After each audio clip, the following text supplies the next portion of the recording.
clear at the top of the consistency board in Group 3 last weekend, so I got high hopes for these guys. However, we've got to talk about a legend of LAN now. Trulex has not qualified with Teeny and Scooby yet. Ja, komm rein. And it was actually a closely run lädt dort runter. group, so I don't know about you, but I'm Guck bei mir so lange im Stream. It's time to start getting worried, because look at the previous LAN results from him, right? 2022 Invitational 30th, but the previous 2 years, Trulex has come third. Ich hab mal was reingeschrieben. The LAN riser. He is the player who you know you're going to get a top performance online. He's going to rise to the occasion, have some big games, big moments. And Minnie, I was ich komme jetzt rein. going into trios, because I really did feel like if Trulex coming into this year could get 2 players who play the way he plays, or he could teach to play the way he plays, he's going to be on, you know, guaranteed to make it to LAN and dominate on LAN again. And it just hasn't quite worked out for him. Mal bei dir ein bisschen den Sound leiser machen. And make that thing work. And even though this is the team he's landed on for Major 3, it still doesn't feel like it's working just yet, Minnie. Yeah, it hasn't been the greatest season, greatest performances from them. They only just snuck in through the play-ins into the group stage. That was a 97th place for them. Remember, top 99 qualified, so only just about snuck in there. And I think it's a very similar story for Teeny and Scooby as well. They've been really struggling to find that third that fits, that works throughout the entire season. I think they're back. Luca, hast du bei dir Sound an? Nee, warum? Nee, weil ich irgendwas höre bei dir im Hintergrund. But I think if they do make it through to the global championships, they will be a team to watch. I think it's just all about getting there for these guys right now. And we really want to see Trulex make it. 15 Minuten ist das erste Game, ne? Ja. Wir machen jetzt bis 19:30 eine Viewing Party oder 38 irgendwie so und dann gucken wir Live-Event. Ja. Either Levin with Yakko and Panzer now. That was his last chance. He had to split from Cammy, but this is a trio that's come together very quickly and very successfully so far. All eyes on Seti. All eyes on Seti, man. You know, when you stop playing with Cammy, a lot of people were looking at that trio and looking at Seti as potentially the quote-unquote problem, right? Over the past year and a half, maybe he's been the one that people have said he's not risen to the occasion. He's not at the level anymore. He needs to perform. He's made it to the major finals with more ease than Cammy's trio, we'll point that out, right? And this is now a chance for Seti to show, no, I'm still that guy, I'm still a top-level player. Was sagst du, wer gewinnt? Keine Ahnung, was denkst du? Muss überlegen, gibt ja auch noch ein zweites Final. Wohlklover ist gerade Erster, ne? Oh, ja.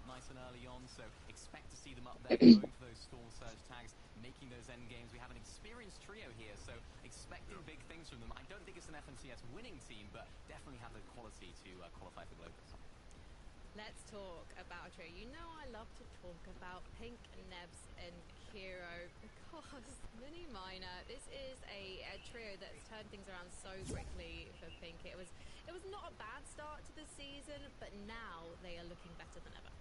Yeah, well, going into last major, I remember I didn't have too high expectations of this trio. How well were they going to do? I think they surpassed those expectations from myself and a lot of other people included. So for these guys now, it's just about building on this. They're looking pretty solid this season so far. A little bit better results actually coming in. Ich kenne Mini Minor gar nicht.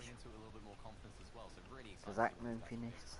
Look, all 3 of these guys are 3 players who are sort of just hanging off the edge of like the elite. When you're looking at who are the elite top-level Fortnite players in EU, their names are all sort of there, but you know, missing out on globals this year would start to put that into jeopardy, right? You can't miss back-to-back lands if you're Pink Nebs, and so it's really important that this weekend these guys show up. I think they will show up, especially as they've employed a new coach. He's called Harry, and we caught up with him earlier to see how things are going. Hello, Coach Harry. Thank you for joining us. How are you today? I'm doing great, thank you. How are you doing?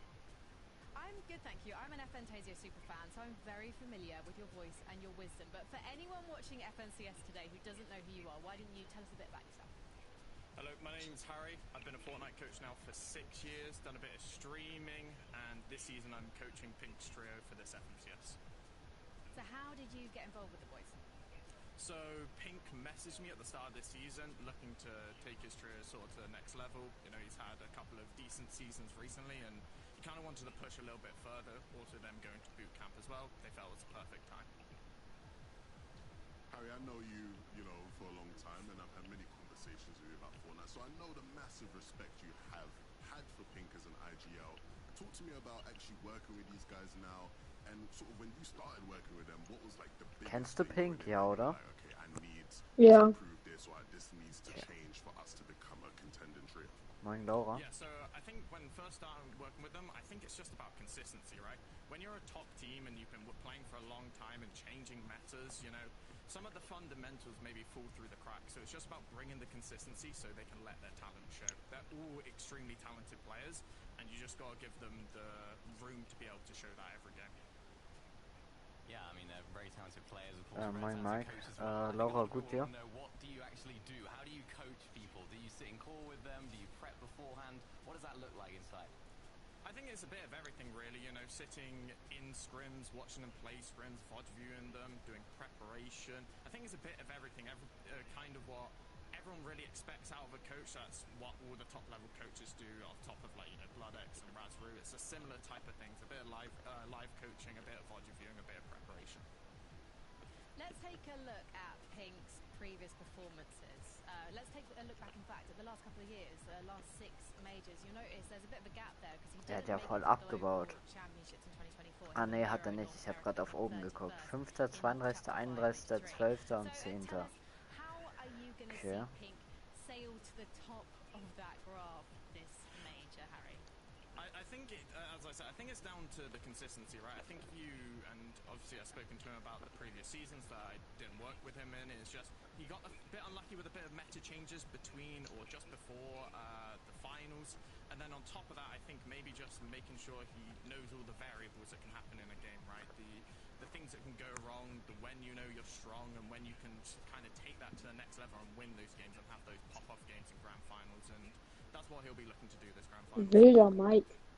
I love the optimism. Aber ja, Genau. davor. Because, you know, when you're working with such talented players, you know that the talent's there and you have to allow that to shine. But, you know, as much as this is a big moment for this trio in terms of the pressure of making it to globals, it's a big moment for you as well in that, like, this is, you know, one of the highest profile teams you've ever worked with, right? It might be the first time you've worked with a team who potentially has the ability to even go out and win an FNCS, right? So talk about the difference for you as a coach in your experience and what's had to improve and change on your behalf. I think some things are definitely easier, you know, when you're working with more talented players. They take things on board a little bit quicker, you know. You don't have to repeat things over and over again.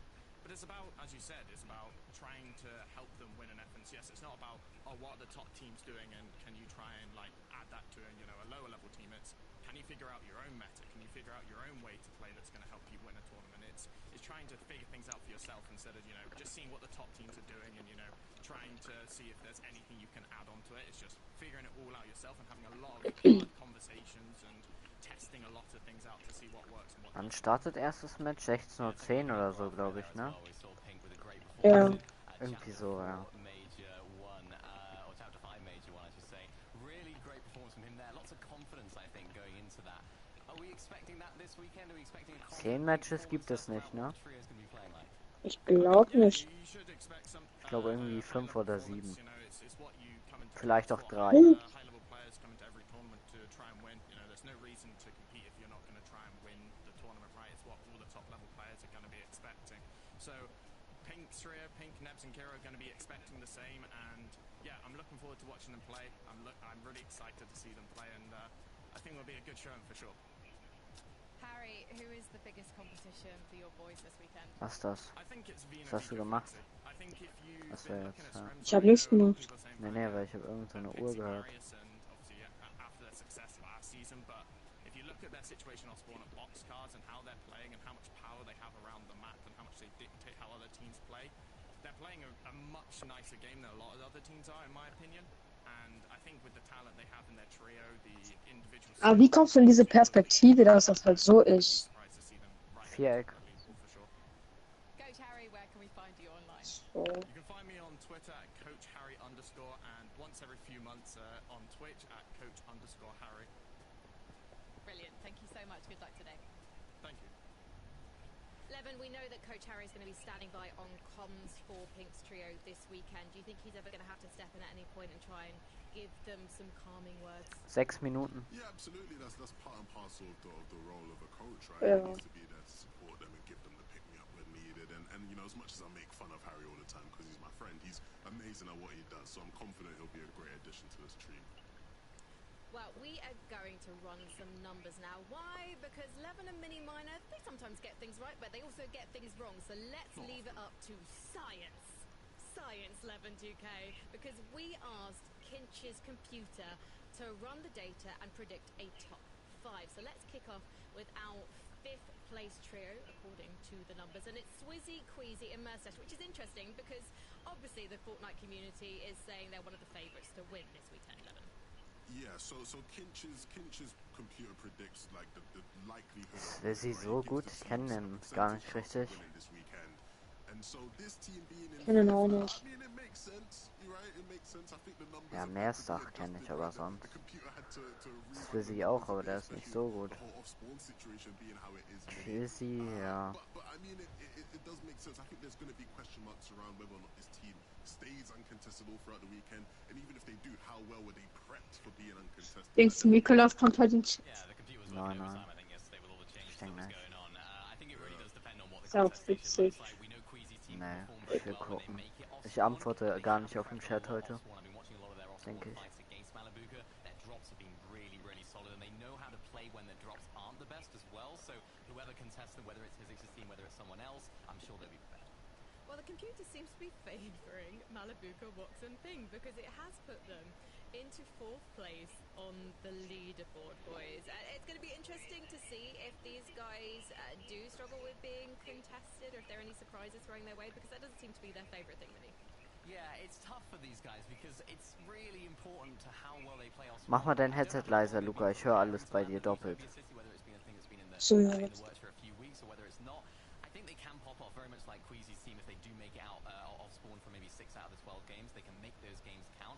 So maybe a little bit high considering the off spawn situation on the map at the moment. I mean, yeah, I think the computer's looking at both of them being contested, and it's like, you know, and it gave them a slight higher percentage, which I would agree with just based off of like last season's major finals performance. Like when you look at how they played that day one, we've not seen a performance like that from Queasy's trio. So I think putting them Besser? slightly higher Ja. makes sense, but also at the same time, I don't know, man, because like that off-spawn situation looks rough. Can I say, I don't know about this computer, because when you look at who's in 3rd place, I know that chat's going to be against me right now, but I wouldn't have put Vico, Venom and Flixie here based on their performance last weekend, Levin, but obviously I'm not the expert. Yeah, I mean, she's certainly not the expert, Frankie. We don't want to No, hear from you. everyone knows that. Okay, all right. Did you make this No, list, but, Frankie? you know, I actually disagree with the computer on this one. I probably would have had them slightly higher. I think I would have put them slightly higher. 15% chance of winning. Look, I think a lot of people obviously, you know, have their question marks about this team. They've had a rock and roll sort of year, right? Started the year very well, and then the middle has just been a bit of a go next. And now we're here, and I do feel really good. Was haben die denn für einen Dance-Spot? Today, and for a lot of the reasons that Coach Harry said. Ah, earlier, Berg, achso, ja, check. Well, they're 3 of the best players in the region, if not the world. So, you know, you put all 3 in together in the meta right now. Fighting is so important. I think the That's computer not sort of looking right. back at last major, they didn't have the greatest time. Of course, that day 2 was a little bit troublesome for them, particularly with the off-spawn fights. Now they've got an uncontested drop spot. They've been preparing it very well, and I think that added bit of preparation going into this weekend is going to help them so much. So yeah, I agree. I think they could be fun. Ich gehe mal kurz nebenbei auf dem Mini, anderen the Controller computer's rauf. definitely watched the last major because in 2nd place it's Ja. put Fredoxy, Pablo and Tino. Again, didn't have the smoothest of group stages, but we know they can come up fighting. Yeah, their group stage performance wasn't Also ich verbinden fantastic. würde. They took all 5 games to qualify through. They almost didn't, I suppose, as well. And I know Fredoxy said on socials Ja. it was the worst Fortnite he's Verbinde played ich doch in mal, a Bruder. while. So I think they did have a little bit of a Geil. wobble there, but it's undoubtedly, Warte. you know, you can't argue with the fact that these guys are a fantastic team, landing at Supernova Academy as well. Fredoxy's a fantastic off-spawn fighter, so any surprise contests this year might not struggle. I think this is about right for this trio. 11 in 2nd place. I think I'd go slightly lower. Hört They're man not mich a hier one-hit eigentlich wonder. I besser? do think after last season's performance, you know, many people probably would have expected them to Ja, Englisch schon. They've stayed at a very high level. I just think I'd give the edge to Veno's trio when I'm looking at just the combination of talent, experience. I think Chino will be a big factor in how well these guys do this weekend, so all eyes on him to see how he does, but I think I'd go slightly lower for them than the computer. I'm hearing that the computer was made in Denmark, boys. Let's take a look at our number 1 prediction. And to be fair, I'm with the computer on this one. Vanya, Pixie, and Marius Mini Minor. Hard to argue with it. Last season's major final winners. Another great season this season. Played one game of the group stage, one on height, very first game. We haven't seen them that much this season. Landing at the same drop spot level, employing the very similar strategies with the talent and all three of these guys have.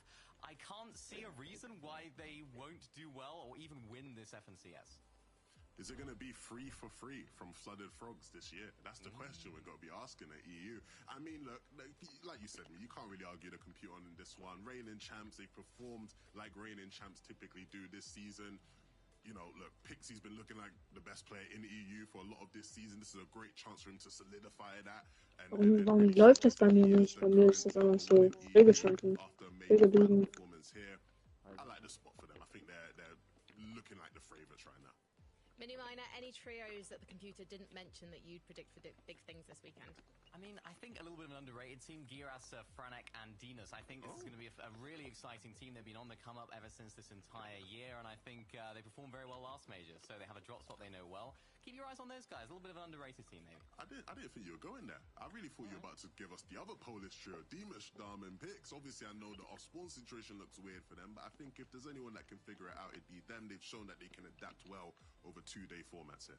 Yeah, if it was a Polish computer, they'd definitely be number one, I think, Levin. Absolutely. I do think it's going to be one of the hotly contested finals of the competitive era of Fortnite, because obviously we're quite far in now, 6 years, and everyone wants to go to globals. There's only 4 spots up for grabs here at 11, and a number of the trios we've already discussed have actually qualified. So is there a trio you think is definitely going to make it through to Leon this weekend? 11 2K guarantee. Definite is tough. Definite is always tough. I mean, I can't give you a guarantee on this one. I feel like there's so many names you can throw in the hat. There's people I feel really good about, but I can't give no definites right now. I feel like it's really up in the air, which makes it more fun for us to watch. It does. And we've got 12 games left of the European season. We're not going to waste a single second. So let's board the battle bus and head over to Taco and Takata. Thank you so much, Frankie. The good news is you don't have to wait much longer. We've already been through 2 majors. We've been through the play-ins, the groups, and we're now in the finals of Major 3. The last shot for the final 4 trios to qualify to the Global Championship here on EU. What's interesting, Taco, is after looking at those computer predictions, you know what? I'm going to stop you right there because the battle bus is ready. We're not waiting any longer. Let's get into it.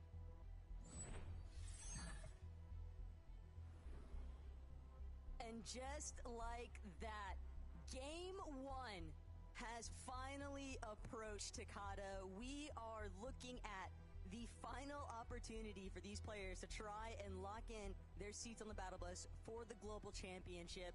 Nerves have got to be at an all-time high, and given what the devs touched on earlier today, talking about some of these off-spawn situations, I'm expecting things to get very active very early on, which might be a little bit against the typical nature of first game environment in a finals.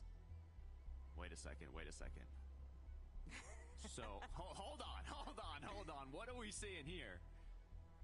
We are seeing the culmination of great minds at work. Gosh. And we are about to witness an all-out brawl fest for who's actually going to take over Demon's Domain.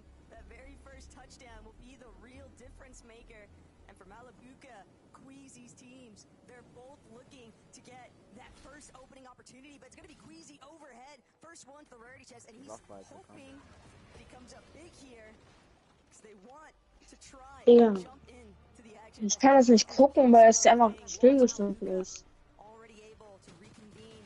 They're just waiting for the initial approach here. Merstash gonna get a little bit tied up in the process, but Queasy with the overhead coverage fire walks now, dancing around, tries to escape. Malabuka, no shields whatsoever. He's gonna be forced outside of the building here, and it's Queasy still coming up big, but Merstash so much trouble. He has to take a moment to Ja, warte mal, ich gehe mal kurz hier aus dem Game raus und bleib wieder bei. Unexpected, not a single knock has come through yet, but I talked too soon. Malabuka on the ground, walks fully eliminated. It's now quickly turned into a tragedy for Ping as he's forced into a 1 versus 3, putting aggro onto Queasy, but with the backup from Merstash, with the backup from Swizzy, this should be a quick cleanup for Queasy, Swizzy, and Merstash. Yeah. They went 5-0 in scrims. We Queasy's thought team it had was to run. enough to scare Malibuka and his trio away, but they still wanted more.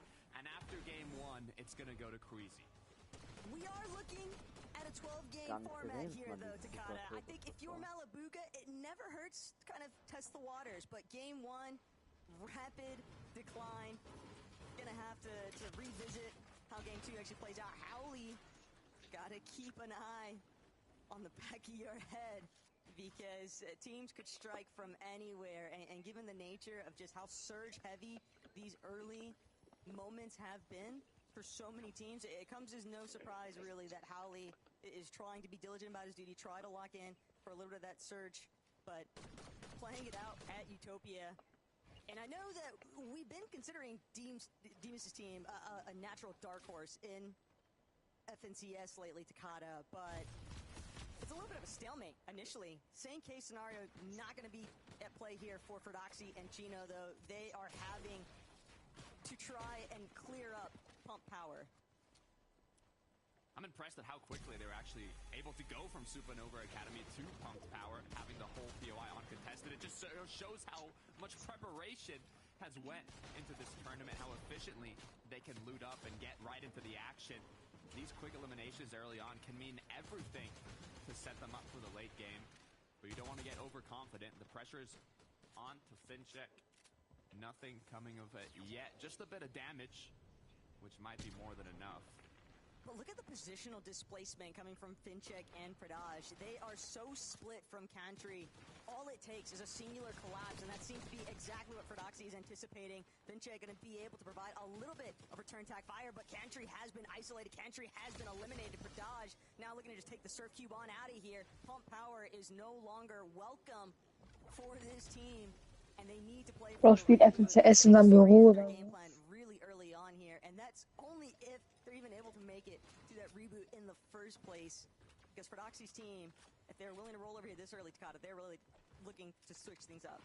Yeah, the pressure kind of got stopped, though, by Kiro. It was Pink Nebs and Kiro's trio that they land up at the top northeast side of the map. The issue is, it seems like they were quick to go third party, that pump power engagement, knocking Fordoxy and kind of stopping their aggression, but you can see how Pablo was actually able to pick up Cantry there. Nice quick elimination. They don't want to risk anything more. Cammy qualifying through the last chance qualifier, now with a couple eliminations, starting it off. Pressure is on their shoulders today. When we looked at the computer simulation, all the top 5 are trios that have already qualified to the Global Championship in previous majors, so if you keep that in mind, there is only 4 spots open for grabs, but Alter, you know, Digga, if auf welche the Höhe ist das simulation's Team, true and Junge? all those trios end up in the top 5, all you could really need maybe is a top 9, top 10, Welche Höhe and it could be sind enough. die, Junge? You can run the numbers all day long, the Takada, but simulations are never going to be able to emulate what's taking place with these surge bases.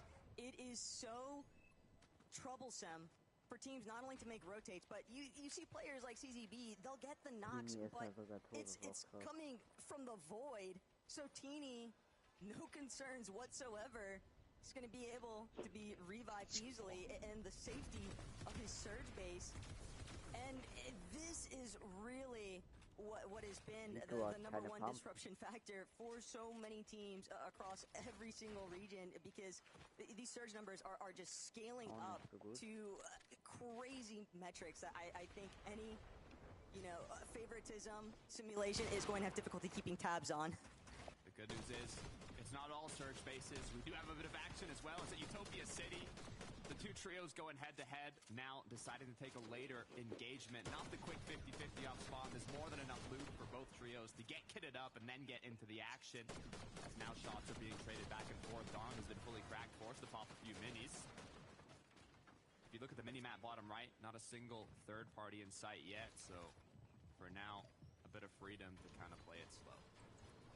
This is still causing a little bit of a hiccup in both of these teams' early game strategies, though, because they are just so focused on each other. The longer you stay locked into these engagements, the easier it then becomes for a third-party scenario to develop. And already just a little bit south of Utopia, teams starting to make way, teams starting to just push in a little bit closer. They want to be able to, if they can't find knocks or eliminations themselves, at least get a few tags in there. And it's going to be Ivan's team Ifrozi not even sold that Howley, Hizix, or Dandakuzo even had someone scouting the distance, and that could be the difference maker too.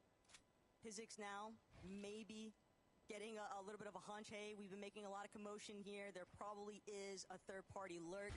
Let's take a quick pause. And so just like that, action gonna fizzle out temporarily, but we are still looking at very early zone search as the priority here, Takada, and anything could happen. One thing's for sure, though, Pigstar and Bemis, they don't want to find themselves getting sandwiched. Definitely not. It was only a matter of time until that third party came through. It shows the difference of these grand finals lobbies compared to the play-ins, compared to the groups. It's 12 matches of the exact same trios competing head-to-head who are the best in the region, so you know they're going to put in the work to know exactly what's happening in their surroundings, how their opponents rotate, when they tend to fight.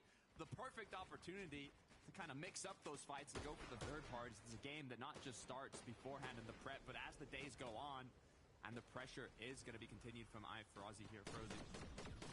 Not a full commit, though, just shots back and forth.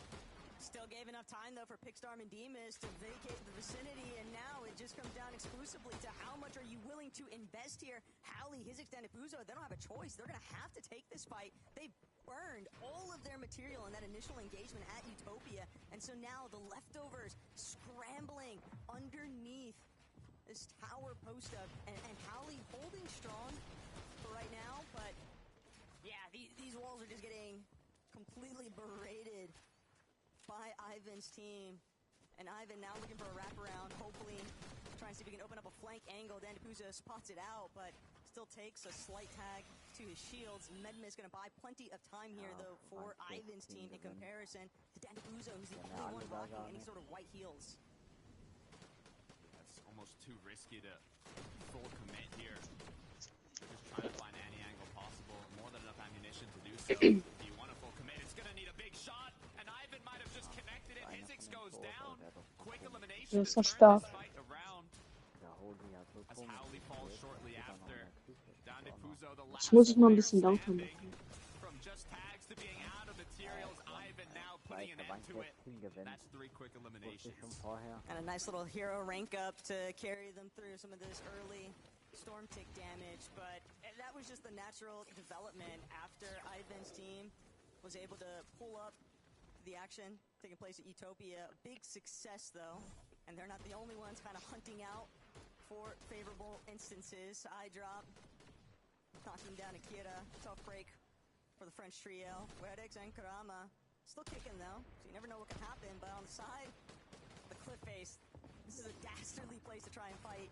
Southwest corner tucked away inside of Shogun Solitude, and Sato, Karma, they're hoping that they'll be able to come up on top here versus Upple's team. But Mixon, having already been eliminated, is really stressing Upple and Focus to try and lock in the clutch here. Focus gets good. Oh man, this is starting to develop nasty here for Focus, and he's gonna find himself tumbling. The pressure just too overwhelming. Was trying to get a flank opportunity, and it just does not work out. That's a good heads-up maneuver, though, from Sato's trio to pull that one out in their favor. 6 eliminations already. What a way to kick off game 1. We haven't seen him yet, but now's the time. Vico Benoflixi looks like they're going head-to-head against Ferdoxy, Chino, and Pablo. We saw how Fred and this trio were able to pick up an elimination earlier on, so they got a bit of damage, but looks like disengage is going to come through from Vico Benoflixi. And they'll have a bit more time to roam onto zone. We saw that the zone is pulling quite southwest, so for those trios that have more of a northeast drop spot, they can't take as many risks and as many fights. They have to focus a bit more on making it towards zone. Good news is early on, you can tank a good amount of it and kind of take a bit of those shots, but you do have to keep that main focus in mind on how you're actually going to set yourself up for this late mid to end game. And Queasy, Swizzy, Merstash already have that in mind.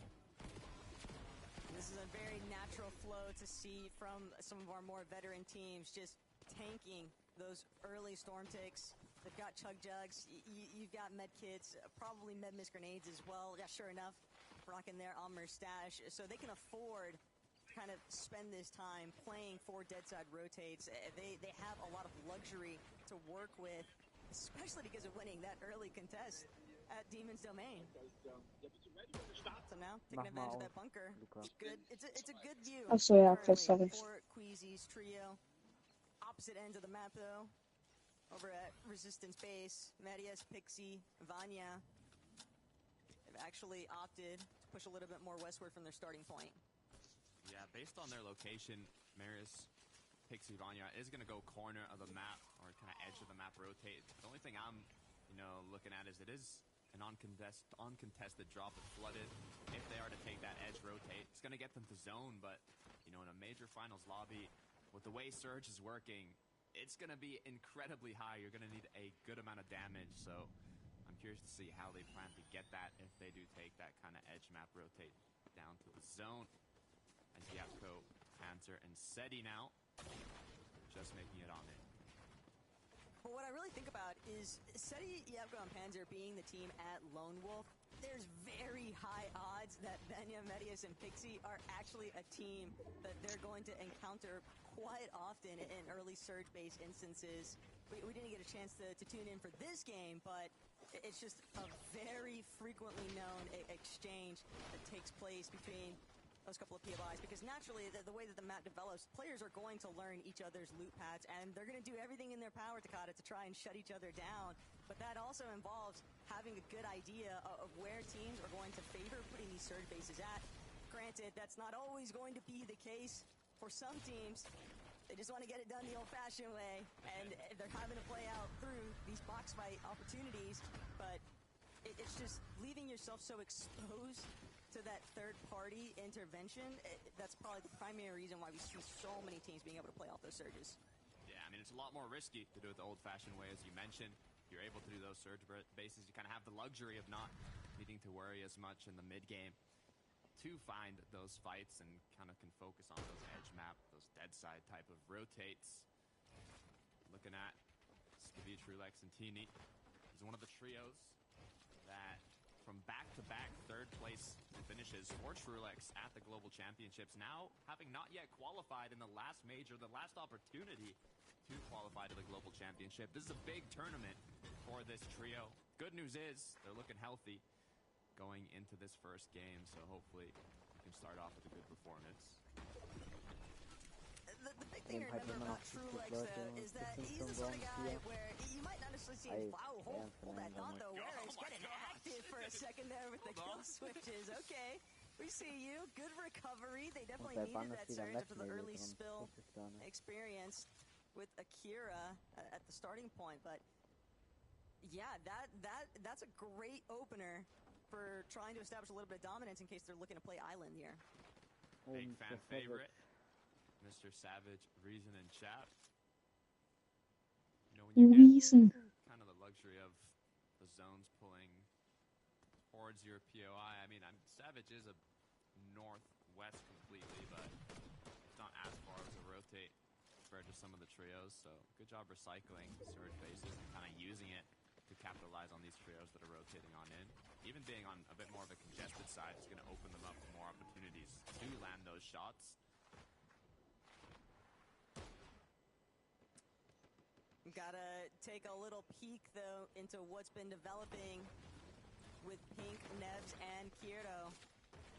A little bit of traffic starting to pool here into Crime City. Kiro, Pink, Nebs, just getting one of the buildings, clearing out space for themselves. They're 638 above that surge damage threshold, so they're not really feeling super pressured just yet, but probably would like to get a nice little refresh here. Same thing that Lixium's currently hunting down. Pantry, he's just been going through the ringer from the starting point of this match, and things are not slowing down. Pantry nearly turns it in his favor, but Lixium will hold strong, and that is a big come up. Gotta keep in mind, one of our fresher teams to an FNCS Major 3 Grand Finals, and a big starting point for getting your name out there is just being able to win your trades and make them clean in the process. Was denkst du, wer gewinnt? It's a good way to set yourself up. I mean, it's 12 long matches. 6 are going to be played out today, 6 tomorrow. So if you're able to kick things off strong with a solid match, it's definitely kind of going to boost your momentum and mentality going forward. So it's what you love to see for one of the more fresh trios, like you mentioned. as we can see kind of how Mr. Savage Chap and Reason's surge strategy paid off, being 1.5k above the threshold. Tayson, Harris, Chicho, a trio that's already qualified for the Global Championship, also done an amazing job in terms of damage. I know one thing, overheard Savage kind of talking about a little bit earlier on. He's having a little chat with Motor, who I'm sure Bear Army is definitely watch party and viewing, showing some support and mad love, but I get it. It's just that so many players talk about how they have strats cooking. Savage was one of them. Savage was saying, I got something crazy in the works here. So I love the fact that we're getting these quick little checkups, kind of see when that feast is going to actually come into play. But until that time, we'll just see what happens with Veno, Flixie, and Vico. Again, another huge powerhouse team here in EU that has the spotlight on them. Showing the experience in terms of the damage that all these trios we've looked at having. But now it all comes down to the most important parts of the match, where the most placement can be acquired, the most amount of eliminations tend to come through. It's setting yourself up for this moment. That's the whole point of the early game. Get a good position, get enough loot, enough materials to make something happen here. A trio that's not as healthy as 389 above should still be enough for now, but even with 4 eliminations, they're gonna have to keep an eye out. Cammy knows better, though. He doesn't want to just try and dive straight into the heart of that Southside Crime City. Just way too much congestion building.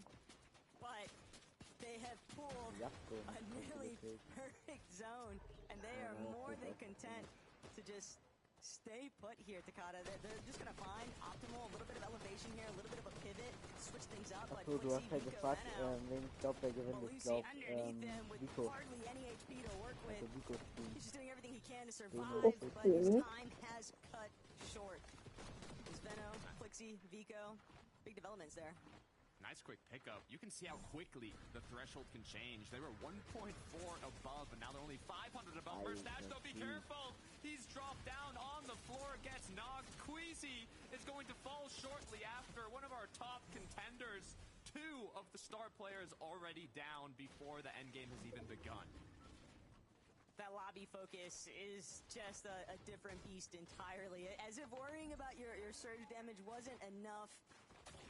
When you just have every single team in the lobby, it feels like shooting your direction. Naturally, some losses are probably going to occur here. Pablo, Gino for Doxy, though. They might be looking for height. And when you have a trio, as you saw in the quick stat, that didn't take a single tick of damage in the Major 2 finals. Now just 300 above.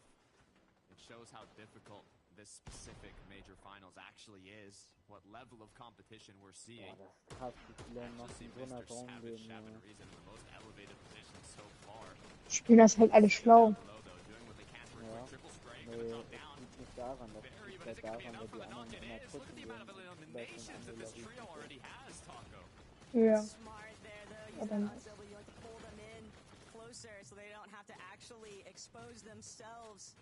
Jumping into the other box for the body loot. Good heads-up play. And Sato, Karma, Splik. Hey. For right now, Takada, that little bit of a refresh, leaving them with ample amount of materials, they're going to have the ability to just prioritize exclusively on positioning. And that's really the big heads-up moment here that we're trying to keep an eye out for, is who's actually going to take over the control on front side, because great minds think alike. We're seeing Veno, we're seeing Tayson at that frontside low currently, but Reason, Chap, Savage, height is their primary interest, because they know what kind of advantages height can provide. Yeah, I mean, it's not just great minds think alike, it's are you set up enough to do what the ideal situation might permit. It's all about having, like you said, enough materials, enough loot to kind of commit to certain plays depending on the zone. And when you get those refreshes, it really just put you in a position where you're able to capitalize on that. But being 10 below, Vico, Veno, Flixie now are going to choose to just try and find any connection possible. Having already rotated front side, they can look back at these trios a little late to the party, take a few shots, but pressure could come through. Ich finde die auch nicht so geil. Jeder spielt die. Ja, has deswegen. definitely struck Reason here ist for sogar tot. Savage and Chap. Reason Reason? Ja. leaving them as a duo That's now to not try and good. contest all these other healthy trios, but not everybody is healthy. But not everybody is in iDrop, Cammy, and Hottie's position here, Takada. This is just looking like they started their setup in the last zone, and they're just keeping the flow rolling for Doxy. Big shutdown there from iDrop. iDrop kann so gut Given the mit mythic DMA DMR, those are the spielen, kind of plays you want to see mit DMA, happen. mit DMR, meine ich. Taking down one of the top competitors. Who would have thought, if we look back in Major 2, that Cammy, iDrop, and Chari would be on height game 1 of the Major 3 finals from a newly formed trio to qualifying through the last chance qualifier and now prime Die ganze Map ist voll gebaut, hübsch alles. Nico ist auch tot. It's another just big blow. Das sieht nicht gut aus.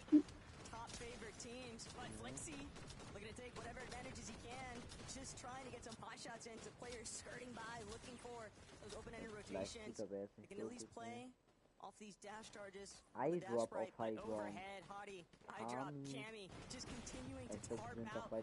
They have total control of the high ground for right now, and I just keep thinking back, Takada, to what height might look like if Queasy was still in this lobby. But his team was injured earlier on. Veno, Ich auch gar nicht, wie they're die trying to make Profis something für happen. jedes They know that voll. Tason's under a lot of duress here. They're trying to Das add ist gar to nicht so it, gut. but you've also got to keep track of what's taking place on your back tarp. And Veno trying to see if he can maybe play for the pre-edit. He's just looking to take advantage of spraying, pressuring teams, because he needs the surge more than anything, and they just keep barely pushing themselves over the cusp of that surge damage threshold. But will it be enough? They're going to have to use the Medmis now and just play through backside armor Zum now. One-Pump kassiert, Junge. And Flixie as a duo, you can see Sato's trio had 10 eliminations and they were still below Surge in the 10th zone. It didn't matter, they had double digits. Feno Flixie somehow still holding on. Good amount of mats left, but it's all wood. They're gonna have to find a potential refresh soon. Cammy, Hari, iDrop from the Aber High far Ground zone wird pull. doch They have to be running quite Tabs low on auch materials. Mr. Savage High is Ground solo as wird ja well. gar nichts von dir Sato getroffen. as a solo, he somehow kept up the big pot. Ja, sehe ich auch. But now it's riding the wave and playing it slow. Savage is just doing everything Oh, he can think of to buy I guess himself it's a little bit Savage more right time. out zone. Hopefully that's going to be enough to be the But that's difference maybe between one good. placement and the next. Savage is just forced to continue using out the last little bits of his white heels. Now fully exposed, zero builds left to his name. He's Sato going to wieder. take a tumble Aber here, auch noch wait out for solo. game 2, but Sato Der ist in der still Box, rocking auch it as tot. a solo. Immediately put down though. The Nicht mal moment that he gesehen, tries to layer switch down von the wem er ultimate low. getötet worden. Raining bullets from above. Chari, Cammy still holding strong. Tayson's gonna lose her wrist though. All up to Chicho now, and Tayson is a duo. Good news is they have enough heals. Bad news is not a lot of time. Flixie, Veno, steht aber they're gut still auf dem holding on. Mid. They're still doing it. The issue is, I think their second height, the pressure's not stopping from Cammy. They know that they have to keep pushing them down lower and lower. They want them to fight the trios down low. And with materials running low, it's gonna have to happen soon.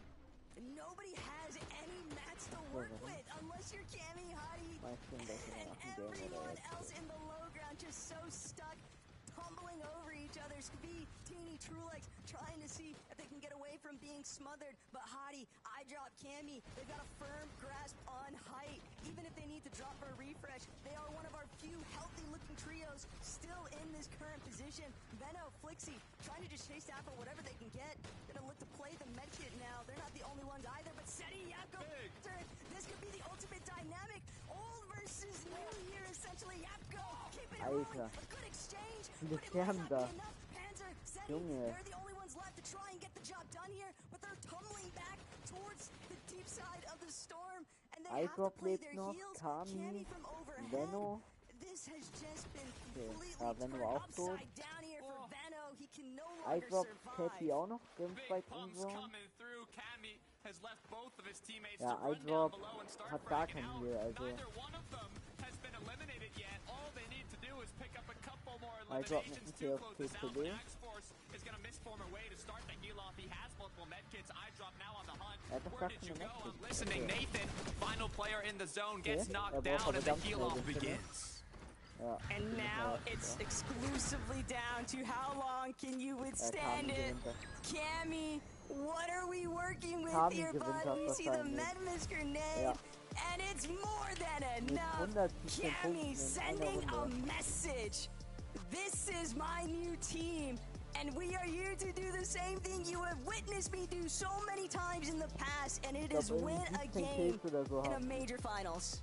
We thought they were out. Having not qualified in Group 3, it was looking grim. The final opportunity and the last chance gave them a spot in the major finals. And despite being contested, Cammy, Hari, and iDrop were able to secure a 14 elimination victory royale in the first game of the EU Major 3 finals. What a way to kick off this tournament. It's also just the fact there that we saw Seti, Yevko, and Panzer in the mix there, Takata. Who would have thought that this is where we would be right now? But Also, guck, Kami das ausgespielt hat, Junge. Ja, das ist abkrass.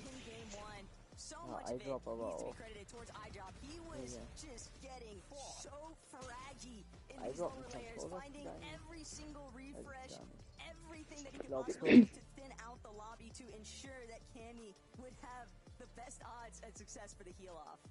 I want to know how many eliminations they were able to pick up in those final moments. And there's 3 beautiful faces that can break it down for us. So Frankie, take it away. Quick maths. 13 eliminations for Cammy's trio. They're set out their stall in this final early, just 13, as they okay, did 13. the high ground boys. Ja, mal That kurz masterful raus. Mr. Cross establishing themselves Raus. and holding on to Nein, it until nein. the victory Ich royale. hab level. einmal So. was gemacht, da ich And it nicht wasn't an gekickt easy werde. game of pools, Ja, right? It's not like stand immer. Zone just kept pulling back and they could stay up on their old bills. At times, Zone was pulling far and they just held on to it. Such good pressure. Anybody that could have been a threat with some of these zones was just eliminated through relentless spray. They did so well there, Minnie. Yeah, this is just an experienced performance throughout, really. Nobody could even look up at high. Of course, we don't have the likes of Queasy in the lobby, so maybe things have been a little bit different if he was, but the way that they played this high ground was absolutely perfect. You could almost replace the 3 names with Vanya's team, and we would have said the exact same thing. It's a very Vanya-esque performance, taking it nice and early. And I have to mention iDrop. What a performance from him right there. We've spoken about it previously, Levin, about how iDrop performs very well leading up to major finals, and then when it comes to the major finals, he isn't quite at that level. Hopefully now, this is a sign of things to come. Yeah, I think the big thing for him, right, is that in this trio, in previous trios when we've looked at iDrop, there's obviously been more of a burden on him to hold the responsibility. And I know it's something he struggled with even earlier this year when he was playing with iDrop, Sky, and Scroll, and it was, everyone saying they're, favorites, they can do really good. And he struggled, right? And I know he had spoken to some other top pros being like, I didn't actually know how to call some of those mid games with Surge. I didn't know what to do. In this trio, though, when you've got Cammy, you've got the help of BloodX, in your core, being able to make decisions for you, it takes that burden off. He can focus on playing this game. He can focus on fragging out like he did in that end game, and we get to see the result of it. 3 individuals who didn't have the best start to Chapter 6 are now thriving, but can it continue? Let's have a quick break, and when we come back, we'll be discussing the rest of the lobby.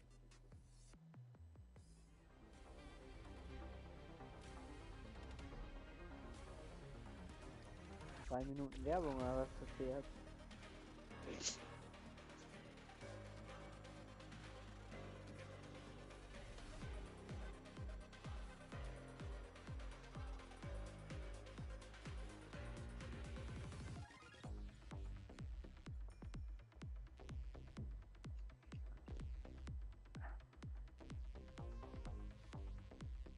Habe ich ja kurz 3 Minuten Zeit, um meinen Shop zu schneiden.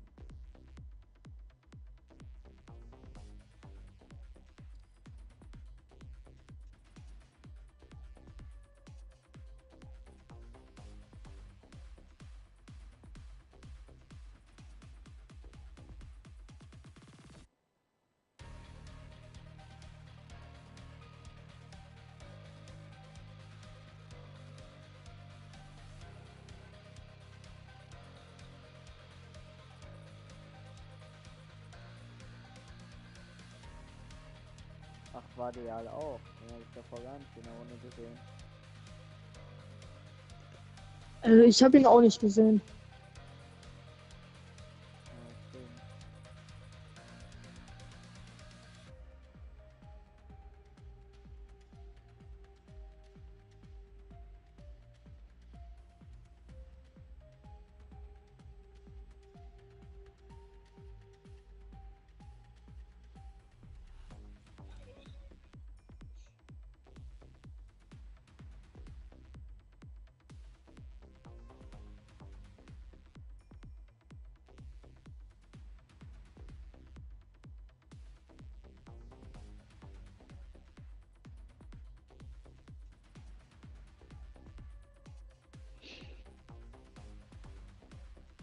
wenn das bis 19:30 geht. Ich weiß gar nicht, wie lange das geht, aber irgendwie so 19:30 oder 18:30. Einfach jetzt schon fast eine Stunde live, Junge. Zeit vergeht schnell, ne? Wird dann.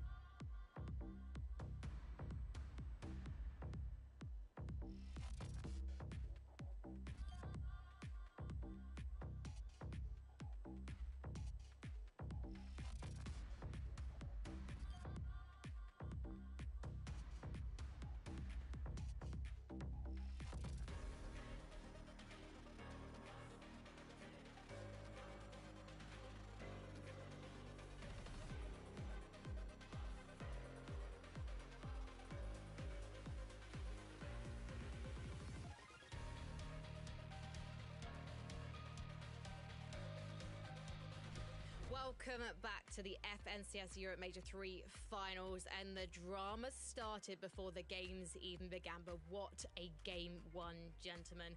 Levin, we should talk about Vico and Flixie first of all. Unfortunately, we lost Vico at the start of the end game, but it didn't matter to these two in a way, because this duo put on a masterclass. At one point, you were watching in the green room saying, oh, that is a beautiful rotation from Benno, Levin.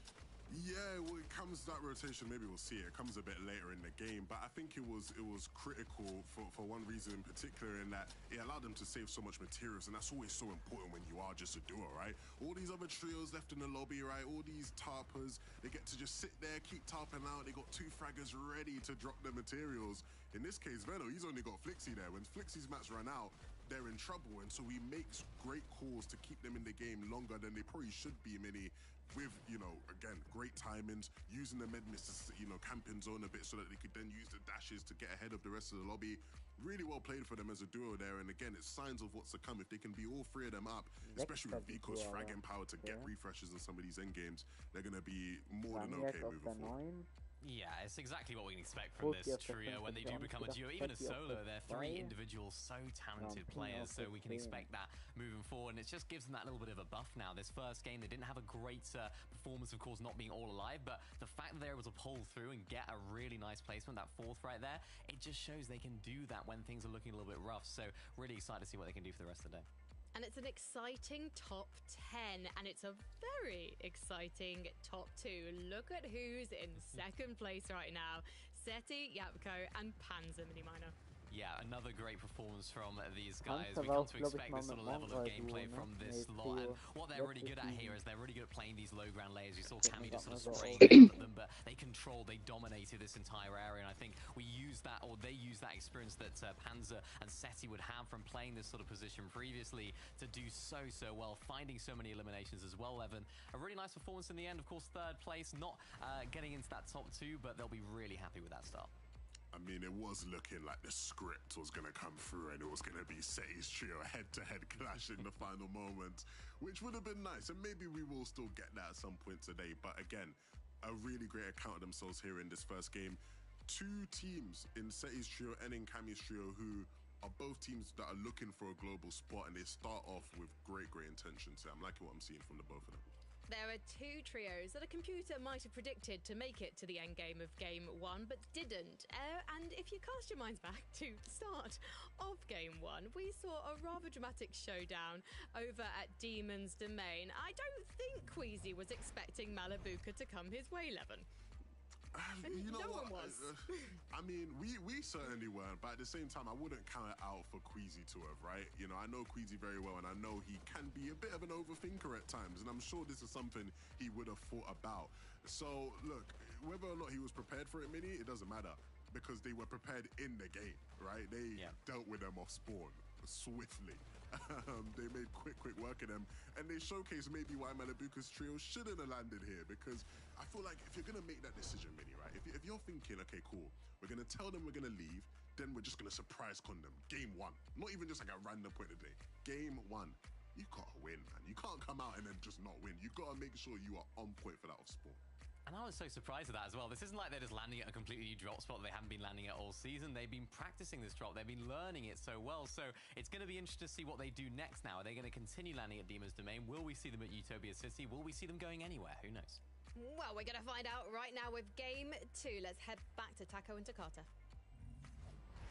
about the only thing that they want to see is finding themselves eliminated early. It's tough out there, the Takata. Anything and everything could take place because everyone is trying to find those final seats for the Global Championship Battle Bus.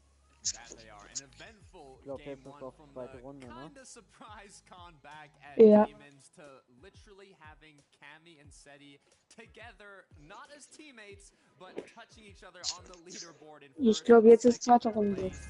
This is a way to kick things off, and we're ready for game number 2.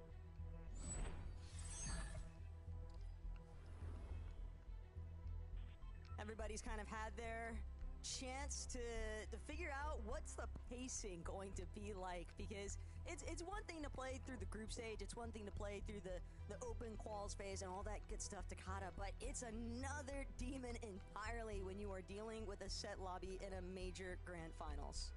I'm excited to see what happens here. Game 2, things are obviously going to change up, but not a Demon's domain, as once again we have the Titans clashing.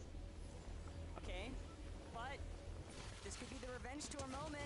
Ping, gonna be the first one to touch down. Merstash immediately bails.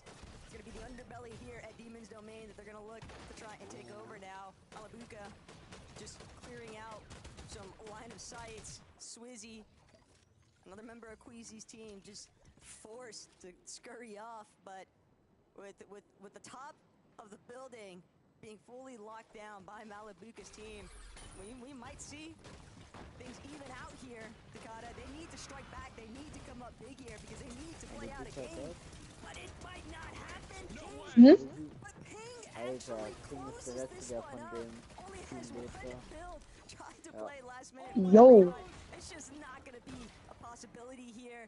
Merstash holds strong at Demon's Domain. Possibly even getting a little bit of indirect help out of the bots here at Demon's Domain.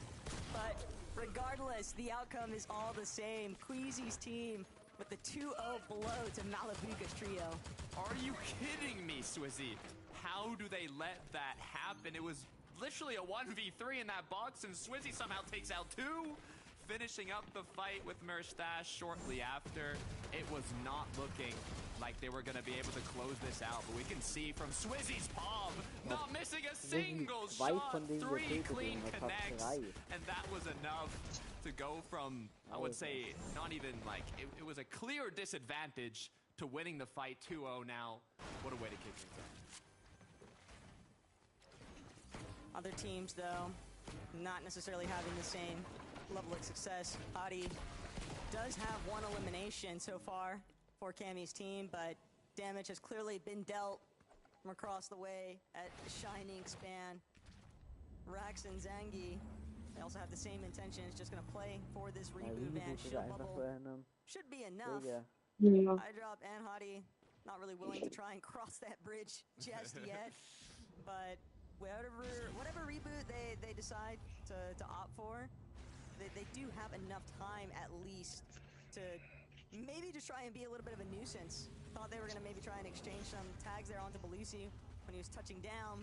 Instead, both these teams have a little bit of a gentleman's agreement. You know, your guy comes back, our guy too, and we'll just see what happens next. We'll go from there, right? So it's a little intimidating when your opposing trio just won the last match and is now first place on the leaderboard, but it's going to be tough. We'll see how things play out, but with 12 matches being contested, it's hard to keep up the consistency yet. It's definitely possible. Sato, Split, Karma to replay to how they kick things off this match. Quick eliminations. Clown is... you know, at that point. It's over. It's wraps. It's fine. He was just hoping that the Cass wasn't going to catch it, maybe, but big team is Darm. They're trying to catch some eliminations themselves. Big Darm. Don't waste time any longer. Darm with a big chunk out of Dandabuza's HP. The recovery tour, though, out of Howley. That's some really nice supportive measures there to make sure that Dandabuza could actually get out of the thick of that action. But now, Physics, Dandabuza, a little bit smothered here. Picks Dima's Darm. Looking rather healthy. They don't have any material here, though. Der kommt jetzt von der anderen Seite, glaube ich.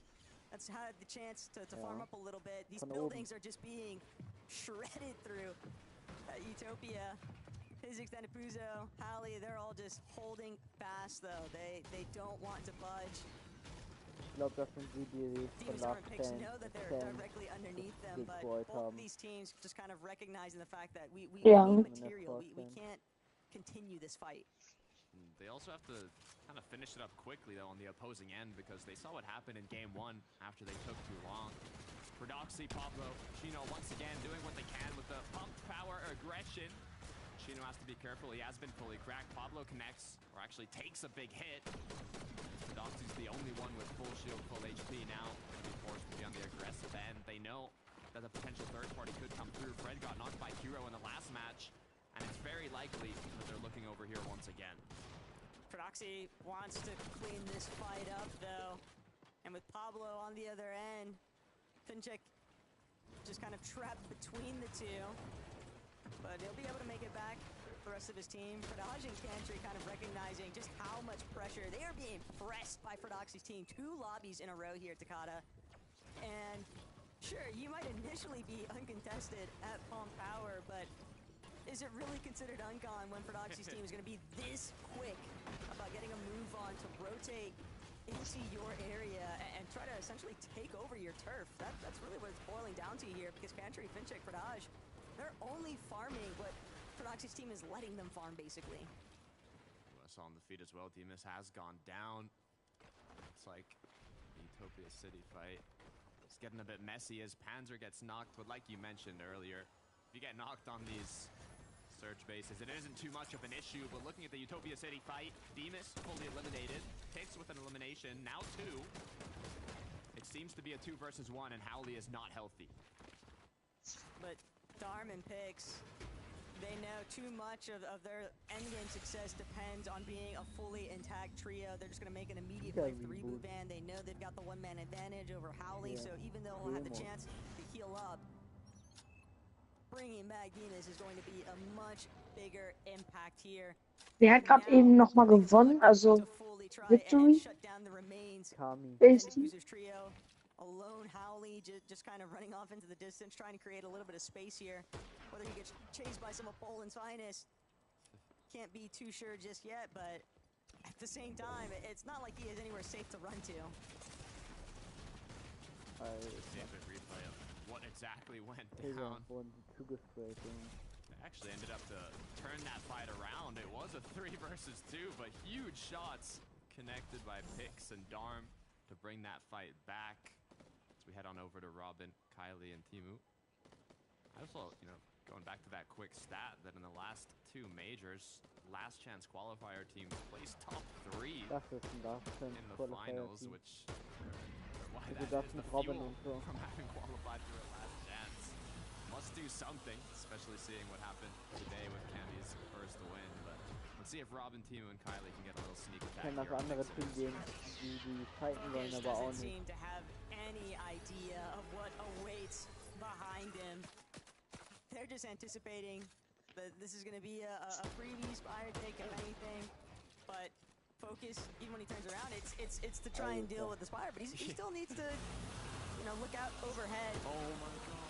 Timu, Kylie, and Robin, though, they've got to be real careful that they don't accidentally get themselves revealed here. You can see this build-up has just been brewing. Kylie wants to find these opening shots. They're trying to get into the perfect position for that 3-2-1 collapse, and Mixon with 0 ways of being able to figure out what exactly has been solidifying behind him. He just gets immediately pounced on the moment that he runs center stage here. Robin, Timu, Kylie, they strike first at Shogun Solitude. That sneak strat paying off hugely as they've now got a little bit of leverage here. 3 versus 2. Didn't even last a second. As now Uppel and Focus gotta think, okay. Taking all the loot too. Yeah, what should we do now? We just got robbed in Sich ja schon 4K wieder da as vorne Cammy, Runde im Busch, Ari, hinter einem Berg. and iDrop are looking to do the same thing. With the strategy of the surge bases, now the counter strategy slowly come through. The sneak attacks, you can't repeat the same thing over and over again and not expect to get punished for it. Everyone has just been so conditioned to where they can look for early surge exchanges that now the last thing they'd ever anticipate is a fresh trio pulling up directly behind them. Oh, just overhead. Asul is going to be the first one to get spotted. Cammy connects. Asul immediately put down by Huddy. Letchus and Valerie just running for the hills here, Takada. So much damage having already been done, though. And Cammy's team, they are not done yet. They are willing to chase this one into the void. 3-2-1 peekaboo as Cammy Hari eye drop now trying to finish things off. And the 3v2 issue is Pix is close by.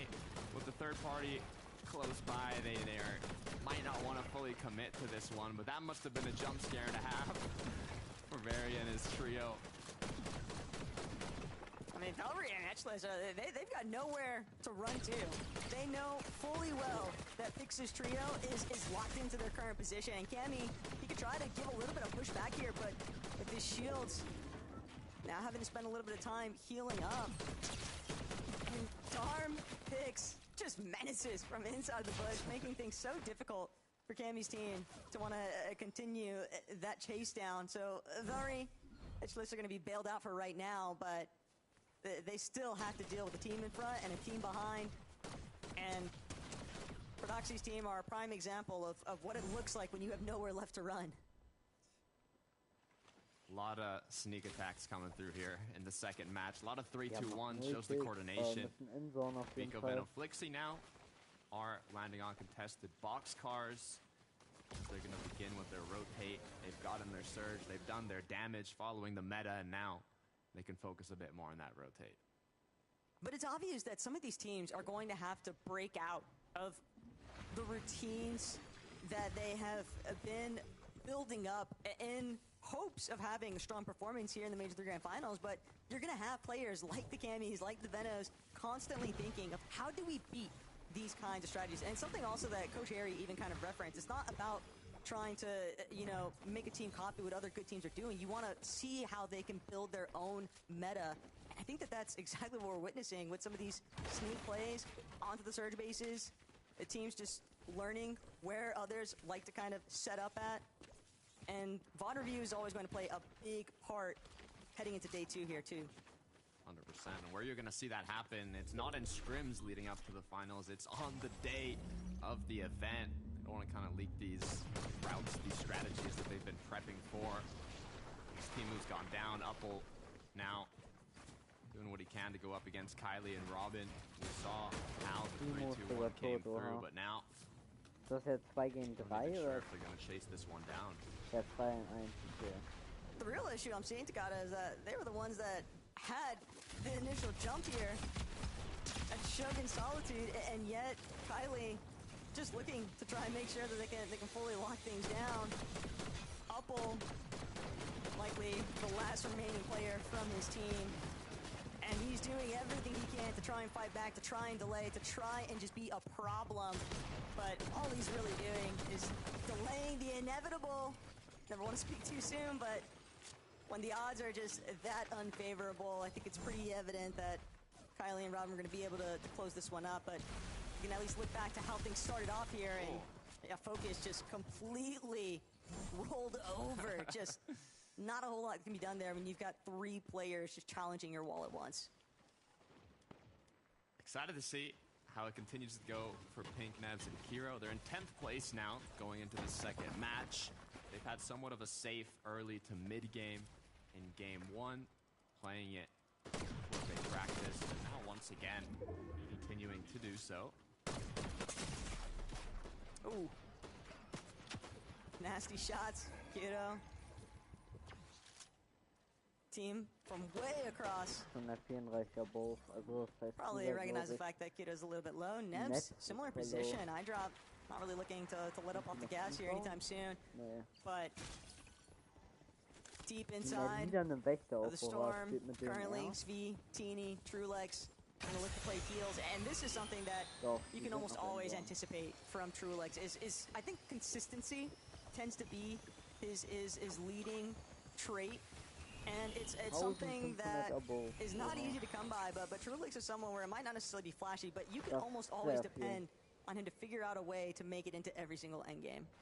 But it's more than just making it to the end game. I mean, they were able to get 2 eliminations and a 5th, but without having a bit more eliminations, they're still in 8th place, despite having gotten such a good placement. So not only are they going to have to make it to the end game, they're also going to have to figure out a way to look for a bit more frag opportunities.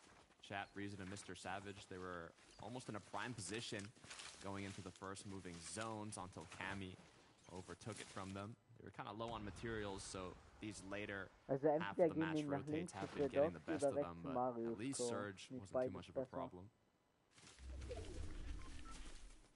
Just seeing so many teams looking to try and hug more towards some of these dead side rotates. Teams looking to also try and play off of the natural map terrain for coverage.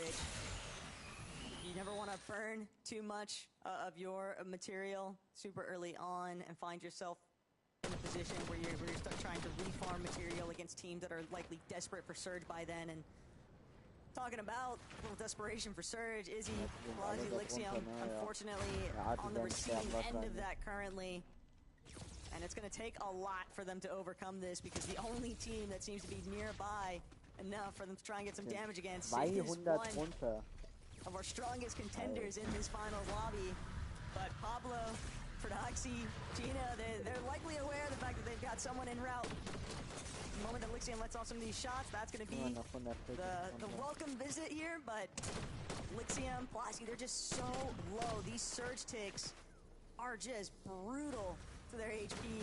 They are desperately trying to chase down Prodoxy's team, but Chino and Co, they know better. They can tell this team's clearly desperate. They clearly need the damage. All we got to do is just hold walls to our back, and we are fine and out of here. And a little bit of frustration seeping through there for Lixium, understandably so. It is a tough break when your lobby just runs out because of Surge damage thresholds, but that's part of the game, and it's part of development in the competitive landscape. Du ist auch nur 100, du darfst auch nicht spielen, 3er Airhit. Kind of used to the caliber of these major finals lobbies, and especially in this current meta, if you don't have that early game kind of Surge strategy set in stone, it's going to be very difficult to keep up with the rest of the lobby. Hizix, Howley, down to Tuzo. They had trouble at Utopia earlier on.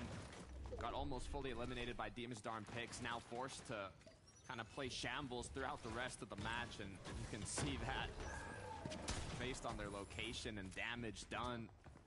Both trios in this engagement, I don't think either one of them is going to come out on top, even if they end up securing the Elins.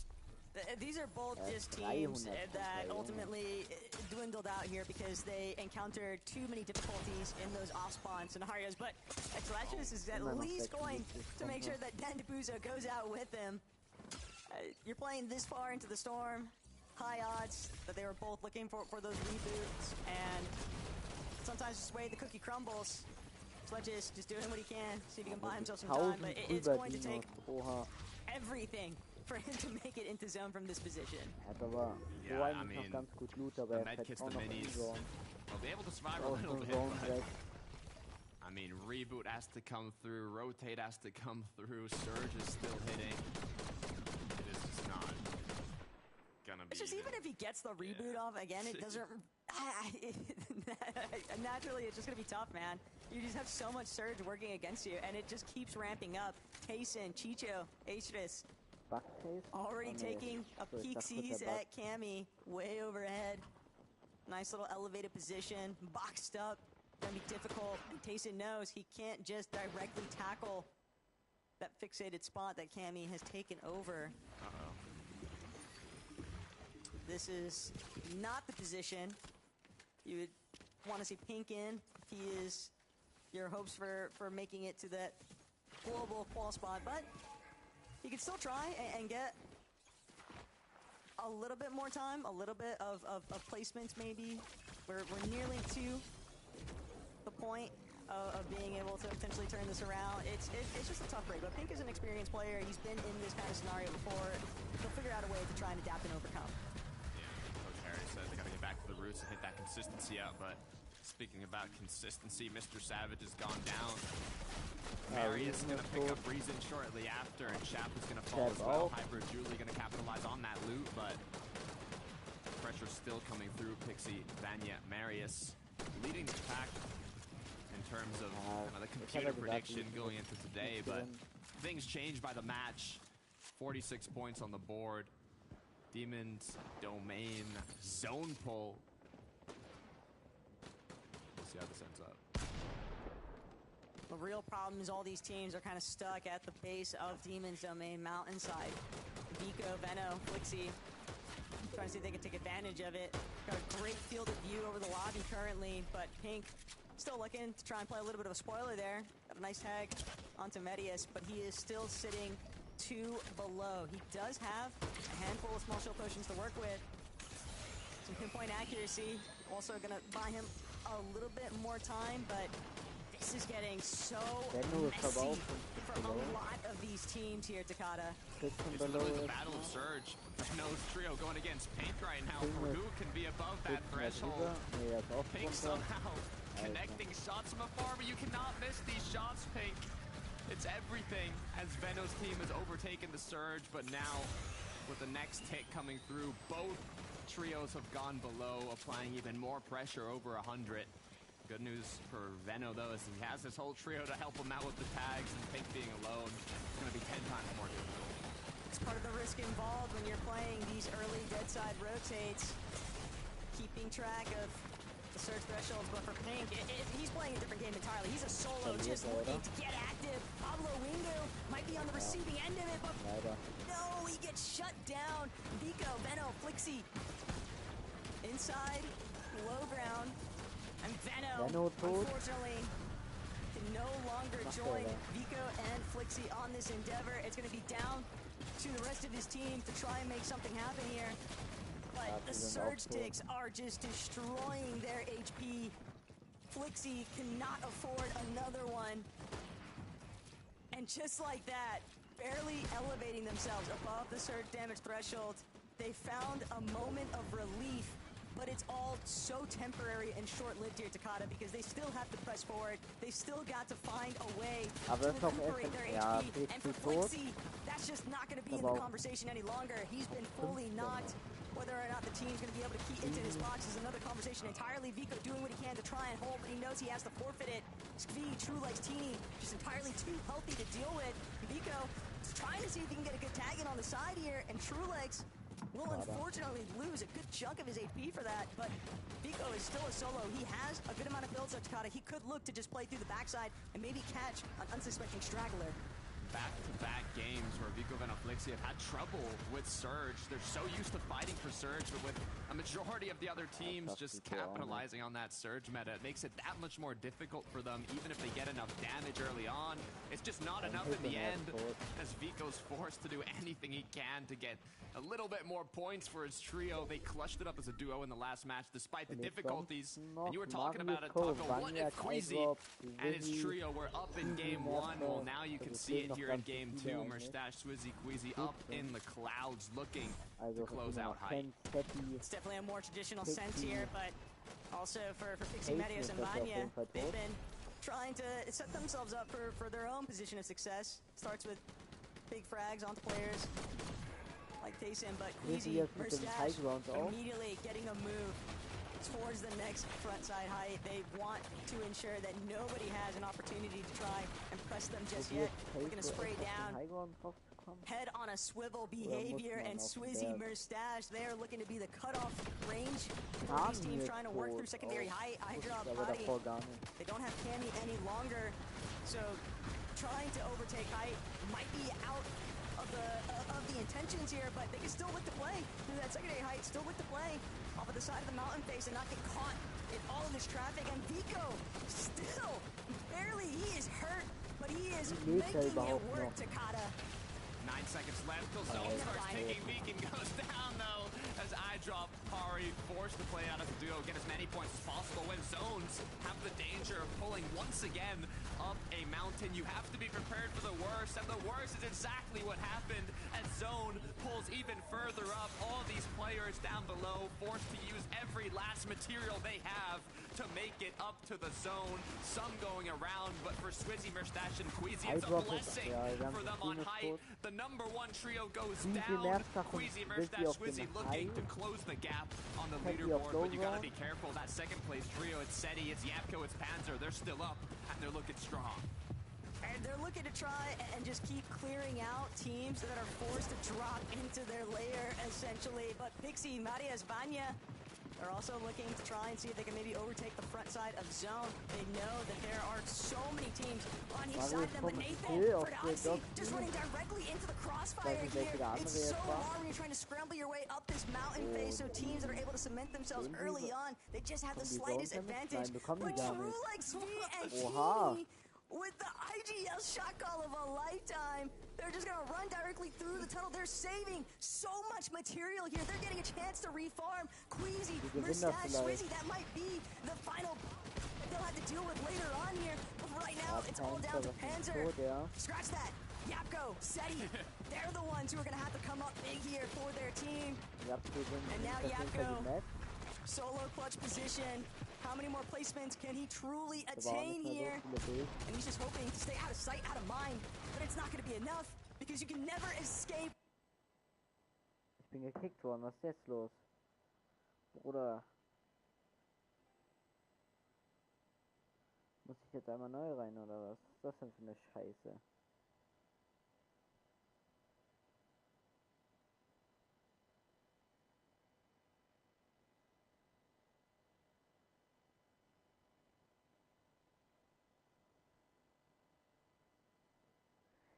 Ach, Bruder. Ey. Jetzt dauert das auch noch 2 Millionen Jahre.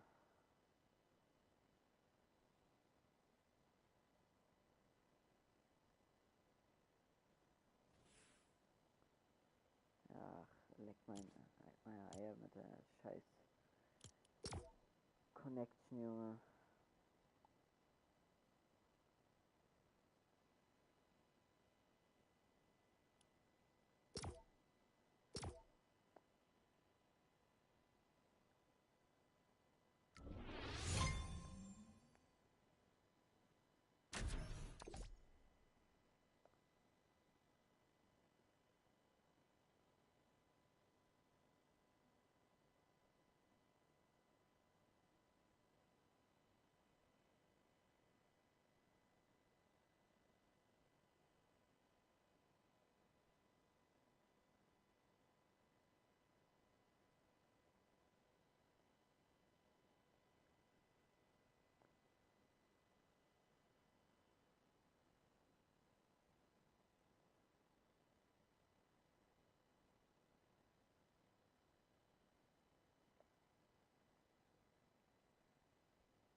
Bruder, wie unnötig.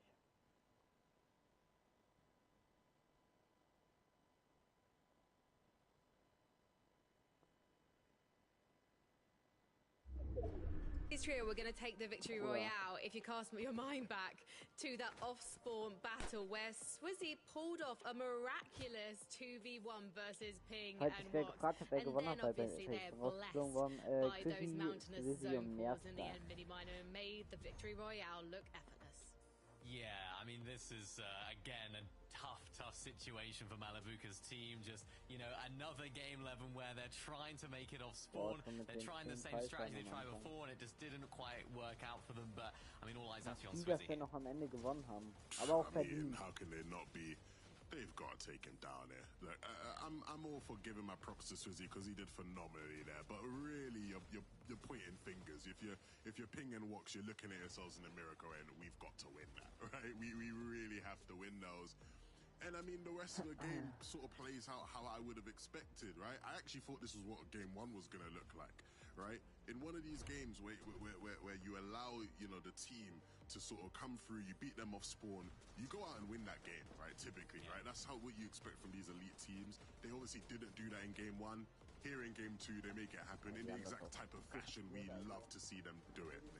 Yeah, it's a typical queasy victory royale, really, isn't it? Trying to dominate that high ground, understanding the zones where they could pull, of course, and ended up pulling over that hill, so they had to put themselves in a prime position.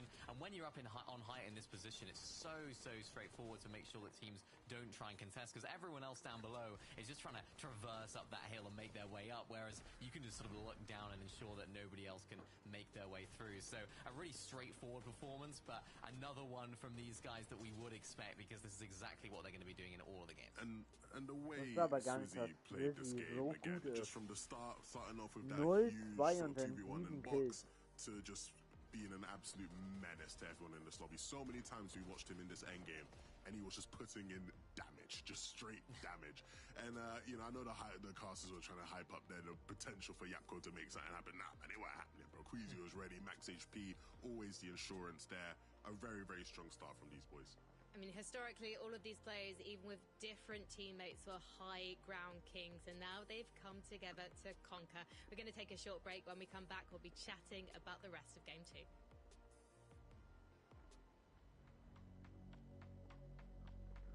In 3 Minuten ist dann das nächste Match, okay.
Also das Material hat ihn aber eigentlich, auch wenn es nur Werbung ist, er hat ihn schon gekloppt.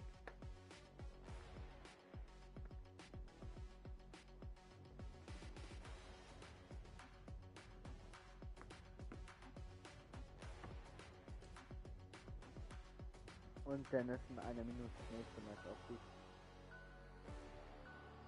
Ich hoffe mal, dann fliegt es nicht wieder raus.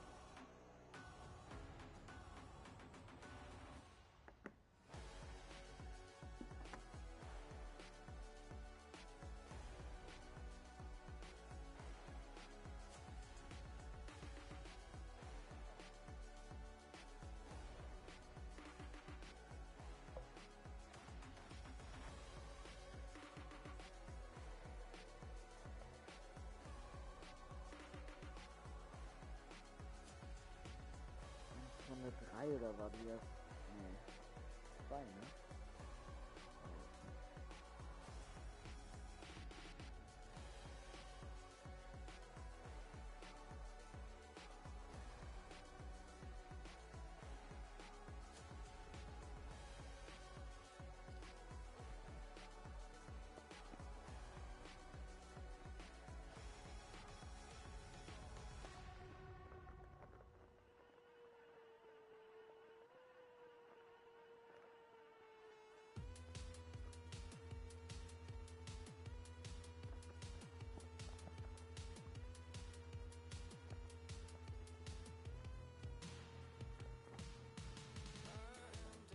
Welcome back to the FNCS Europe Major 3 finals. We're 2 games in, and what games they have been.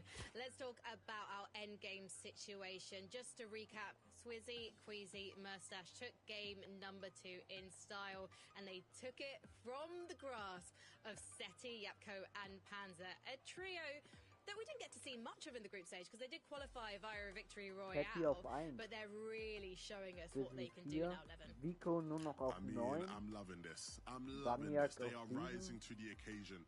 you know, when we have these major threes every year and there's the teams who we know need to qualify, a lot of the times, a lot of those teams sort of just come through, they skate through, they'll pick up an 8th or 9th place, and that's enough to get them to globals. Jobs are good, and right, Mini? These guys are not playing that way right now. They're playing like a team who has intentions to win the FNCS. It's all good. We know we can make it to globals. I'm Seti, I'm Panzer, I'm Yapko, 3 players who are globals quality players, absolutely. But we want to win the whole thing. Yeah, and if you set your sights for that, I mean, you can only go one way, right? Things can only go well. And I think this is a team that does belong at this stage of the, or this point of the leaderboard as well. I think this is a team that we know how good they can be. We know the experience that all of them have. Panzer in particular on the come up as well this year as well. I think this is a position that he should find himself in first place here. I'm really liking the way they're playing as well. Low ground consistency, finding eliminations is whether they can keep it up now. But Mini, it's crazy. You think about Yapko, he was doing all right on NA Central until last season, and now he's come back and he's starting to look dominant in Europe again. Yeah, I think this on their scorecard for this year. I think it's just a boost of confidence from him, really, going over to NA, performing well, doing that sort of, I think he came sort of like 5th and 8th on NA, maybe a little bit higher as well. He's just doing very well over there, giving himself that confidence back, which I think some veteran players might lose that as they get older and sort of more well-known in the scene and more experienced. So it's nice for him to be up on top. But let's talk about the amazing performance as well of Sato, Karma and Svix so far. They had 11 eliminations in their first game. Another strong performance from them here as well, 11. Absolutely. I mean, I think Sato might have heard us all, you know, waxing lyrical about Akira's trio, talking about their chance of making it to globals, and he's going, hold on a minute, guys. I've been to a global championship. You're forgetting me when you're talking about the best French players, and, you know, he's been putting on a show for us so far in these first couple games. You know, don't sleep on these guys. Do not sleep on these guys. There's always going to be a team in these majors, I think, that comes through and surprises people with their performances. And I think so far this team is that one. With that being said, Akira's trio did have a really good game and outplaced them, right? But it might be hard to outfrag these guys of how these guys are playing right now. Sato is really popping off, Mini. Yeah, if you're rooting for the French teams, you'll be really happy with how this has started. A couple of French teams popping off. I mean, these guys in particular having a really good start. I think it just comes down to now their off-spawn situation. How's that going to go? Contestations, team moving in.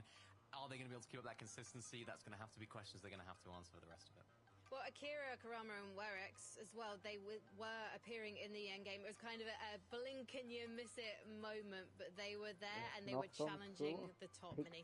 Yeah, better performance from these guys. We didn't see it in the game number 1. We didn't see what we know that these guys can do as a 14th with 2 eliminations. That last game, a 3rd with 11 eliminations. So a massive comeback for these guys. And I think that's going to give them a little bit of confidence now. Getting off to a good start in major finals is so important. They didn't have that 11, but they've come back and they have the chops to make it work.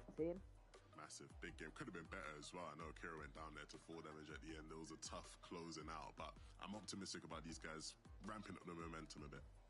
Well, we're going to ramp up the momentum. We've got 4 games left in tonight's lobby. There is everything to play for right now. It's too early to call, but we know now our trios are feeling warmed up. We're starting to see some contenders rise, but everything can change in just a game. So let's head into game number 3. Look, Frankie, you're speaking about contenders. The top 3 right now, all trios have yet to qualify to the Global Championship. We were looking at predictions. The top 5 had all already qualified, but now our top 3 on the leaderboard have yet to get a spot in the Global Championship, and it is looking strong. 3rd place, you mentioned it. Sato and his trio, one of the French trios looking to represent their country in France. Hopefully at the Global Championship. We don't want to get ahead of ourselves though, Taco, because we're still just going to be getting into game 3 here shortly, and there's 12 full matches to be played out. So let's get right into the next match. So, game 3. Look, the leaderboard might not be panning out the way that a lot of folks would have expected for the starting point, but it is still day 1, and it's very clear that 1 or 2 solid pop-off performances could leave you in a much better position to try and play through, settle up some of those issues if you've been having them from day 1 matches, and figure it out for day 2. I'm all about it though. I love the rivalry. We've got a sick off spawn at Demon's Domain. Absolute cinema. Ja, Demon's Domain kann wieder gut werden. Malibuka gegen Swissy. Also das sind auch zwei gute Teams. Deswegen ist das schon besser. Wie auch mal gegeneinander kämpfen. 1 gegen 1 schlechtes wäre. Einmal gewinnen, 5-mal verlieren zum Beispiel. This is another wash for Malibuka's team. You're going to have to seriously start considering, do we just drop it? But Queasy, he finds the first one onto Watch. Ping ist wahrscheinlich auch tot. Ja, Ping ist auch tot. Nur noch Malibuka, ne? Oha. He is the only one left standing.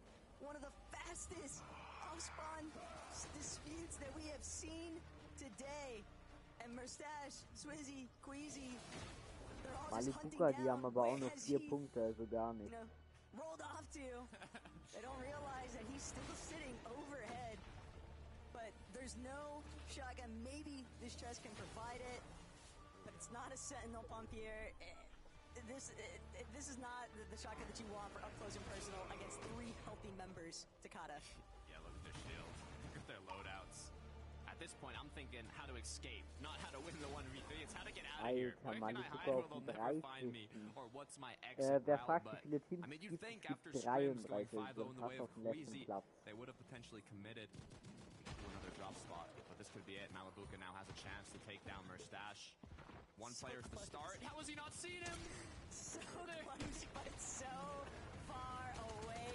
Malibuka will be spotted out though, eventually, and now Mustache. Friends to enemies. At this point, everyone is fair game, and Queasy's team, for the 3rd time here today, have struck with success at Demon's Domain. This is definitely looking like Queasy's domain right now, though. That it is. Still a long ways ahead of us, though, Taco. We don't want to get too ahead of ourselves, but the confidence is definitely in the hands of Queasy and his trio. Hari, Cammy, eye drop. Kind of seen this back and forth at Shining Span now throughout all these matches, but it's been working out for Cammy.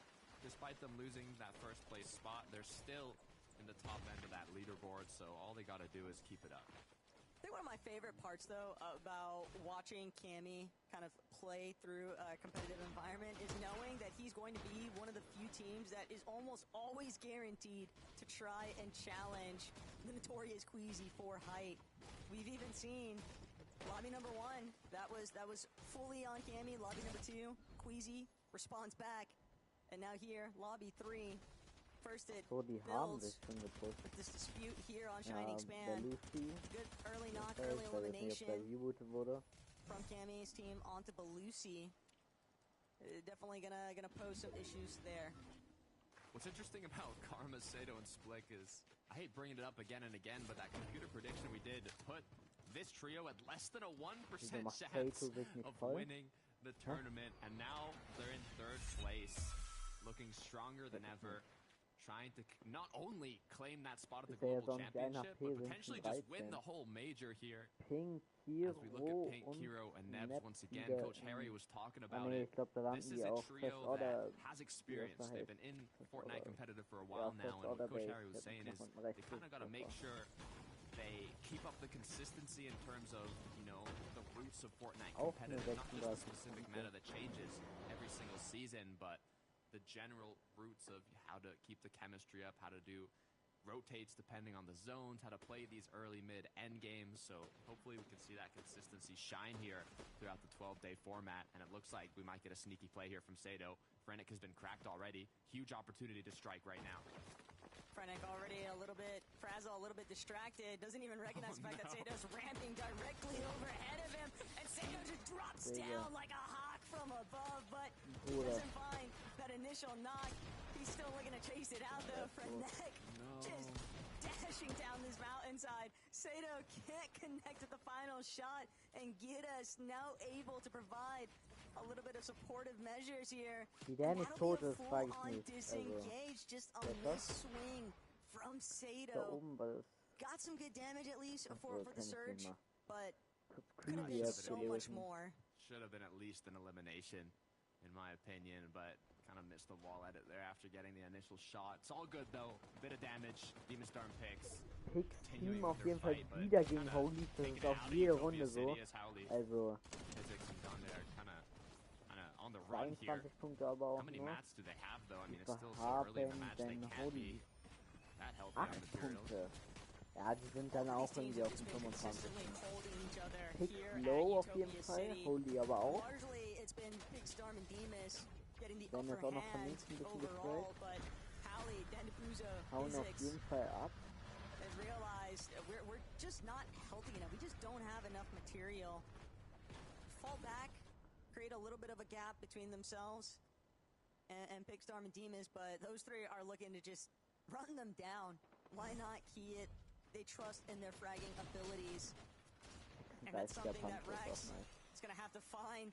Eyedrop war sogar tot, oder ist er this early on here at Shining Span. This is disastrous. Poor Cammy.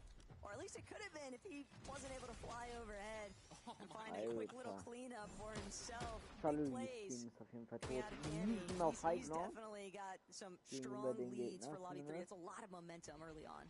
Yeah, looking pretty one-sided at the Shining Span so far. Let's take a look at this eventful replay. Space. Tulex.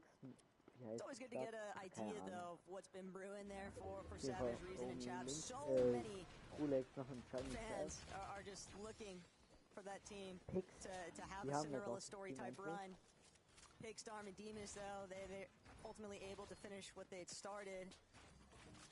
3 eliminations now to open things up.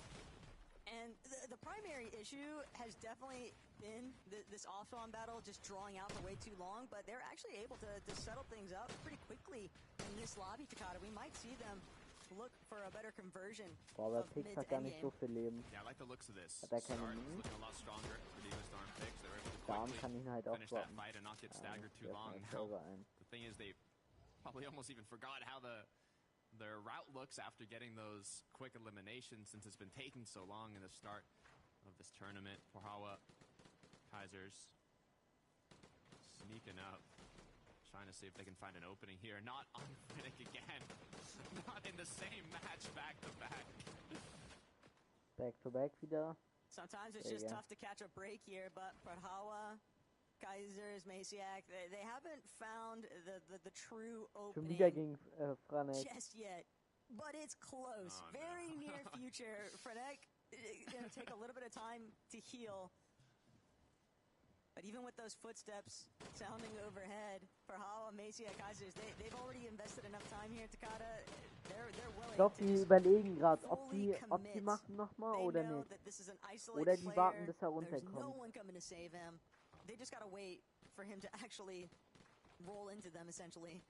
Having a different trio do it too. They just heard him get cracked as well. Trexer in a similar position. Good news is nobody's sneaking up on him so far. Shots from afar is all that's happening. Alter. Wow. Nice little balloon battle there for Trexer. It's Kaisers, Porhawa, Maciak. Frenek was exposed, but it hasn't actually translated into an elimination. Frenek and Geddes will fall back one more time. As now Demas will be the last piece of the puzzle here, and that's going to be enough to fully... It's just an ultimate fizzle out here, Takata. I really thought that we were going to see maybe Porhawa's team look to try and tackle the overhead, but it's just too strong of a position that Frenek and Geddes are holding onto right now. Yeah, what I like about what Gyros and Dynasty is doing is they were on the elevated area, kind of the mountains surrounding Canyon, so even if Frenek kind of got shot and cracked, they were still able to have the better position to kind of cover him while he was able to build back up. So good job. Ace Force, den haben wir davor noch gar nicht zugeguckt, oder? Hat doch 114 Punkte, aber ach ja, die waren ja davor für 15. The revive to finish here for X-Force and CZB. Nathan off over yonder. Haben aber auch noch 0 Kills. Doing what he can to collect whatever materials, excess loot his team might need. He trusts that CZB and X-Force have the surge GCB hat locked irgendwie down, but You might need to Ein go actually Leben give them a oder helping hand. ein Leben, They was are ein not HP oder having a so. great time with their bloom battles. And sometimes that's just the way it goes. Is the way it goes. Schade, dass Setty nicht mehr mit Kaden spielt, oder? Die haben irgendwie 2 Jahre zusammengespielt und auf einmal gar nicht mehr. Voll ungewohnt, wenn er auf einmal mit Panther und mit Jasko spielt.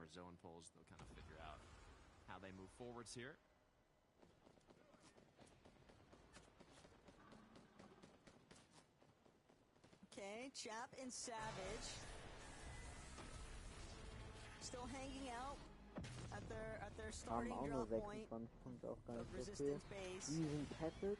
And they're looking pretty healthy. They're looking like they were able to get off to the start that they wanted. Timo. But Reason, he scouted Thimu, looking to try and play for the reboot ban. It's only a matter of time before he calls Chap and Savage over. That might be a primo chance to acquire even more surge, even more points off the eliminations. Julie, Ghost, and Hyper close to where Panzer and Astria was by Lone Wolf, but there's actually another full engagement going on. Or a look at Pahara. Gotta be careful down in the snowy section of the map. Quick elimination gonna come through off the split. One of the top trios potentially going down here, unless Sato is able to make magic happen. 2 quick knocks, turning this fight around. Pahara now getting a bit nervous, but they have to be careful. A full other trio crouching in. Sato has absolutely no idea, just to expose, and Loki immediately punishes him for it with Sangild by his side, now looking to just fully close in onto the remains of this starting point battle. Karma underneath, thought he could slip by unnoticed, but One Loki pump. actually gonna be 180 turned upon here. QB Sangild Schade, aber ich now dachte mal, have er to schafft settle the das. score here. And fortunately enough for Loki, One pump, his teammates were more than healthy enough to take up that battle, but definitely thwarts their plan. Definitely going to cause them to slow down a little bit here, but it also definitely puts them in a really nice spot lead-wise, Takada. Dafür, dass sie nicht kennen, haben die aber 5 Kills von 4. Fighten immer noch. Oh. Gegen Robin, also gegen das Team aus Last Chance, haben jetzt aber auch das Team.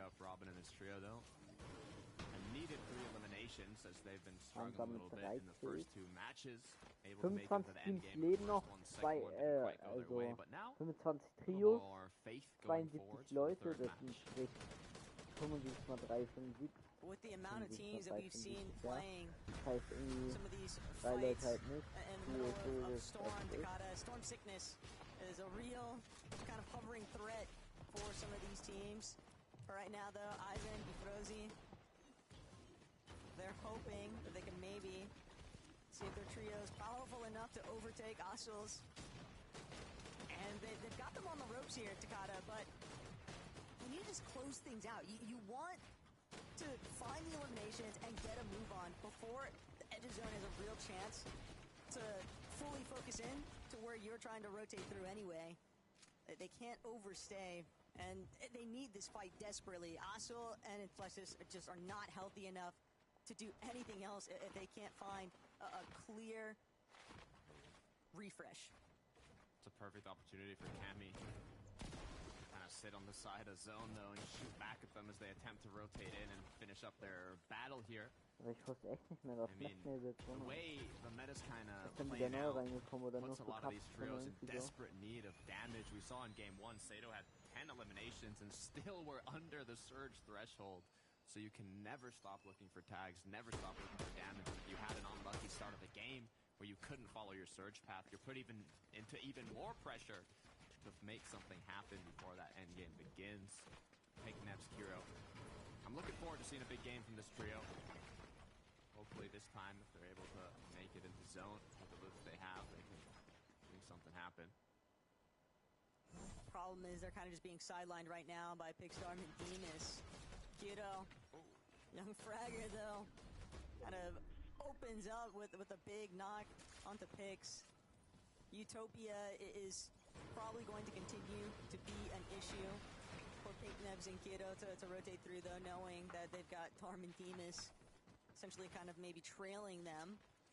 But at the same time, teams like Mustache, Queasy, Swizzy, no interruption so far on their dead side rotate. Takata, it just comes down exclusively to how much surge are they able to acquire, but because of that off-spawn battle at Demon's Domain, it's likely to have them set up to just continue fixating on positioning. Quite center map zone pull, not only for the island, but just the zone in general. As we can see, a significant amount of trios still in the storm, far away, and one of those trios, Squeezy, Swizzy, Mustache, they've done enough damage to play it a bit safer here. As how has this fight not ended? Another one struck out by Perhawa after they picked up the quick eliminations onto Sato. Now they're kind of forced into getting stuck in the snow. Low shot getting hit. Both of these teams, though, under that surge damage threshold, and they have so much ground to cover to even make it into the next edge of zone. This fight might just ultimately be the thorn in the side for both of these teams, no matter who comes out on top here, Takata. But it's always a matter of pride involved in these types of exchanges. For Hala, Macy at Kaisers, we're looking to settle the score right now with Sangil just immediately trying to tackle inside of his box, but Loki from a separate angle entirely. Now back to Perhawa, trying to see if he can overtake height, but across the way, Mistform directly towards QB. He knows that they're hurt, he knows that they're injured, and he knows that he's got Sangil to maybe back him up, but QB, a little bit too ambitious. And that's going to be enough here for Sangil and Loki. They're trying to see if they can sit back, but Perhawa, Macy at Kaisers, they know that this is entirely in their favor now. Loki aber auch noch Kaisers takes too much damage, and Sangil looking to even the score here, but Perhawa on the other end of things finds that last elimination onto Loki. Sangil now trying to see how long can he delay Perhawa and Maciak. Both of these teams have got to get a move on the Takata.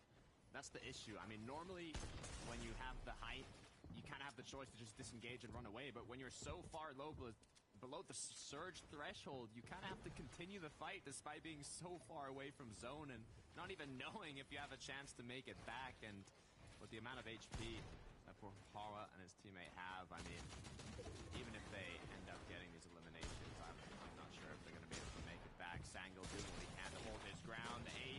98 shot gonna come through. The knock on Perhawa, turning it into a 1 versus 1. Another shot connecting, and Sangil is looking to close this one out. Sangil just refuses to fall here, and Maciak, what should have been an easy, tidied up exchange, has now been completely turned on its head. Perhawa's trio has actually fallen. Whether or not Sangil is able to prevail from this point on, Takata, the one thing that is very clear is that if you're gonna step up, you better step correct, because teams are locked in right now. Players are teed up for this grand finals. 38 Punkte, I love what I'm 22 Teams seeing here leben noch, from Reason 62 Savage Leute leben noch. and Shap. They got a very good zone pull. Now they're able to conserve a Das good kann amount nicht, of ich mats, but hab it's all eigentlich about IPL oder angle. Support, The das players ist IPL, rotating ne? in, but what happened to Cammy and iDrop? Harry's been left So alone, Pet just is 70 Supporter oder so, above. the reason. It's Demon's Darn picks right in front of him. Mistform's gonna come into play, but they're gonna know you're a solo if you get seen here. A full trio to your right, there's only so many options you have.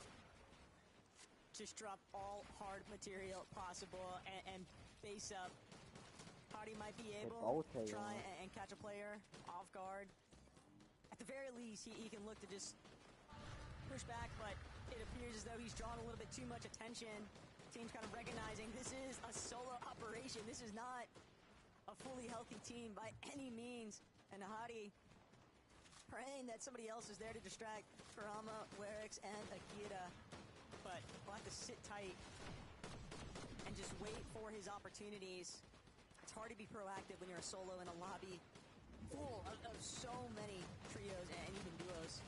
Yeah, ideally as a solo you want to conserve materials, but you need to kind of overbuild to not put that focus onto you.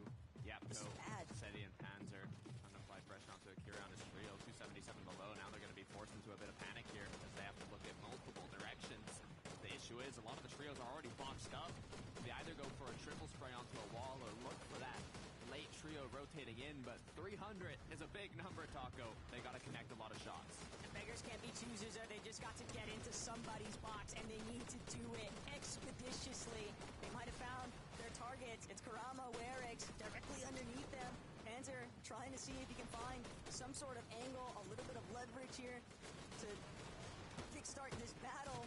But Kurama holding fast. Panzer finally going to drop, but it's just too much desperation. They're putting themselves in two operative positions. They're getting reckless with their peaks. They are 96 above, and it's still climbing, but losing SETI. Just might not have been worth the squeeze after all. They're going to try and see if they can play, throwing SETI's blocks back, but even with the double revive in motion, it's still going to be very difficult for these guys to move forward. They just got to get more damage. They got the perfect zone pull. They're now 70 above. All the opponents have to rotate towards them. They just have to take shots onto them. Harry somehow is still up, but with 304 below the threshold. Surge now ticking with just a couple minis left.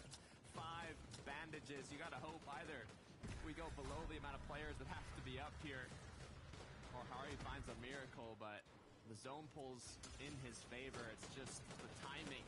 It's not looking good. Unfortunately, sometimes you just have to depend on the lobby to kind of turn in your favor. But bodies are not dropping like flies right now, not at the speed that Hardy needs them to. That's really what he's trying to buy time for, is hoping that the surge threshold is just turned off. But that might not be afforded to him. Just going to play out what's left of his bandages here, Takada. But I fear we are witnessing the demise of Cammy's last standing member. Look above. Looks like we have a face-off, a head-to-head potentially. Queasy on the west side, Vanya and his trio on the east side. Depending on where this first moving zone pulls, it could give one of these trios a massive advantage. For that high ground is Hari now, with only one bandage left. Has a bit of time till Surge starts ticking again. It's 5 seconds on the clock, roughly estimated. Love that Hari is just thieving some Menmis grenade from the other team surrounding him. Benno, Flixie, Vico though. They've got the Surge figured out this match. 259 above, but still looking to keep that number ticking upwards in their favor. Queasy, Mustache, Swizzy. Big tag onto Queasy. A little bit unlucky there, but right now, they've settled the score. They've taken over the high ground. I wouldn't say unlucky. They got that first zone pull. Now all they got to do is hold on to it, and if any trio's going to do it, it's them. As now their focus, apply pressure on trios that look like they might want to take it later on. Make sure to conserve a lot of mats on these initial rotates if they end up getting multiple far pulls. Pink on the edge of zone, making his way in. Panzer Yapko Seti somehow still up from the potential tragedy that almost just went down in the last zone to now having the full trio up, and Vico, Benno, Flixie looking healthier than ever. They're just content to stick to the mid-ground for right now, but Benno knows we've got to play through front side instead. Benno just trying to get a little bit of separation here from the rest of the pack. Doesn't want to get too caught up in any of the congestion that's starting to build towards that backside of zone. Vanya, Medius, Pixie, they want height and they want it now, and they get it, but it does come at a cost. Granted, Queasy also incredibly low. Marius and Pixie going to be able to play defensive measures here.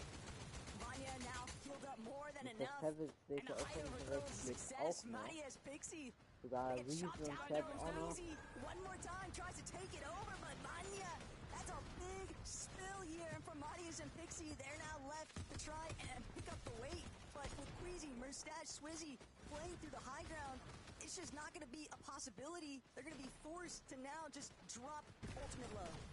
Less than 5 seconds, and Queasy, Swizzy, Mustache were able to take back that high ground, eliminating Vanya to the chop down, as now they're running a bit low on mats, but all they need is 1 or 2 refreshes. They drop down, get a little aggressive with it. Marius down on the mid-ground, looking to see what they can do. Mr. Savage Chap reason on second height, but the pressure's on them now. Queasy taking shots, trying to get them to drop further. He does not want to get contested again. Mustache also dropping directly overhead of where Savage's team was at, but Yapko, Panzer, Seti, they've been making statements throughout their first couple of lobbies here today, and they don't have any intentions of slowing down anytime soon here. CZB also hugging towards that backside low, but Benno, Flixie, Vico spotlight on them. High ground is noticed. Mid-ground's not safe. Swizzy's going to be one of the first to drop here. He's hoping to see if he can get a big refresh, a nice little elimination, take the loop back up to Queasy, wherever it may come, but Mustache will be the first one to find chance yet, though, to go grab the body loot. But that was Flixie who went down. True Leg still sticking it out. Mr. Backside of Savage zone. und Teams Cat, just aber getting immer noch alive. trampled in the mid-ground layers. Marius doing what he can to stay up. Pixie's incredibly low, but the He's Med wieder is bei going to come tot. through alongside that Chug Jug. It's going to be more than Mehr enough dachte to jetzt keep auch himself tot up. von First match Marius has gone Pro. down. Queasy put into shambles. It is going to be Pixie Marius as a duo. They've overthrown height. Everything just gotten a little bit too chaotic now. Swizzy, too much of a mess here. And only one 17 AP aber auch nur noch. Ich glaube, He'll try to do er what he schafft das can, nicht. but he Nein. doesn't have any way Ich glaube to auch viel prevent von Height Pixie. shooting him down. Pixie and Marius as a duo now. Everybody Ja, is Marius so gar nicht mehr hurt. beim Down Basketball. below in these low Mr. layers. Savage Nico ganz has unten. fallen. Venno might Diesen be und next. Cat immer But noch first alive. up, Seti, Benzer, Yapko still working through Vielleicht that zu dem outside low. der erste Same Win. case scenario here for Savage, Reason, and Chat. This could be their moment. They've managed to chase down 5 Venno. Kills haben They've wir jetzt auch. completely Top torn 4, apart 10 this Leute noch secondary alive. height. It's all down to whether or not they've got enough left in the tank to fully take Probieren down das auch auf Pixie High and Ground. Marius Mr. Savage and also probiert deal with zumindest the auf High. Titans underneath them. That's Seti's team. How are they still pushing forward? Die sind auf Reason, High. Chap, Was? Savage, they've taken height. So many Aber retakes die have droppen came through jetzt throughout wieder. this match, and Marius Marius is going for Cole's it again, dead. but he quickly gets shut down. Mr. Savage needs this game. They had a rough first 2 matches to start off this tournament, but all it takes is one Mit big dem one Kill with auf a big Pixie shot auch. coming through onto Pixie. Diesen er jetzt Savage is noch gonna go alive, down. It's all wird up aber to auch Reason. sterben Nobody has leider. no heals. Der Winner And ist... Haris is gonna end Ah, up okay, das winning Team von the heal-off. Chasey. It was just Vielleicht too ist Reason much jetzt at so the viel in der end Top to 10. try and pull it through. Glaub But aber we've nicht. seen so many of these games be dictated by what resources do players have left by these shambles moments. And I think that Savage's team, though, they did a great job of just holding their own inside that secondary height. They definitely did. All they needed was a decent match to put them back into, potential to qualify into the Global Championships, but even just taking home that first place spot, that's a huge bump up on the leaderboard, but also for Tayson, Chisho, and Haris, they were 16th place going into this match, and consistency is what paid off. They were able to hold on to a good amount of heals. They disengaged when things got the most chaotic, and from downtown, Haris, without a sweat, was able to close out that match with heals to spare. So let's head back over to the desk and see what they got to say.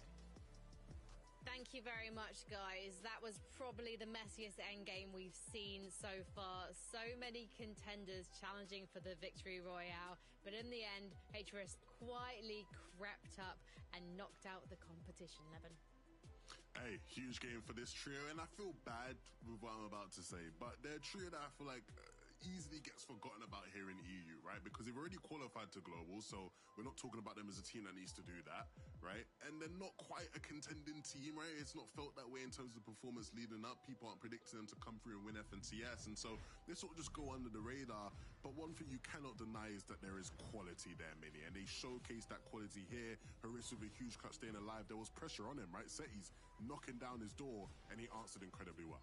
Yeah, really great game for these guys. They only managed to get 1 elimination before this game, so they've ramped it up a little bit as well. And I remember, I think it was in the group stage we were talking about this team, and they seem to have an off game and then an on game and then an off game. So maybe we're going to see a little bit more of that sort of trend right now, getting a really good game in that previous one. Can they continue that? Are they going to maybe have not so good game next game and then a great one the next? We'll have to wait and see, but they need to try and find some consistency. They might not have the pressure of qualifying for Leon on their shoulders, but now they've got a taste of success. They're going to be hungry for more. We'll be back in a few. Also wirklich mich lieber jetzt kurz und Feld wieder rausgekriegt.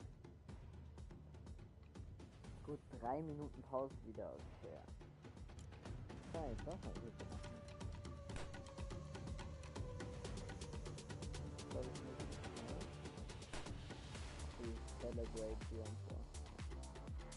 Top gibt es hier auf jeden Fall noch. Ich wäre auf den Tab gewesen, dass wir ein bisschen unhandlich sind. Ich stehe gerade auf dem Xbox-Controller, also ist ein bisschen anders.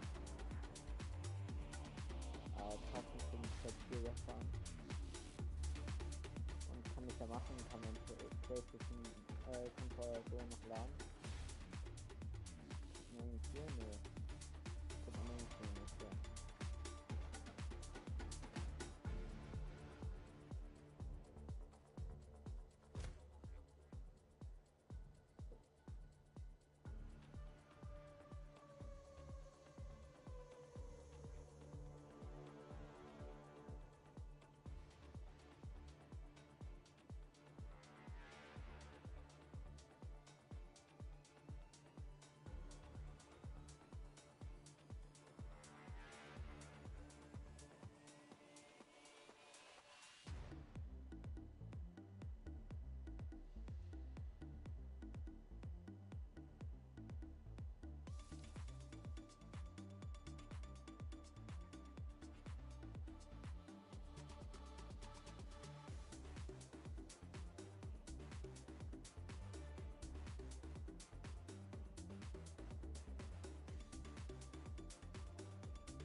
doch nicht manchmal.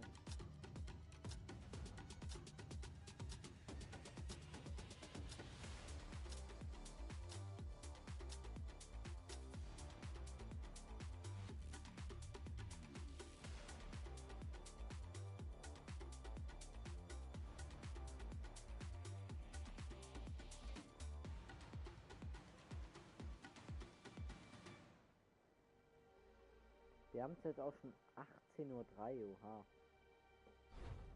Halfway through FNCS Europe Major number 3, and we are serving up some tea today, boys. Namely, that last showdown between Savage's trio and Hatress's trio. It was such a closely run thing, Levin. Absolutely. I mean, you know, this is what you want to see. You want to see the drama, the moments. Mr. Savage's trio in that moment, they looked incredibly good, right? Throughout the end game, we were sort of looking at them and going, oh, all three of them are up, all three of them looking good. Love to see it. Yeah, I mean, it was a tough one, but I mean, I'm looking at the leaderboard right now. Look at this. Hands at first place. 75-point lead so far. Huge number of eliminations for these guys as well, and it just seems like they're playing the fundamentals of endgame so well. They're getting eliminations as they do so, and I think, Levin, we all had high hopes for this trio. We thought, yeah, these guys are going to qualify for the Global Championships. They have what it takes, but doing this well, I don't think anyone could have had on their cards. No, this is really impressing me in terms of how these guys are playing. A lot of people might not even remember this, but way back in the day, back when, you know, Set used to play with Cammy and Teak in trios, right? They were typically a team that would do really well on day ones, right? They were a day one team. I know things maybe switched a bit come chapter 2 in duos, or come the next chapter in duos. And it feels like we're getting some of that day one SETI action from way back in the trio days now, because he's been putting on a show. Hansa and Yapko, we know, are top aimers. They've showed us that multiple seasons in recent times. But yeah, the way these guys are coming out playing today, man, the momentum they have is so impressive. 12 eliminations in that last game. And to think, earlier this season, we talk about Cammy needing to clutch for SETI. Those two were not making it to end games together. And now a whole trio with SETI on the books is actually doing it and coming very close to Victory Royale. So let's see how they do in the next game. But let's talk about Savage. I hinted at the fact that he did fantastically at the start of this pre-game. And I mean, it's good to see Mini Minor. Yeah, really nice to see these guys performing well. I think all the fans around the world for Mr. Savage and this trio reason as well, I'm sure they'll be really happy with how these guys are performing so far. They're making these end games, they're fragging out as well, getting some nice eliminations. Quite unfortunate ending to this game, of course, not quite closing out the win, but a solid performance nevertheless from a trio that have what it takes, Levin, when you look at the names on the screen to go all the way. Yeah, and it was almost there, right? If you look at this elimination, Savage gets he picks up 2 chug jugs, 80 and 30 in them. I don't know, I think they might have had storm sickness in this game, right? Yeah, because the reason starts going down really fast. If they don't have storm sickness, with the amount Savage had in those chug jugs, I think he might actually out-heal Hatress there and just win the game if he starts healing instantly, right? So, you know, again, really fine margins here in the FNCS Major Final, but it's good to see these guys sort of announce themselves to the lobby and make their mark here. This is a trio that didn't need to come through LCQ. They did qualify via consistency last weekend. They just about scraped in. And again, this is the first major we've seen these three playing together. Chat was a last-minute addition, stepping in for the deal after that trio went their separate ways at the end of Major 2. There's so much fan love for these guys. Everyone wants to see them at Globals. Mini Minor, is this possible? Of course. I mean, you know, it's Mr. Savage, it's Reason, it's Chat, fantastic talent in this trio. I think it's always just been about, can they do it now when all the pressure is on? There's so many eyes on them. And so far with that last game, looking really, really good. It's just about whether they can continue that now over the course of the next few games. Well, let's talk about the high ground situation at the end of Game 3, because we got to see Queasy taking it again, a bit more difficult to hold on to. There was a particularly tough challenge, Levin, from the likes of Vanya's trio. Yeah, I mean, look, this game, it was, you know, another game where we saw them on hype, but when you look at the way the zones pull in, it was way more likely that teams were going to look to contest them, and they got chopped a couple times as a result of it, right? Teams have a bit more time to work with. Eventually, Queasy gets chopped, and look who's waiting for him in the box. Vanya's trio, we know how relentless they can be for hype. We know they're a team that wants to take it. But some of these late high ground takes as well, when they know Queasy's team has invested so much into it, being ready to jump in and make their mark is again, a great quality that this team beim has. They're ersten not a wird one-trick er pony. nicht They're not gewinnen. one-dimensional. It's not Muss take height tragen early or eigentlich. don't bother at all. They can cause problems for Queasy in this lobby. You look at that leaderboard as well, guys. It's so close between second, third, and fourth. I'm excited to see more high ground battles between these trios. In the case of Vanya, Pixie, and Marius, they had quite a slow start in game one, Mini Minor, but already we've seen how ferocious they can be on the comeback trail. Yeah, it's really nice to see them actually coming into their own now, getting into the sort of gameplay that we would expect from this trio. I expect to see them more on height now, maybe playing with a little bit more confidence, especially since Queasy might be having some off-spawn troubles. Well, let's head into game number 4 with Taco and Takata and see how our trios shape up. Trust me, I was definitely looking at that leaderboard, Frankie, and seeing Seti, Yapko, and Panzer so confidently holding that first place position after we've already covered the halfway point on today, Takata. That is an impressive performance so far from this team. Definitely a comfortable place to be in. And now we're also seeing one of the most predicted teams at the top of the leaderboard, Vanya, Pixie, Marius. And despite Vanya having went down right when that high ground retake started, they were still able to clutch up points. So let's head on over to the next match of the day. beginnt jetzt auch. Game 4 of Day 1 Major 3 Grand Finals. And it's been a bit of a doozy for Team Malabuka. For anybody that might have missed out the first 3 lobbies, it has been Queasy's domain so far here today. And whether or not it continues to be a reoccurring theme, only time will tell. But with the way that Malabuka's trio had already committed, it seems like they are dead set on challenging Queasy, Swizzy, and Merstash. And this is where things could start to get a little bit scary now for Malabuka, because if you don't win this trade, if you try to just split the POI, for example, and then head off elsewhere, you need to be able to actually play a single early to mid to late game, and that just has not been a possibility for Mali's team today. Yeah, so normally they'll always kind of 50-50 that rare chest at the top of Demon's Domain, but now they're choosing to do kind of something new, and I don't know how much kind of prep they put into this potential position. We'll see what ends up happening, but Sato split Karma. Had a bit of a freebie in the last match. Hopefully this time around they have more of a solid fight. But so far disengaged to get a bit of extra loot is going to come through. Team not trying to get too split up from a little bit of slip and slide action towards the ice there with Waze, but Sato, Splik, and Karma probably in the more favorable section of this south portion of the map, and Sato might actually be the first one to tango there with Wise, his Clown, Gabix. They're going to look to see if they can get some angles overhead, and was not expecting Splik to get isolated that quickly, but great line of sights. We're pre-established there, and so rapidly too. This is a great opening look though right now. On the other hand, for Sato, he's trying to see if he can get some kind of conversion, some kind of equal playing field. They can find a knock of their own, but it continues to be Clown just pressing forward and Clown pressing back. But Waze, Clown, Gavix ultimately will stand strong, and they win out this exchange. That is a big welcome for these three. Yes, quite a tragic match for Sato too. From a 27th to now going down off spawn. They're already in 5th place going into this match, and going from 3rd to 5th to now who knows what position, maybe even into 10th.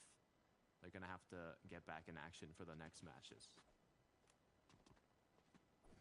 Could be big plays here though for Vidil and Cringe. They are down Volko, but for Hala, Kaiser's, Maciak, they're still looking to try and continue the conversation. They want to be a part of whatever early eliminations they can find, but Cringe, Vidil fighting back. Cringe coming up big time with that elimination onto Maciak. Gonna extend his position now as per Hala, Kaiser's. They're gonna have to take a moment, and it gives Cringe a chance to maybe lift the deal, but the dash from Perhawa, the porta potty escape. And Kaiser's and Perhawa, they're going to have to hit the drawing board. It'll be a little bit too risky. They know that a third party has now rolled up to Outpost, and there is nowhere left for Cringe to run. Yeah, running low. I mean, 20 builds are left, but how long will they last you? You got to think not how to disengage with those builds, but how to play aggro, box up an opponent, get a quick elimination. It's just so difficult when you're just one pump shot away from getting knocked down. Cringe gets eliminated, and now 3 elims are on the board. Heads up plays though from Ivan, Artiste, and Holy, auch Ifrozi. tot vom The fact that Bingo. they opted to rotate this quickly out of Hat Kappa Grappo makes Information perfect sense. weitergedrückt, They und knew einmal that there oben was a links, wir lot sehen of den trouble ganzen afoot Namen. for both of these trios at Outpost, and they knew they could Leben ja noch intervene. alle. They're not the only ones either. Ein This drittes Team intervention kommt dazu. with Bastroki and Ankito. The third party disruption now. That's going to leave Merstash and Swizzy to fend for themselves. A little bit pinched here between Malibuka's team and Bevy's even starting to join. Well, for a moment it seemed like Swizzy was going to be able to get out, but Bevy's just had the cutoff there. Busy auch tot, oha. And this is just an absolute haphazard catastrophe for both Queasy and Malibuka's teams. Neither side really getting the better end of Demon's Domain off spawn. Yeah, Merstash left as a solo now. Both his teammates got dropped like flies as now, I mean, Malibuka has his whole trio up, but with the amount of loot they got from their side of Demon's Domain, they haven't even pushed in yet, so not looking good for any trio in that situation. Pablo, Fred, and Chino, though. Doesn't matter that they're a bit in the zone. This could be a huge pickup. They just want to play a bit safe here, cannot risk getting knocked down. Some of the adaptations, though, this has been a very consistent early rotate from Ferdoxy's team, but encountering Hizix and then Depuzo might not have necessarily been on their radar. Fully aware of the fact that it's Pradaj and Cantry. I think that was their initial target. They just got a little bit mixed up with the third-party disputes, but Cantry, Pradaj, Fincheck, Box, able to depend on each other. Cantry also still has a Medmis grenade, so they could definitely look to draw out this fight as much as possible, but Pradaj seemingly wants to get a little bit more involved up close and personal with the action, going to dash right through. Medmis grenade does eventually get expended by Cantry there, but Pradaj just trying to apply some pressure to the floors, using the Superman sprites, get some consistent targeting on the walls, but Pradaj, the moment that he tries to elevate himself a little bit here, getting tagged along the way. Cantry underneath. HP just running so incredibly low for a lot of these teams. They've already expended the bulk of their heals, and Pradaj does have a medkit, but he'll have to use it on himself, and it won't even be finalized. And Depuzo gonna play spoiler to that one. Sure, he does fall, but damage has already been done. Cantry will at least be able to utilize the siphon, but can he make it for the revive to Pradaj's body when he's got Hizix so healthy overhead? Not only that, a whole other trio kind of surrounding them like hawks, waiting to see if they should strike. As you can see on the minimap, getting closer and closer now. Pradaj should be able to get picked up, but the shots coming in from the third party. The crack coming through as well. It's just a big opening to say, hey, you'll have the upper hand if you come take this fight. Oh, they've just got to dash and go. They have to either challenge Hizix or completely disengage. There is no in-between, and it looks like they've opted to try and get this elimination onto Hizix. They need material. They know they're going to be pressed pretty soon from a separate direction entirely. And Fincheck, even though he gets knocked here, Cantry still looking to see if he can play for the revive one more time. But Pablo, Ferdoxy, Chino, they've reinvested towards the fight here. And they're coming back with a vengeance as Pradaj now doing everything in his power to try and see if he can escape from Chino's clutches. But it's Cantry who finds himself at the other end of Chino's shotgun blast there. Wasn't even initially intended for him, but if he's going to jump into the action, he can catch these fists too. Pradaj, the only one, and he's forced to completely dip off into the distance. Pablo is still somewhat trailing him. Yeah, perfect time to strike for the third party. They waited it out quite patiently, and it worked out well for them. Pradaj, on the other end, did not work out well at all, as now he's going to be forced to play the slow game, and we know how that turns out with the current meta and the amount of damage you're going to eventually need throughout this match. So wish him the best, but hopefully we see him later on in the match. For now, we'll focus on Vanya, Pixie, and Marius. They've got a pretty set-in-stone strategy here at Flooded Frogs. They're able to get a good amount of surge early on. God. Look at all these heals, man. More than enough spare heals in case they do take that damage from their base.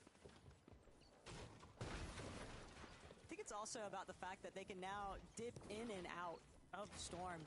They have more than enough white heals to tank up some of these early Storm ticks and just expend even more time forcing teams, forcing the flow of the lobby is what I'm really thinking is their plan to kind of just be one step ahead of everybody else. But Demon's Domain, Malibuco, Wax, Ping. This is the longest that we've seen them last at it, and they have full intentions of trying to clear out Bevies and Verstroki and Kiroi. But they've got to be real careful with this fight. They know just how likely it is for another team to essentially jump into the mix. Yeah, the issue for Malibuca, Ping, and Walks is, like Levin was alluding to earlier, when you're an elite trio like this, if you have that successful off-spawn, the next job is winning the match. And it's what they're going to need if they want to put themselves back in a chance to win this tournament. The good news is it's a 12-game format, so they have time, but hopefully it can all start here. The Mystic item is in Vestroki's hand.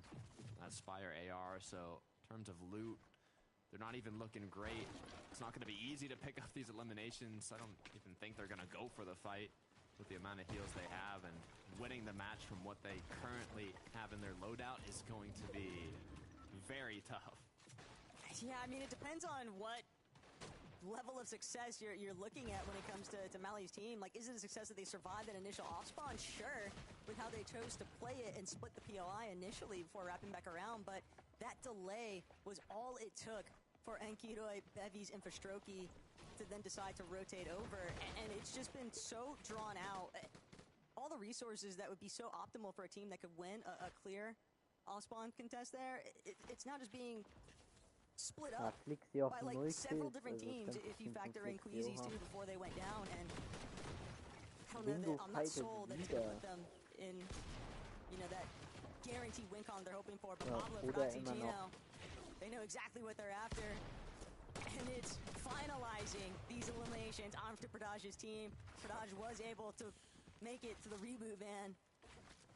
We see Fincheg, we see Cantry, but everyone is just trying to live.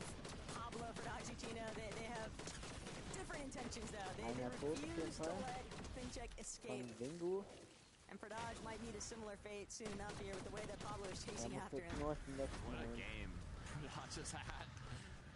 From early game to reboot to now in shambles against one of the top trios. Nice, 25 Teams noch live, 73 Leute. It's going to be a lot of time spent on VOD reviews tonight, I'm sure, for Pradage and the rest of his team. There's always a chance to, you know, hit the drawing board and come back stronger in day 2, but for right here, right now, Flixie, Veno, Vico, inside of Storm, Cammy trailing behind them. These dead side rotates. We've seen some teams like Veno's kind of struggle with maintaining surge throughout the process, but when you've got the possibilities here of now exchanging some tags between iDrop, Cammy, and Hottie and themselves, that might be the difference maker. It's like the focus is just getting to zone. Good news is, due to their positioning on the map, there isn't a lot of trios already based up in that section of the zone, so they should have a pretty straightforward rotate here, and Vico, Venoflix are going to be able to reuse the mats if they have to. They shouldn't, because I don't think there's going to be too many players shooting back at them unless they try and hold them. Panzer, Yapko, and Seti currently leading the pack by 75 points going into this match, and they're looking to hold on to it. Not a single elimination, just playing it slow for the start of this match. That's exactly what they need to do. It's an awkward kind of tension lingering overhead the lobby right now. Yapko, Seti, Panzer fully aware of some of the surge bases that lie just ahead of them on the mountain span. And you want to be greedy with your materials, but when so many teams are in those elevated box positions, it can be tough to break through. There's now Timu on the receiving end of Axe Force Nathan Egal, and ist halt auf jeden CZB's Robin-Team aggression. auf jeden Fall. Outlaw Oasis Probiert hat von oben Robin and Timu's reinzugehen. demise. But first things first, Robin, can you find the opening shot Tini to oder actually Tanny, die balance warten auf jeden Fall this draußen. fight? Draußen gleich Or schon will warten you auf just jeden be Fall, third-partied bis einer because of stirbt. Trulex lingering Nicht right ein behind Trio. where this fight is taking place? That's the big question. Do they know? I'm sure they do. As the shots continue to go back and forth, but until a big hit connects, until a knock comes through, the full box fight being committed, the third party is going to hold back, wait for that moment to strike. But so far, that moment isn't coming through. But Trulex's team, they know that they're in zone. They don't feel rushed. They're as long as they keep these two teams in their sights. This is a very, very optimal janitorial position that Trulex might have just signed himself up for. But it does depend on how long can Robin and Timu fake it till you make it. Because the material count is very different between these two teams. But it's not like Axe Force, CZB, and Nathan have 100% knowledge of that, right? They don't have the same advantages we do from just watching how this whole story is about to unfold here. Robin trying to see if he can get some tags exchanged, but the shot connections are just not the big chunky hits that you need to try and turn these ties in your favor. Walking a bit closer. Trulex to be now. Might be knocking on a door. Hoping that maybe Axe Force or CZB try and disengage, but little do they know they're the ones pushing forwards. All it takes is one change of an angle, one edit of that metal wall. Patience is a virtue. That discipline right now from Trulex's team might just pay off dividends in mere seconds here. It all depends on whether or not Axe Force, CZB, and Nathan are able to just have a clean up here. They've got to find two very quick knocks, two very quick eliminations, or be even further exposed to falling victim. But Robin, shield fully cracked.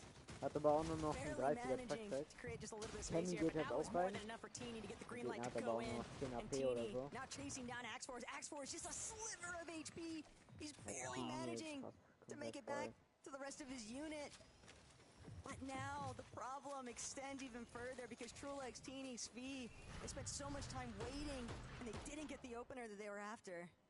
Quite literally could have left Axe Force at 1 HP from how low he was looking, but how quickly he was able to get back to 100 is impressive. Like you mentioned, they spent a lot of time and it's made them only be 403 above, which is good for now, but you can see how quickly it gets cut in half as now the rotating back around could open up a big opportunity to get some shots onto Marius and Pixie here.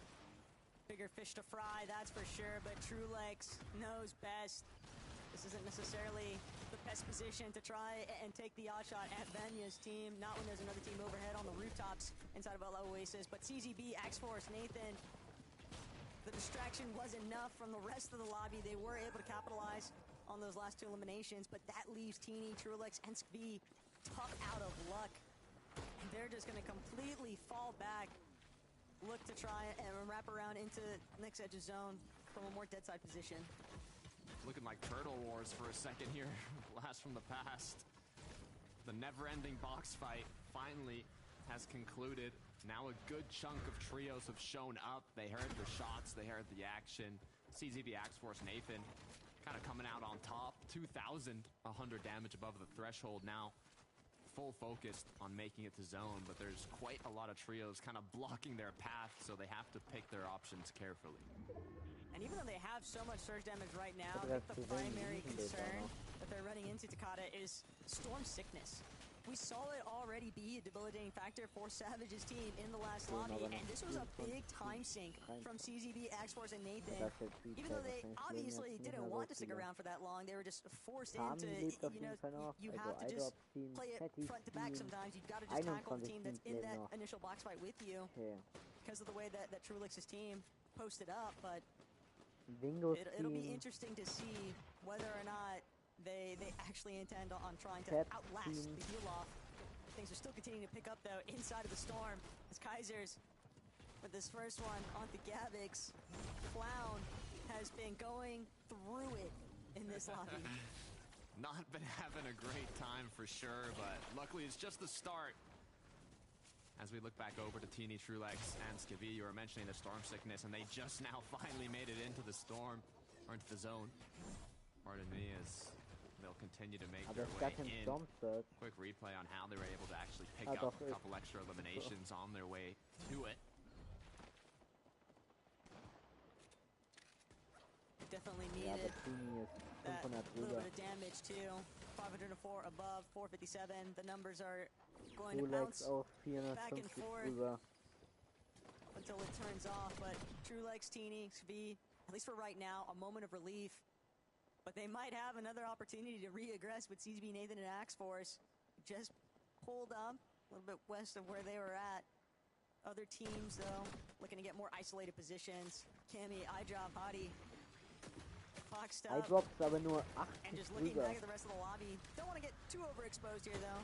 Nothing too greedy. But some nice peeks out of iDrop. Just looking to net a little bit more damage where possible. Yeah, they need a pretty good match here if they want to be contenders for that first place spot, but I don't want to talk too soon.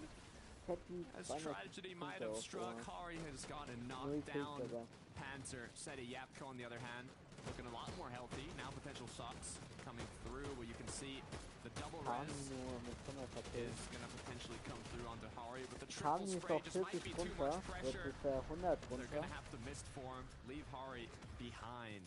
The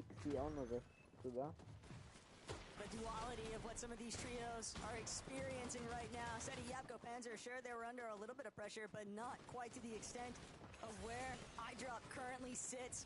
Cammy knocked. Hottie eliminated. iDrop trying to see if he can even make it back to the body. Mistform going to carry him out, but that was his last charge on the Mistform. He does have a couple of Chug Jugs left to play, so he could just look to sit back, tank a little bit of Storm, and hope for a really big refresh on the way out. Let's see. Renovico looking healthier on the other end. Now they're setting themselves up for a solid match here. We'll see where this 8 zone does end up. Closing to. Not exactly on them, but it could have been a lot worse. Close enough to get a solid Mistform rotate here. Like, Venom's always the sort to kind of encapsulate anything you can do, I can do better mentality. But to try and steal the show away from Seti, Yapko, and Panzer is going to prove to be a monumental feat today, because these guys have just been on fire, Takada. This entire trio has so much to prove. Seti trying to tell everybody it's not a fluke that we split up. This is my team, and we are here to represent as top contenders of EU. And from where they were last seen, Takada, they might just be able to get the job done here in Lobby 4, but Savage, Reason, Chap also looking to keep themselves inside of that conversation for the leaderboard top end. The second place finish in the last match really boosted them up in terms of placement, but they're still in 12th going in, so Chap, Savage, and Reason, they need another big game, but they're in the position to get it, now staying ahead of zone, doing a good amount of damage, but a potential mountain zone once again. Gotta be ready for the change of elevation if it comes to it. Seti, Yapko, Panzer, looking comfortable, finding openings, options, shots, anything they could possibly get to do more damage. These soft pulls over the water, too, just forcing so many teams to burn through their material counts. Chap, Reason, Savage, backside of zone, and it's proving to be too much congestion for them to handle. Reason, and the first one to get knocked Chap shortly after. Savage can't withstand it. Just too much pressure from Atreus, Tayson, and Chicho. A little bit ahead, and with all of the benefits, now Nebs, Kiddo, Pink, after recognizing the way that Savage's team went down, they don't want to become the next victims. They're just trying to sit tight for a moment. But the score for high ground, Frenet, Giddes, and Dinas, they want a piece of it. A mythical pull for Dinas and his trio, as it's going to go around the edge of a mountain here, so hopefully they're going to be able to take it on contested, conserving a decent amount of mats, but for the players down below, they got to be careful if it ends up pulling over on the next zone. Marius picks a man, Novus doing a good job staying ahead here, playing it as safe as possible, but I don't see too much mobility, just a few dashes are all that's left. They do have Der hat auf jeden Fall gerade 40. Banyak noch mit 100 HP. Geht das weggekommen, mal ist Code dead. Just try and create some space, and Marius pays the ultimate price. He's made it to front side, but he's gonna have to use that Memphis grenade. Pixie left behind in all of this chaos. And with how split Pixie and Vanya currently are at, it'll be really difficult for those two. They're essentially gonna have to play it as solos from this point on, because Panzer, Seti, Yapko, they just keep tearing through some of these lower layers. All the while, Height spraying down to some of these teams, mixing up the focus, just continuing to be raided by the rest of the lobby. Storm Surge takes coming into play here too. Pixie finally getting a chance to try and dash forward. He's trying to see if he can catch up with Vanya, but he's still looking to play his own life. He has just a little bit left over in the Chug Jug, and finally is able to reunite with Vanya. But these two are battered. It's going to be an uphill battle. This is a big shift, though, in the conversation here, because Seti, Panzer, they're the only two left standing, and they don't have any material, Takata.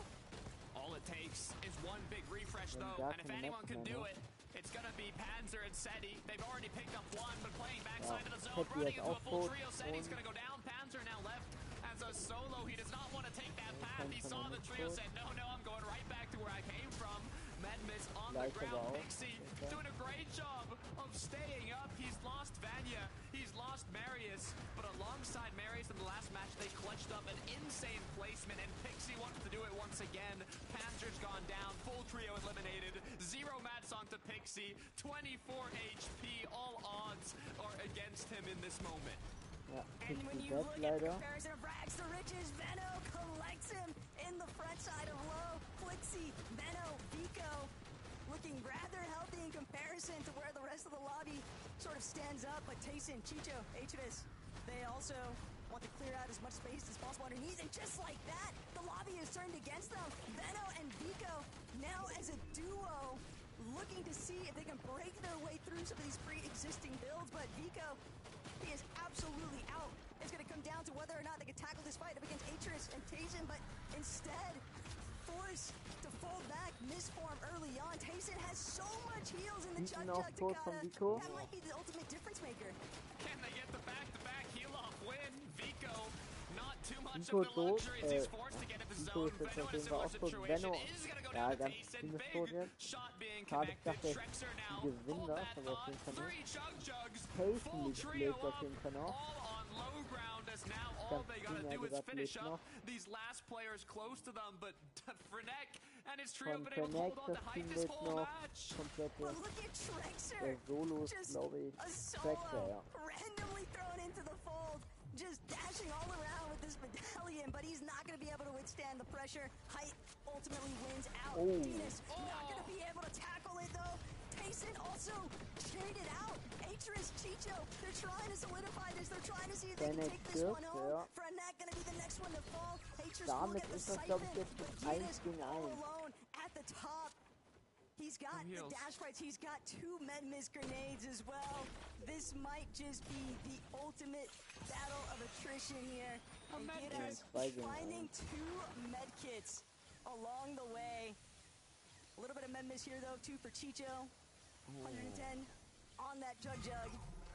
Will Storm Sickness come into play for either of these players? Only time will tell. That's the big question. Tayson had the triple Chug Jug, but Chicho was able to pick it up after he got eliminated. Giras, luckily enough, unless it was his teammates that threw it, found those extra 2 medkits as Chicho now has ran out trying to find Giras, but he's going to close it out with a few quick eliminations, and that is exactly what they needed to push them up to 137 points. They didn't have a strong start, but with a win like that, they're back in action. It really just boiled down to Giras' team maintaining their elevated position, and those zone pulls were vicious for everyone else in those mid and lower layers, Takata. We just saw the lobby thinning out so rapidly because everyone is just trampling over each other, trying to see if they can make it over these peaks of elevation.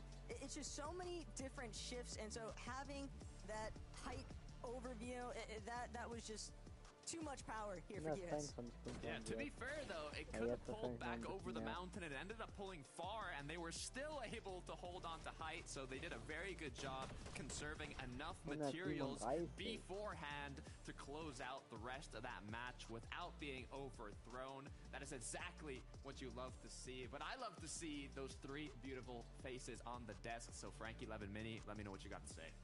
And I love to hear those beautiful voices, and I love to see a near back-to-back for Chicho's trio. However, props to Giras's trio for finishing that one off. That's probably the longest heel-off I have ever seen. So it's good that it came down to a good old-fashioned 1v1 with the weapons in the end, Levin. I was going to say, longest healer. You weren't back with the pizza times, Frankie. Those are some long healers. I remember the parties. I remember the parties, but they got cancelled pretty quickly. I will say, big congrats to Giras's team for that win. Big ups to Mini Miner for calling them out as a team he thought could do it. But shock, Giras's team wins a canyon crossing zone game. Wow, who would have ever thought? I mean, like, it's really funny. For the people who might not get what I'm talking about here, there has been an ongoing theme with this team. This team has looked very impressive all throughout this year, right? They've looked like a sleeper team and a team who have been able to put on great performances at times. But one of the key things that is always a common denominator whenever they perform incredibly well, it's that it's a canyon crossing zone. They obviously land canyon crossing, they're very familiar with the area, and they just have it figured out. If the zone's pulling here towards the end of the game, Mini Miner, you can expect to see these guys way up there in the standings. Yeah, sometimes teams can actually struggle when zone pulls all their way because they're not on the move. They're not trying to find storm surge tags in other areas. Everyone else is sort of coming to them, but they have it all just down to a T. And yeah, like you mentioned, I mentioned at the beginning of the show, still a lot of work to do. So I do think these guys can qualify for globals, maybe not get in that sort of top three echelon of the leaderboard, but definitely a globals qualification contention team. Let's just hope for them we have some more canyon zones. Well, I'd like to take a look at the leaderboard, but we can't do that until we've had a break. So we'll be back in a few minutes.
Welcome back to FNCS Europe. We have only 2 more games before we have to pass things over to North America. But what games they have been. It was so close in that last game, as it always is. But it was nearly a back-to-back victory royale for Tayson's team, Mini Miner. I love to see Tayson doing well, and this is a team we can't sleep on anymore.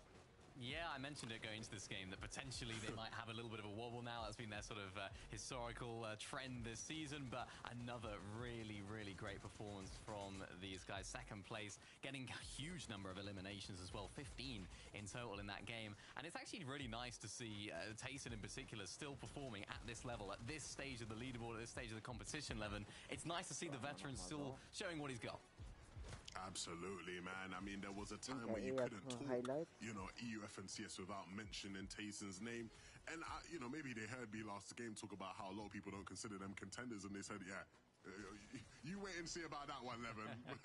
Let's show you what contenders do. I mean, 2 very impressive games, a first and then a second. I mean, it puts you way up there in the standings, and it puts them in a position again where if they can just hold on, cling on, they're going to be going into the back end of the tournament tomorrow, you know, really looking good for themselves here. So I want to see them continue this momentum for sure. Yeah, and it's nice actually because they are already qualified to the Global Championship, so we are getting to see a little bit of a freer play style, I suppose, than what we saw from them last major, in Major 2. And it's actually nice to see them playing with that little bit of confidence now, that little bit of fluidity to their game, and you can sort of see it coming into play right now, and putting them in a good spot on the leaderboard as well. Putting them in a fantastic spot. Given the slightly slow game 1, they're just behind. I say just behind. It's about 50 points between them and Seti at the top of the leaderboard. I mean, Seti, man, I feel like Seti's normally a day 2 player, but here he is asserting dominance on day 1, Levin.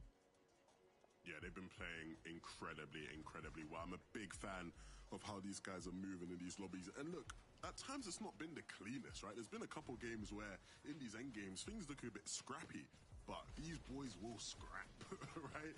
And look, we know Yapko can do it, right? Yapko was doing it on NA for a whole year, and we saw just how potent he could be with the firepower. We know Panzer can do it. You know, top aimer, we've seen him do it this season when he was, or earlier this year when he was playing with Mongo and Savage. Seti's showing up as well, though, and I think that's the huge thing, right? Where Seti maybe gets relegated at times to being this player who's just known for his smarts and his ability to lead. But now he can shoot his weapon as well, and he's doing that here well today. Can I ask you guys quickly, did you expect this to be the trio where we really got to see Panzer settle in and get the results? Because he didn't do badly with Thomas and Uppel, and obviously with Savage and Mongo earlier in the year.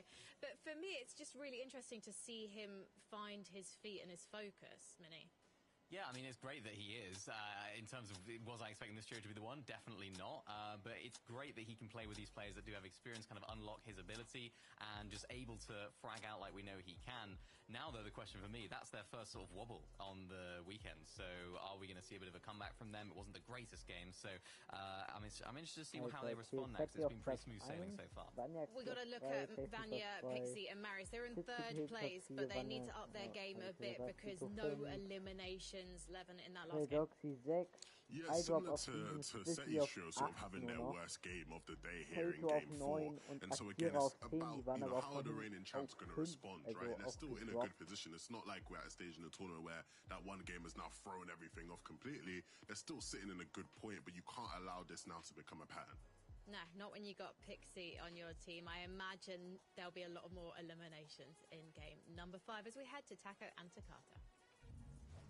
Thanks, Frankie. Just a couple games left for day 1. Don't worry, we still got day 2 with 6 more matches, but the leaderboard keeps changing. The only thing that's staying is that number 1 spot with Seti and his trio holding on strong. Shout out to CZB X-Force, Nathan. They did a good job to put themselves in 4th place, but it's constantly changing, Taco. Yeah, and that's just the nature of competitive, but we'll get a chance to see what changes happen next here in Game 5. Regarding changes at Demon's Domain, there was an interesting switch up off the start, and it's that Malabuka versus Queasy. They weren't going head-to-head for the rare chest on the top of the main building in the POI. They kind of did some weird split. I'm not sure if it's because they had like all really poor drops and just forfeited kind of the drop, or if it was a trend that we'll see for the rest of these matches, but I I'm excited to see how that does end up playing out here. I think the more interesting development, though, with Demon's Domain is last lobby was really the first time we saw a true jump into the mix of a third party trying to, you know, just put their foot in the doorway, kind of remind both of these teams, whether it's Queasy, whether it's Malibucas, they don't care. They're willing to pick apart whatever isn't settled fast enough at Demon's Domain. But Queasy, just behind Malibuca, guess who gets the chest first? And Queasy, the mad dash, but immediately dropping. He trusts Mustache to be able to solidify more than just that one limb. Malibuca getting knocked though. Walk soon to follow. And this is exactly what Queasy, Mustache, and Swizzy were hoping would have taken place in the last lobby. But they find the clean three-piece finish. And Demon's Domain just continues to be ruled by Queasy, Swizzy, and Mustache. Yeah, quick cleanup once again. The last match, neither trio really kind of got the upper hand, but so far it has been pure domination from Queasy, Mustache, Swizzy. Malibuca will have a whole day and one more match today to kind of figure out with this trio what they want to potentially change up going into day 2, because right now it's not working out for them. Well, it's also a little bit of mind games coming to play now for some of these teams in these early engagements. Cringe, Volko, Badil, and Cringe will be one of the first to strike here. But Badil, he knows he's got to defend exclusively on Cringe to finish out this fight here at Outpost, but it's just not going to be enough. Clement and Ice will be able to finalize this battle. And that's a big win early on, but a devastating shot towards Badil's team. They had a really tough time here today. Yeah, it's not the best spot to be in, but I mean, you've got a whole other day, a whole night to kind of prep and figure out what you might want to change up. For Tayson, Chicho, and Haris, though, Levin was talking about it. Ever since they qualified to the Global Championships, they've been a bit kind of, I don't know if I'd say under the radar, but not talked about as much. And now in potential for taking that first place spot once again. Looking quite strong. A little bit of EU Kanata action, if you really think about it. But Tayson, he has his own established name for a reason, Takada. And even with these last 2 lobby performances, Tayson, Atris, and Chicho, they know what kind of turmoil lies in store.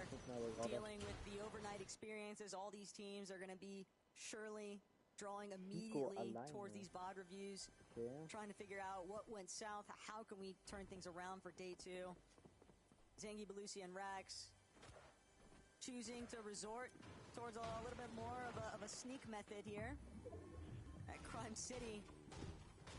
And Atris, he unfortunately might be the first victim, and sure enough, that trap was just too heavy.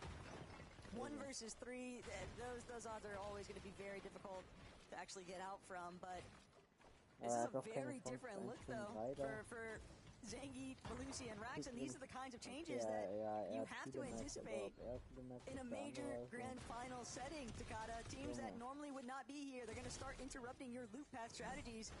Nobody is safe. Nobody. Lixi camped in einem Bus.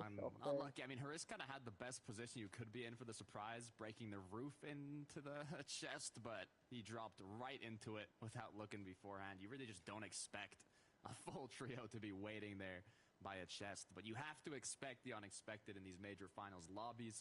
You said it yourself, how much prep actually goes into them. So far, Flixie. Just to be waiting on something. Well, we get to actually tune back in to see what we missed out. Brutal Boxcars challenge very early on for Doxy's team. They have made a rapid adaptation towards their early rotates, and Brutal Boxcars, they gave Pradaj Kantry and Fincheck a break and went straight towards the source of Veno, Vico, Flixie. That is a big loss, though, for Flixie, having to play for the reboot instead to get his teammates back up and running. Yapko City Panzer all the while at Lone Wolf Lair. A little bit of a triangle surge setup, but all completely separate teams. This is a big reason why we're seeing some of these surge numbers kind of just escalate way up in the charts, and that's where A lot of pressure is applied towards teams like Savage and Reason and Chap.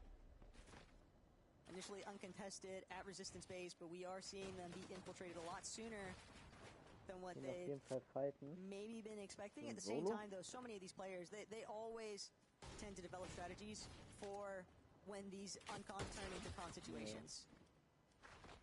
Always be ready oder Trio oder so. for what can happen.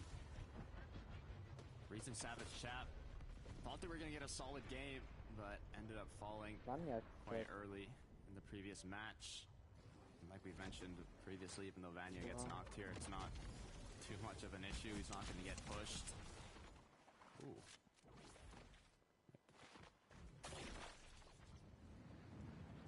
Prodoxy and Pablo are on the move. Prodoxy was tagging somebody up pretty heavily with those kill switch revolvers. And now it seems clear that they want to get a little bit more damage application, and it's because of the reboot. Flixie, they departed Brutal Boxcars just long enough to let Flixie play through the reboot so they could one more time just forcibly shut down Veno, Vico while they're still injured. That's crazy. As they continue now to apply that pressure. Getting up close and personal, shots coming from multiple angles. Burning through mats as Flixie takes a big shot, getting knocked down. Chino, Pablo, Fred now getting extra aggressive. Veno falls shortly after, and it's all up to Vico in a 1v3. It is a tough break here for Vico. Yeah, this is not the loadout you want to see. And at this point, it's only a matter of time before they eventually tear apart the train station enough to expose where Vico is at. But a player like Veno, you know he's going to be out for revenge against Prodoxy's team. This will pay a price potentially in the future. But for right now, it's all Pablo, Prodoxy, and Chino laughing their way to victory at Brutal Boxcars. That is a huge win, and to shut down Veno's trio so early on in this lobby, that's another one of our teams inside the top 10 of the leaderboard, Takata, that are forced to sit this one out early. Yeah, not great looks, but you know, on the other hand, good looks for Pablo, Fred, and Chino. They had a pretty good start, but started picking things up in the last match with their 7th 10 elims, so hopefully now they can get another back-to-back decent match here. Axe Force, CZB, Nathan, similar situation, now in the 4th place spot, looking incredibly strong, so they do not want to go down early here, as CZB has been knocked by Teeny. I'm hoping it's a long-range knock, but we'll see.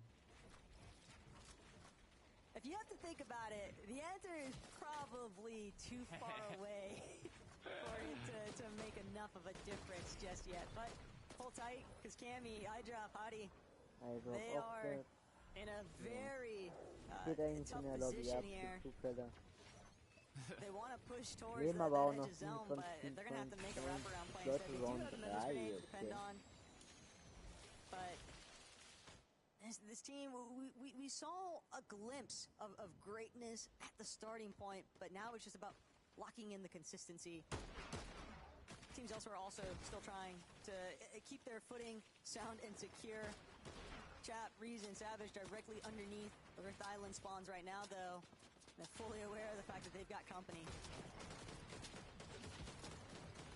Kind of following through the tunnel to see what they can find. Nothing so far, though. Dash is going to get reset. Looks like they're actually a bit hungry for it.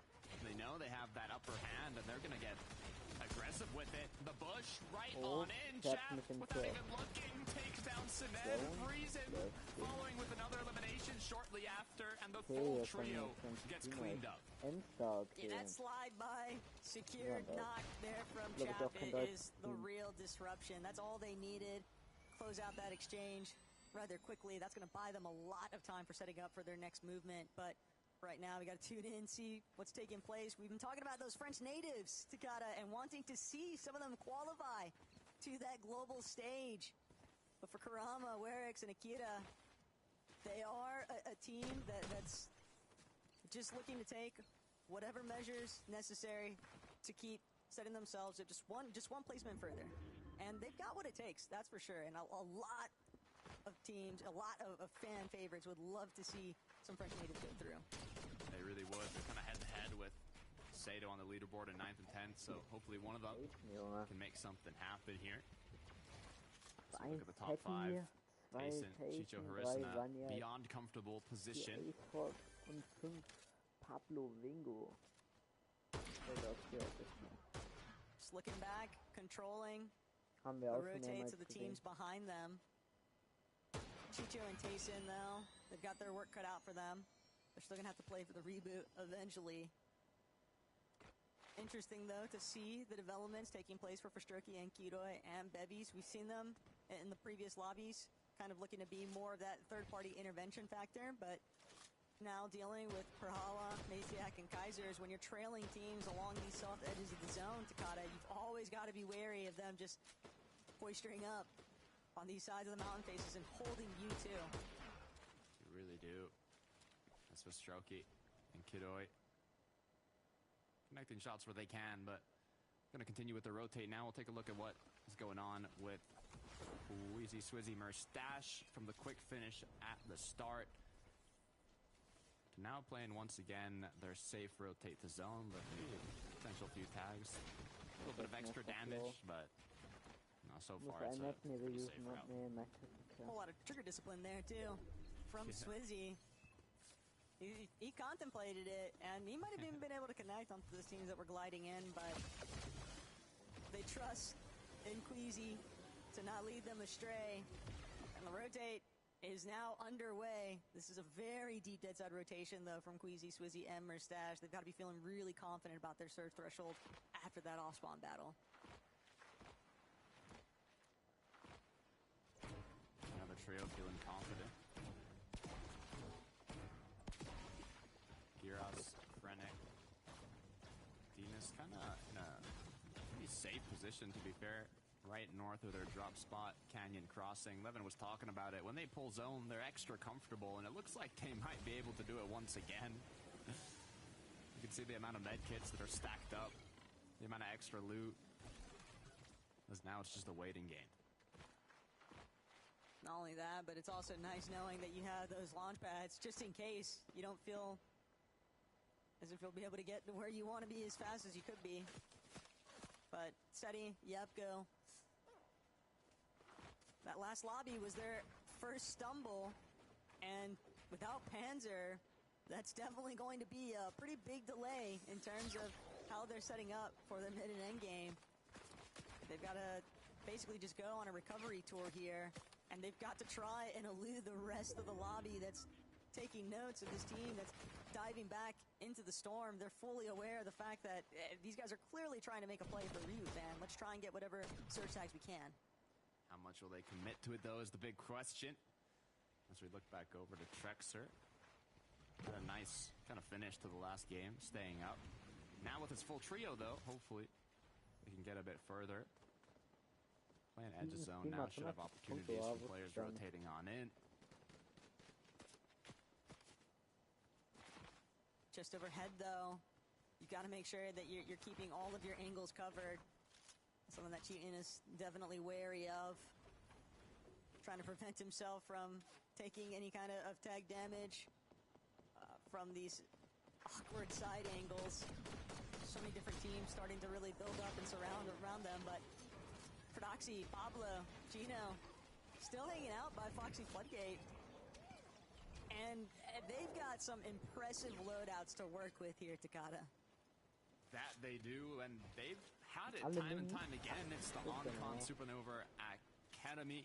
They've really got more than enough loot each game, and not only that, eliminations alongside it. They're incredibly efficient with their off-spawn, instantly go for the pump power aggression or, you know, any kind of surrounding area, and they've been incredibly successful with it so far.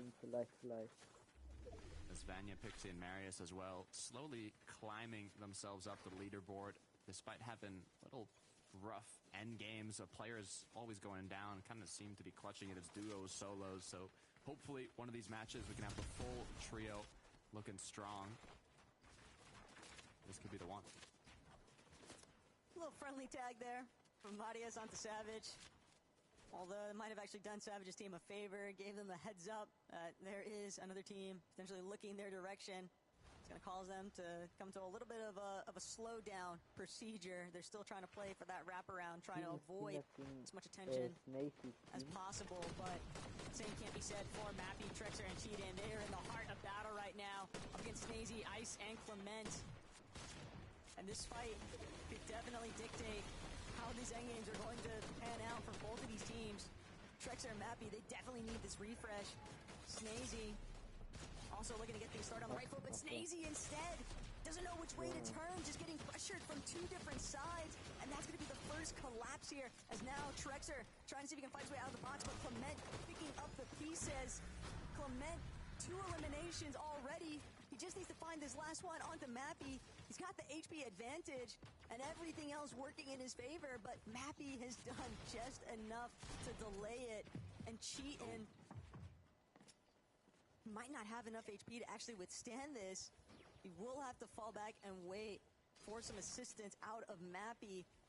But Clement, even with the HP advantage, you're still 1 versus 2 scenario. And I'm sure he wants to try and play for a reboot. Oh my gosh, it's falling apart though for Savage. Talk about an elimination. Panzer taking out Savage and his whole trio. What a way to go down. This is not the part of the match you want to get eliminated in, and to the hands of Panzer, Yapko, and Seti. This is going to be a tough one. But Chop's not finished here. Panzer, Yapko, they've got to now tackle Chicho.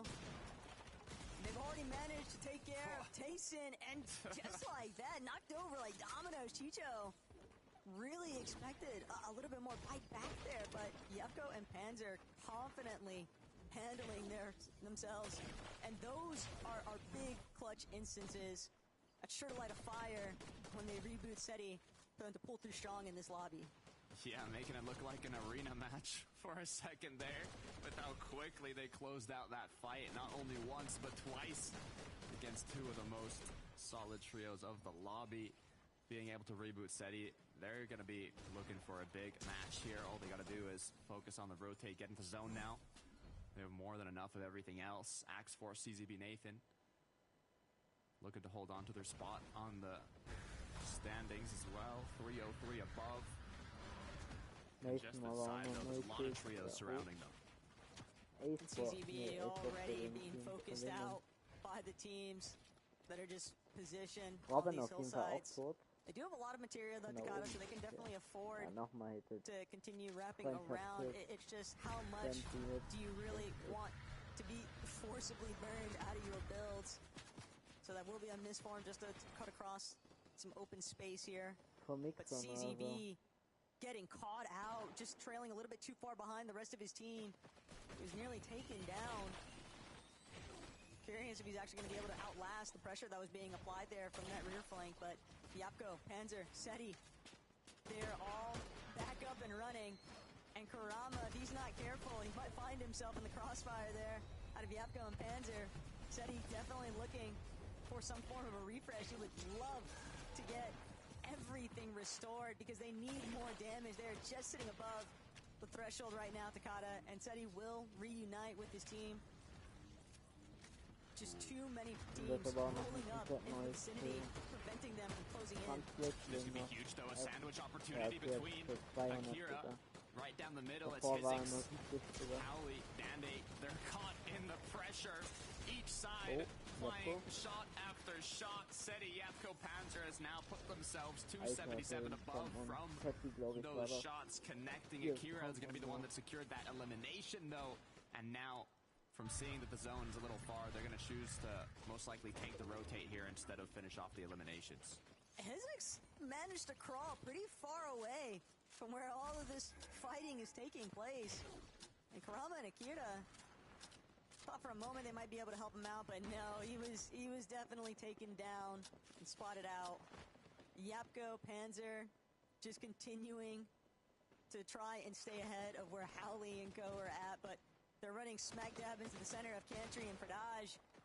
And this might be a chance now from Marius, Pixie, and Vanya to maybe take out one of our leading contenders, but first, they want to finish off by Frozy. Oh my gosh. Just gets trapped inside of Marius' box. Nowhere left for him to run. Marius going to toss that one through. 2 bodies collected, and Marius with his free-headed just diving up and under and over the wall to get these tags in. It's doing so much damage, but he's got to be real careful that he doesn't get it picked off along the way. That Superman Sprite doing its job, applying that pressure as Vanya, Pixie, Marius still up as a trio. This is exactly what they needed last time they fell during the high ground retake. We'll see if that ends up happening once again. A quick replay to who was actually applying the pressure with the Superman Sprite. It was Seti, Yepko, Panzer. They needed that damage though, and after getting the knock, they didn't full commit to the elimination, but they got what they came for. Second needs a refresh though. That material count was way too low. He didn't really have any healing resources either. And his loadout, Hottie, Cammy, eye drop, also potentially caught out with very little material to work with. There's just so much open space for teams to roam. If you don't have mobility at this current stage, Takada, and you don't have the surge damage, you are just going to get lobbied, and that is all that Hardy, Cammy, and eye drop are doing right now. Jewel and Ghost, current victims of the pressure being applied right now. Hyper also being cleaned up. And what's crazier still, these eliminations not even going to Cammy's team, by the way. Kiro being largely the one credited.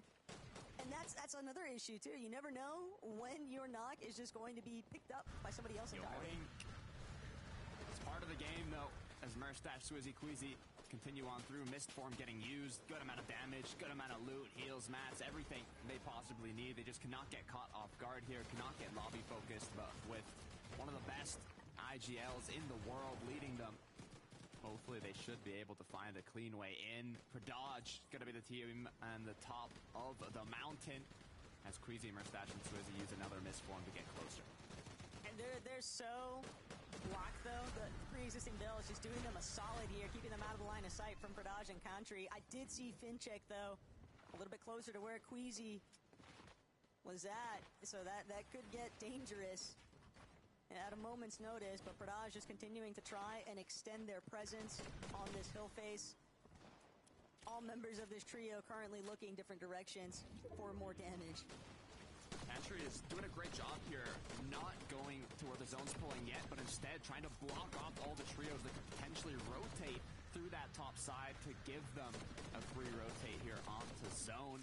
As now Seti's second height kind of looking around, seeing the potential options, but with the pressure getting applied by Pradaj and Co, they might be running low as Fincheck getting ahead quickly, and it looks like they might just be able to hold on. The issue is they're going to need a refresh, and they need more damage. The other problem too is that they're not even fully entirely on the front side just yet. Oh, they still have to deal with Queasy Merstash directly underneath. Cammy, Hottie, also under heavy fire, but the secondary high layer, that's what Sweezy, Merstash, and Queasy were really after. It might be a little bit cut off here though. Yapko, Panzer, Seti also holding on to the secondary height position, but they prevented Queasy from being able to continue tunneling forward. Queasy knows this is a bit of a risky play here. They might even opt to just go for a full-on layer switch. They could just even try for the ultimate high retackle, but that zone pulled back for a moment here, and Queasy gonna send it forward off the misform. Country, Fincheck, Pradaj, they invested so much for height, and they've managed to maintain it for the time being. Panzer has been a victim, though, of this secondary height madness, but it's really Prodoxy, Pablo, and Chino who are out here to shine. Panzer is getting knocked down as well. I saw some wood builds up above. They're going to be putting themselves into pressure shortly if they aren't able to find a refresh. Seti playing as a duo with Yavko after losing Panzer. Now they're forced to move forwards as a duo. They're able to get ahead of zone, but with wood builds, the triple spray might lead to their demise as Merstash, Queasy, and Swizzy have not looked for height yet. They're running low on mats. They're going to get aggressive. Pre-edits come through. Shots connect. Akira gets knocked down. That's a quick refresh for our dominant trio. That was everything just for that moment's notice, but they still have to deal with Pradaj, Country, and Fincheck up above. Not only that, but Marius, Pixie, Vanya. This could be a devastating blow to any team that happens to run the wrong direction, get caught out by these guys. Pink has been smothered in the low ground. Seti and Yapko are still somehow making this work, but Seti pulling unfortunately meet his demise. Queasy just waiting at that front side low. Marius, Vanya, they're taking out Bevies. A little bit of Siphon could be the difference here. But Vanya, he still has a few charges left in this miss form. He's going to try to get ahead, try to steal some of this other team's Menace grenade, and then crank upwards. It's all about overcoming the real challenge. It might just get in the height in the first place. Queasy building for his life, cranking for his life. But has he done enough to separate the hero rank up? Could buy him a little bit of time, but his HP was just too low. He finally gets cleaned up. The dodge force, the dash back, Memphis grenade, but he has 0 builds. They invested too much for height, and they couldn't hold it. Chino for Doxy, looking like they want to take it here. Pushing for a buff as players are falling like flies. Elimination after elimination for Doxy. Chino and Pablo looking like they have the potential to close this match out. For Dodge goes down. Balls being taken. Chino with a double-headed connect onto Marius. And with that, they just took home not only a victory royale, but the one with the most eliminations that we've seen yet. I just saw from the side of my eye 885. I don't even know the total elimination count, but pure domination is what we just witnessed. A little bit of a trendsetter there for Fredoxy. Those early rotates paying off so much. By the time we made it to this late game transition, everybody was so focused on what was taking place in the high ground. Queasy, Predage, all the while, Fredoxy's team just slipping through the cracks, cleaning house in those low and mid-ground layers. And it's just impressive still because they're having to scale their way up the mountain in the process, Takada. But whole team having triple miss form makes a big difference. They've done an amazing job to consistently make it to that top 10, but they've been missing that big match, that massive amount of points to push them up the standings, but they've finally done it. They now have gotten the highest elimination match of the day, and I'm excited to see where that puts them on the leaderboard, so let's head to the desk to break that down. That was a high-risk, high-reward game, and that is what we expect from Fredoxy 11. Finally, a victory royale for the Danes. Finally, man, we were waiting for a game like this, and we knew they could be the ones to deliver it. And I mean, the audacity, the nerve, the gall to even come into the FNCS Major Finals and just pop off like you're playing an eval or something. These guys are on a different level. It's not been the greatest of days for them, but a game like that will surely kick off the spark. Yeah, hopefully now that'll allow them to kick on and they can just continue this sort of momentum, because this is exactly what we sort of expected from this trio going into this weekend. The way that they played those mid-ground layers was so good. So many eliminations as well, very reminiscent of what we saw last major as well. And taking height, that late on, that late push for it is exactly how this trio like to play. And now this is going to be huge for them, as Takata mentioned, so many eliminations there for this trio. So I'm really expecting big things now. Hopefully that does wonders for their confidence. I mean, it's just ridiculous. Like, for a lot of this year, right, when we've talked about firepower in EU, the trio everybody looks at is Vico, Veno, Flixie. These guys came through and they snatched their chain. Just mad disrespect. They said, we are that trio. We are the team that's going to get you the 20 bombs in finals lobbies. Not just any lobbies, in major finals lobbies. What a game. Look, it doesn't even matter if you're not having a good day, because you have a game like that, and I've not seen the leaderboard yet, but I know they're going to be up there. I know they're going to be visible on it after that game. So, again, this is why, you know, when you have talent like this, you just got to let them cook sometimes. Pablo, Chino, Fredoxy, all of them, things clicking. You love to see it. I'm just absolutely mesmerised by all these endgame eliminations. They're getting on top of the ones they already scored in the mid-game. This is what we want to see from Fredoxy's trio, so hopefully more of it after these few moments.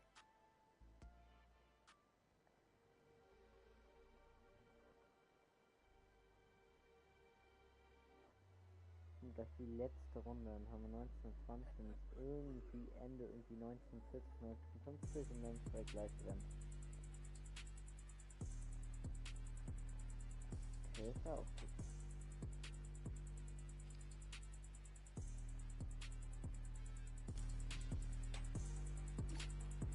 Schön, welches Nummer 3 an. Lukas auf jeden Fall annehmen. Mike.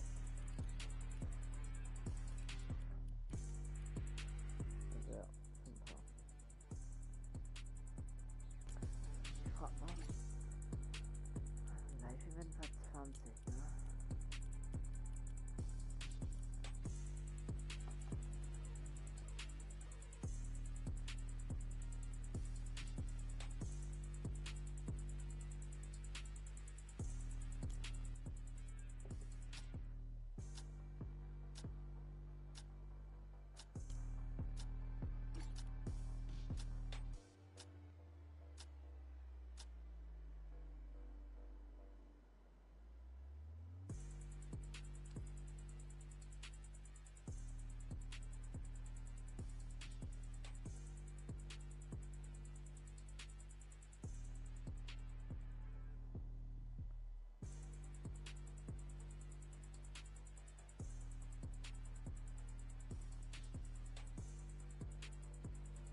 mentioned moments as we went into the break there, and we have got game 6 to make some more before we head into day 2. Let's talk though about game 5 first. Marius, Pixie and Vanya, they knew they needed to up their game in order to challenge for the number 1 spot, and while they didn't get loads of eliminations, we did get to see them make it to second place, Miniminer. Yeah, mature performance from these guys so far. You know, they haven't necessarily had their best day 11. I don't think they would, I'm sure they would be the first to admit that. But what they've been able to do is consistently make these end games. They haven't been too aggressive with eliminations. They haven't been trying to force any refreshes, any of those sort of late game lunges, if you like. But what they have been able to do, very, very consistent. Marius, they're clutching up a little bit to get themselves the second place and keeps them in third place. Oh my goodness. Look at that, man. Look at that. Straight into second place. Bob. Easy.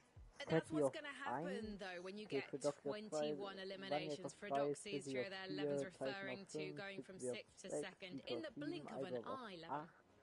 That is the highest elimination win we have seen a team get. Not just this year, but joint fast 200 Punkte Unterschied. Das ist auch krass. It's just crazy. And not just in EU, across all regions, in trios, a 21 elimination game is the joint highest. The last time we saw a team get 21 eliminations in a trio FNCS major final was literally Season X in Chapter 1. Has Frodoxy been watching some Peterbot demos, maybe? Miniminer? Hey, man. Maybe. 22 next game is all I want to say. You know, let's try and smash that record. I don't want any of this joint activity, but no, it's a great performance from them, and I want to see more from them now leading into tomorrow as well as the last game. Well, I wonder if Seti, Harry and Eyedrop are going to be feeling threatened at the top of the leaderboard now, because Frodoxy is on their tail, but they're still managing to remain consistent, Levin. Yeah, I mean, these guys, going into this last game, they sit in a great spot.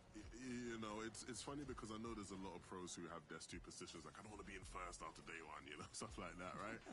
But ultimately, these guys should be so chuffed with how they perform, because you know, many people didn't expect this. Whether or not they can hold on as the lobby adjusts, right? They've had, you know, their fair share of rough moments throughout the day, Mini.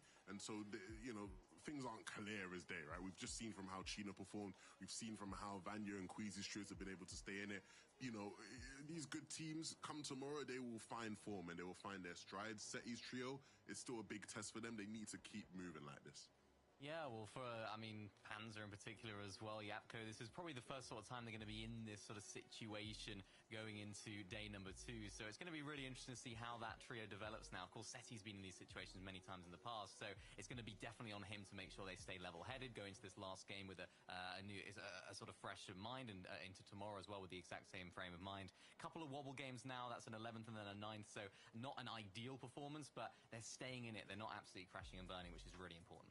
It'll be interesting to see where Queasy's trio goes from here. They're pretty consistent on that leaderboard, sitting in the 4th position. This feels very similar to Major 2 for me now, Levin. I'm just wondering, are they going to be able to step it up again?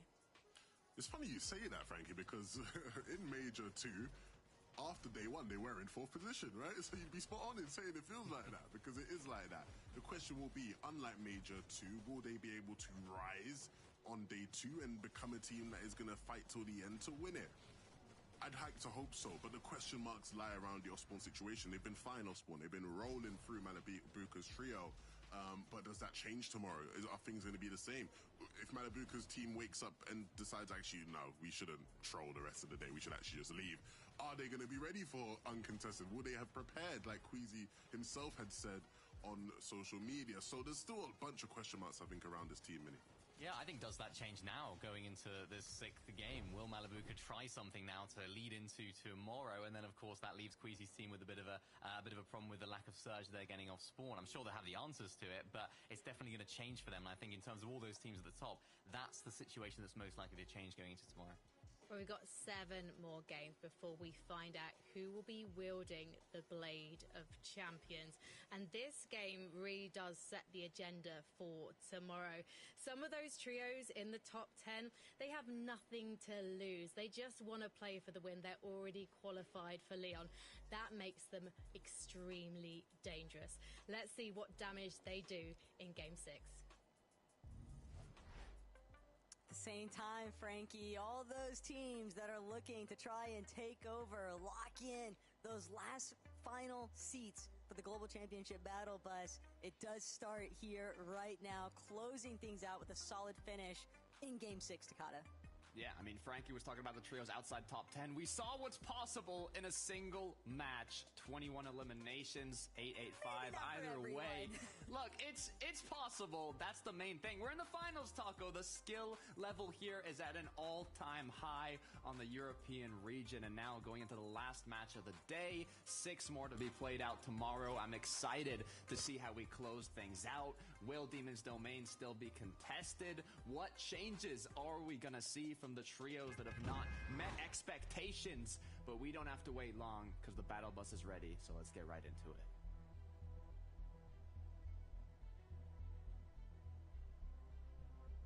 It's the final match for game day 1 of the Major 3 Grand Finals. And Takada, there has certainly been a competitive standard set across the board. I mean, even looking at how tightly knit our top 3 is currently shaping up. And this is just day 1.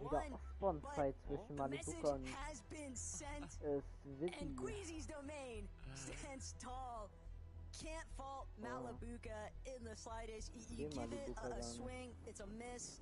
Unfortunately, they're going to have to opt to a different strat. But at least for Queasy, Swizzy, and Merstash, they are very happy to finally have a chance to see what Demon's Domain looks like uncon. But again, that early search, like you alluded to, Scott, that could be a real problem for them. Yeah, I'm wondering what's the game plan now. I guess we'll see. They're split up, if I'm not mistaken. So they're doing a bit of a split drop here. Are they going to push into it? Are they going to... Yeah, this is bringing up a lot of questions for me. Going to the outskirts, spiral shoots is definitely a choice. This is, for sure, a competitive strategy that Malabuka might be trying to chef up with his team. But for Wax and Ping, whether or not it was them having the intentions of outright contesting demons, or maybe they're trying to catch Queasy, Swizzy, Merstash, somebody off guard whenever they try to venture towards that southern section. But right here, right now, Takada, it does seem like some of these early off-spawn battles have just fizzled out. Teams opting to just play for a more neutral territory, not wanting to take their chances with losing and winding up with pretty much no points after day 1. Yeah, Sato had a very strong start alongside his team, but after some off-spawn, I don't know if I'd call them misplays or just things not quite going their way, they have kind of dropped down quite a bit, but whole other day to come back from it. Ping walks Malabuka now, quick to get themselves into a fight. And Snazy on the receiving end of it at that. Ping, big opening shots there. That's a nice elimination and a pretty strong start, but they're going to need to find a few more of those types of eliminations, Takada, if they really want to convert this. Because remember, being Wax Malabuka, they've practically sat out every single lobby here today. It's always going to be very tough to scale back up and make up for the lost time, but it's something that some veterans could definitely rise to the challenge for. 100%. I'm excited to see how it plays out. Cammy, Hari, iDrop is another trio. They're looking incredibly strong off the start. And I wouldn't say they're, falling off completely. They're still in a solid spot, but you know that this team wants more than just a qual spot at the Global Championships. They want to take home the trophy here for Major 3. So currently sitting in 8th place. The job is not even close to finished. Physics and Dendafuzo. Howley, a little bit caught up here, but they are able to come out on top. It's only at the expense of Physics, but a double revive. Close that one out, no problem. Lixium's team, unfortunately, just getting a little bit of a taste of what a set finals lobby experience is like.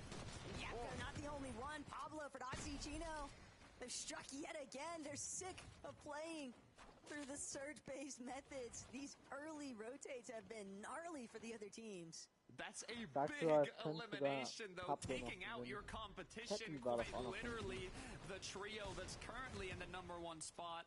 One of the players now has been taken down by the nice. second place Dann haben die auf jeden trio. Fall schon mal Coming from Jagd that win, they are on fire, and Panzer is doing what he can to stay hidden.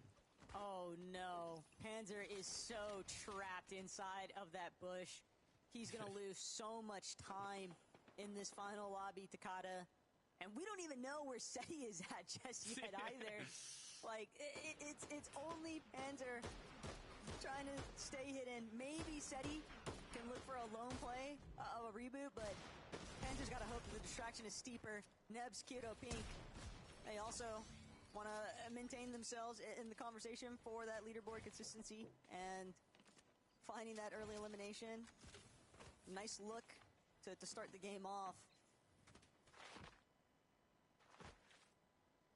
Yeah, not too bad, but just the start for Pink, Kiro, and Nebs. Marius, on the other hand, making use of their efficient kind of early game strategy, per se, where some of them will be doing the surge damage, others will be looting, others will be getting extra heals, mats, whatever it could be to maximize that efficiency. But Reason has to be careful. He's lost Mr. Savage. Weed looking to close it out now as they push up to Reason. No shield to work with. 5 bullets in the shotgun.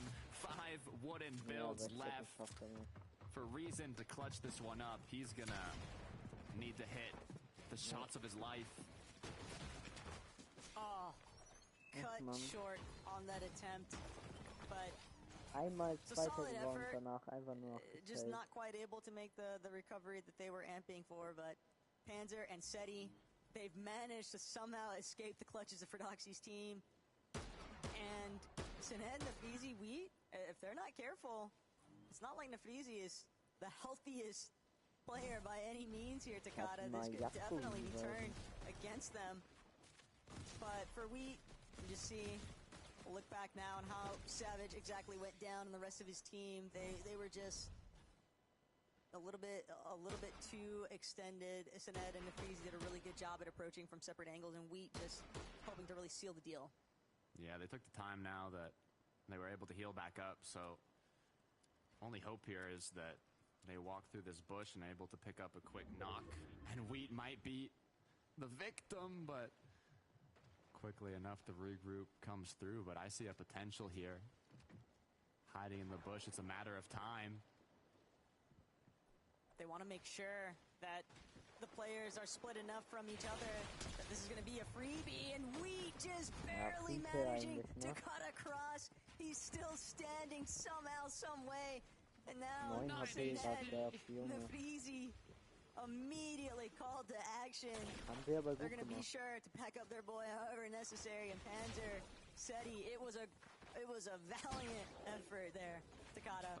But that one just runs dry, and they're going to have to just look elsewhere. They're going to have to fall back and get away from where Wheat and them are at. A quick side note, I saw on the feed for Doxy, not only did they take out Yapko at the start, but I just saw them take out Pixie as well. The #1 and #3 trio going on the receiving end from what's looking like a potentially incredibly strong trio. But actually, now that I think about it, it might have just been a trade from the base. But either way, looking quite strong. Oh, same can't be said though for Akira. Nice pickup though from Nebs. And now Kiro, Pink, still playing on these outskirt positions, north side of the map. They might be able to track down Werex. Instead, kind of recognizing that they do want to start getting a move on with their rotates. Seti and Panzer though revisiting Lone Wolf Lair. Caught up one more time with Ferdoxy, Pablo, and Chino. How many times do we have to teach you this lesson, Panzer? He's now trying to see if he can escape the fray. Pablo inside of the building, though, looking to try and cut Panzer off. Approaching from that flank. Dash just a little bit too far forward. Seti retreating back inside of Lone Wolf Lair, playing on the opposite end of it. And Panzer has been eliminated, so it's all down exclusively to Seti. And this is exactly what Chino, Pablo, and Ferdoxy were after. They're looking to take matters into their own hands, control their own narrative. They missed out last major, and they're not looking for that to be a repeat in this one, Takata. Because when your first place competition is down and out for the count, and the next team after you is at 288 points compared to your 341, this could be a crazy runaway moment there for Doxy's team. But Axe4, CZB, Nathan, they're still caught in the midst of an awkward battle. Looks like it's calmed down for a moment. Axe4 is now gonna pop that miss for him. CZB gonna follow shortly behind them. Disengage will come through. Eliminations from both ends of the pact here. And Robin said, okay, I'll let you go, but not without taking a bit of damage. As now closing the gap, looking for what I would say were angles, but with the amount of aggression coming from Robin, I think he wants more than just a couple tags here as the pursuit is on. It's just a classic 2 versus 2. Who can outlast the other? But Axe4 is prepared to fight. Definitely knows what's coming. CZB, a little bit too split. Trying to make sure that he doesn't get trapped between the two. Robin. That's going to be the miss grenade. And now it's down to Kylie. See if he can apply a little bit of pressure from a separate line of sight. But Axe4, CZB, they're playing hip to hip. They're not looking to take any chances here. They're deep inside of the storm. They know if they win this exchange, they'll be able to make a play for the reboot. And Axe4 whiffs the shot. The pump not going to connect. He'll be forced to misform away. And Robin, Kylie still looking to give chase. But now it's CZB who might be a little bit too exposed. He's scrambling. Get away from Kylie and Robin as quickly as possible, but Robin just relentless. And CZB, Axe4, their last Memphis grenade has just been used. Kylie and Robin are out for a vengeance here, though.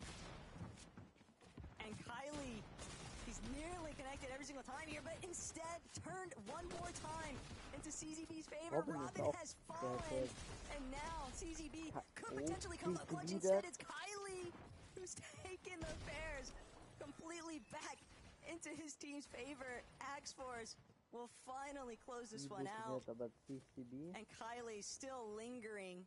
Doesn't want to let Axe4 get this revive going, but Ski, Trulex, and Teeny, they're going to be the real victors of this exchange right now, Takata. Or are they? As they choose to take the rotate instead of fight. As Trulex continuing to go on ahead. Rotate, though. Yeah, it's going to be a while from now, though, with the amount of distance that they have to make. Axe4 seems to have picked up CZB. At least they know now that no more third party is close by with a big shot from Kylie.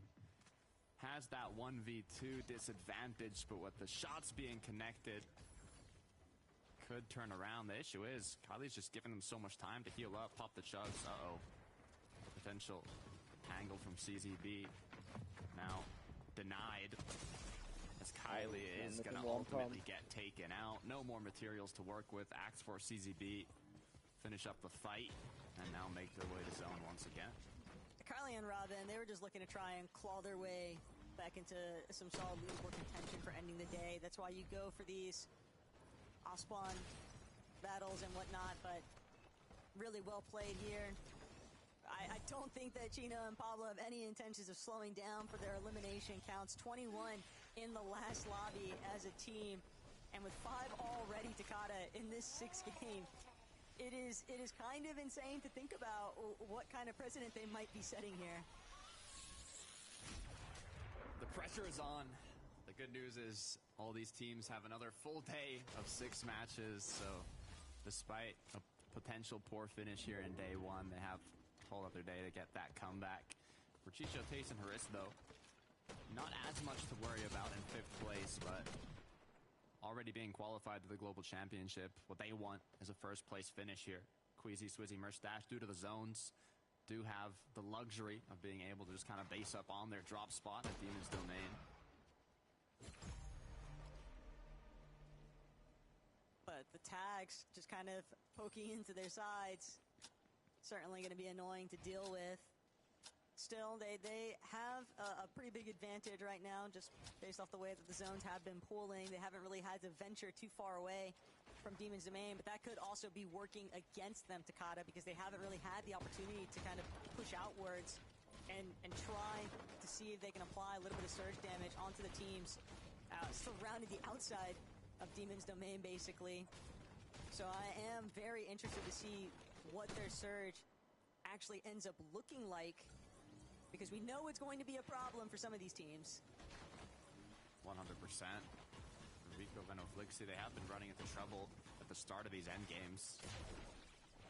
Kind of forced into shambles without enough damage, forcing a lot of mats to be used, and just not really having everything they need to close out a big game. At the end of the day, though, it's still Veno. And as long as Veno is around, there is always going to be some kind of mastermind strategy that comes into play. Whether it happens in this final lobby today, Takada, or it's something that we witness come day 2. Just never count that trio out for anything. No matter what the initial performance might appear to seem like. Hadi, Cammy, iDrop, though, you have to kind of look at it as almost like a double whammy there for Cammy. You're seeing the huge successes of SETI. It's almost like that additional pressure being applied, because you know that the public perception is going to be which of these two got the better end of the deal. And right now, it's coming up so clearly, SETI, that it's just got to linger on the back of your mind. But Cammy's such an experienced competitor too. I'm sure it's pressure that he knows how to handle. 100%, and that will be shown in day 2 as Cantry, Dodge, and Fincheck. We've seen them a lot, but they've yet to kind of make a name for themselves on the top end of the leaderboard here. As if they run into Fordoxy, Pablo, and Chino now, maybe once again he'll get shut down. The amount of aggression coming from this team, 2,100 surge above. It's less about Fordage running into Pablo and more Fordoxy, Pablo, and Chino chasing them down. They have consistently been a thorn in the side all day long for Fordage's team.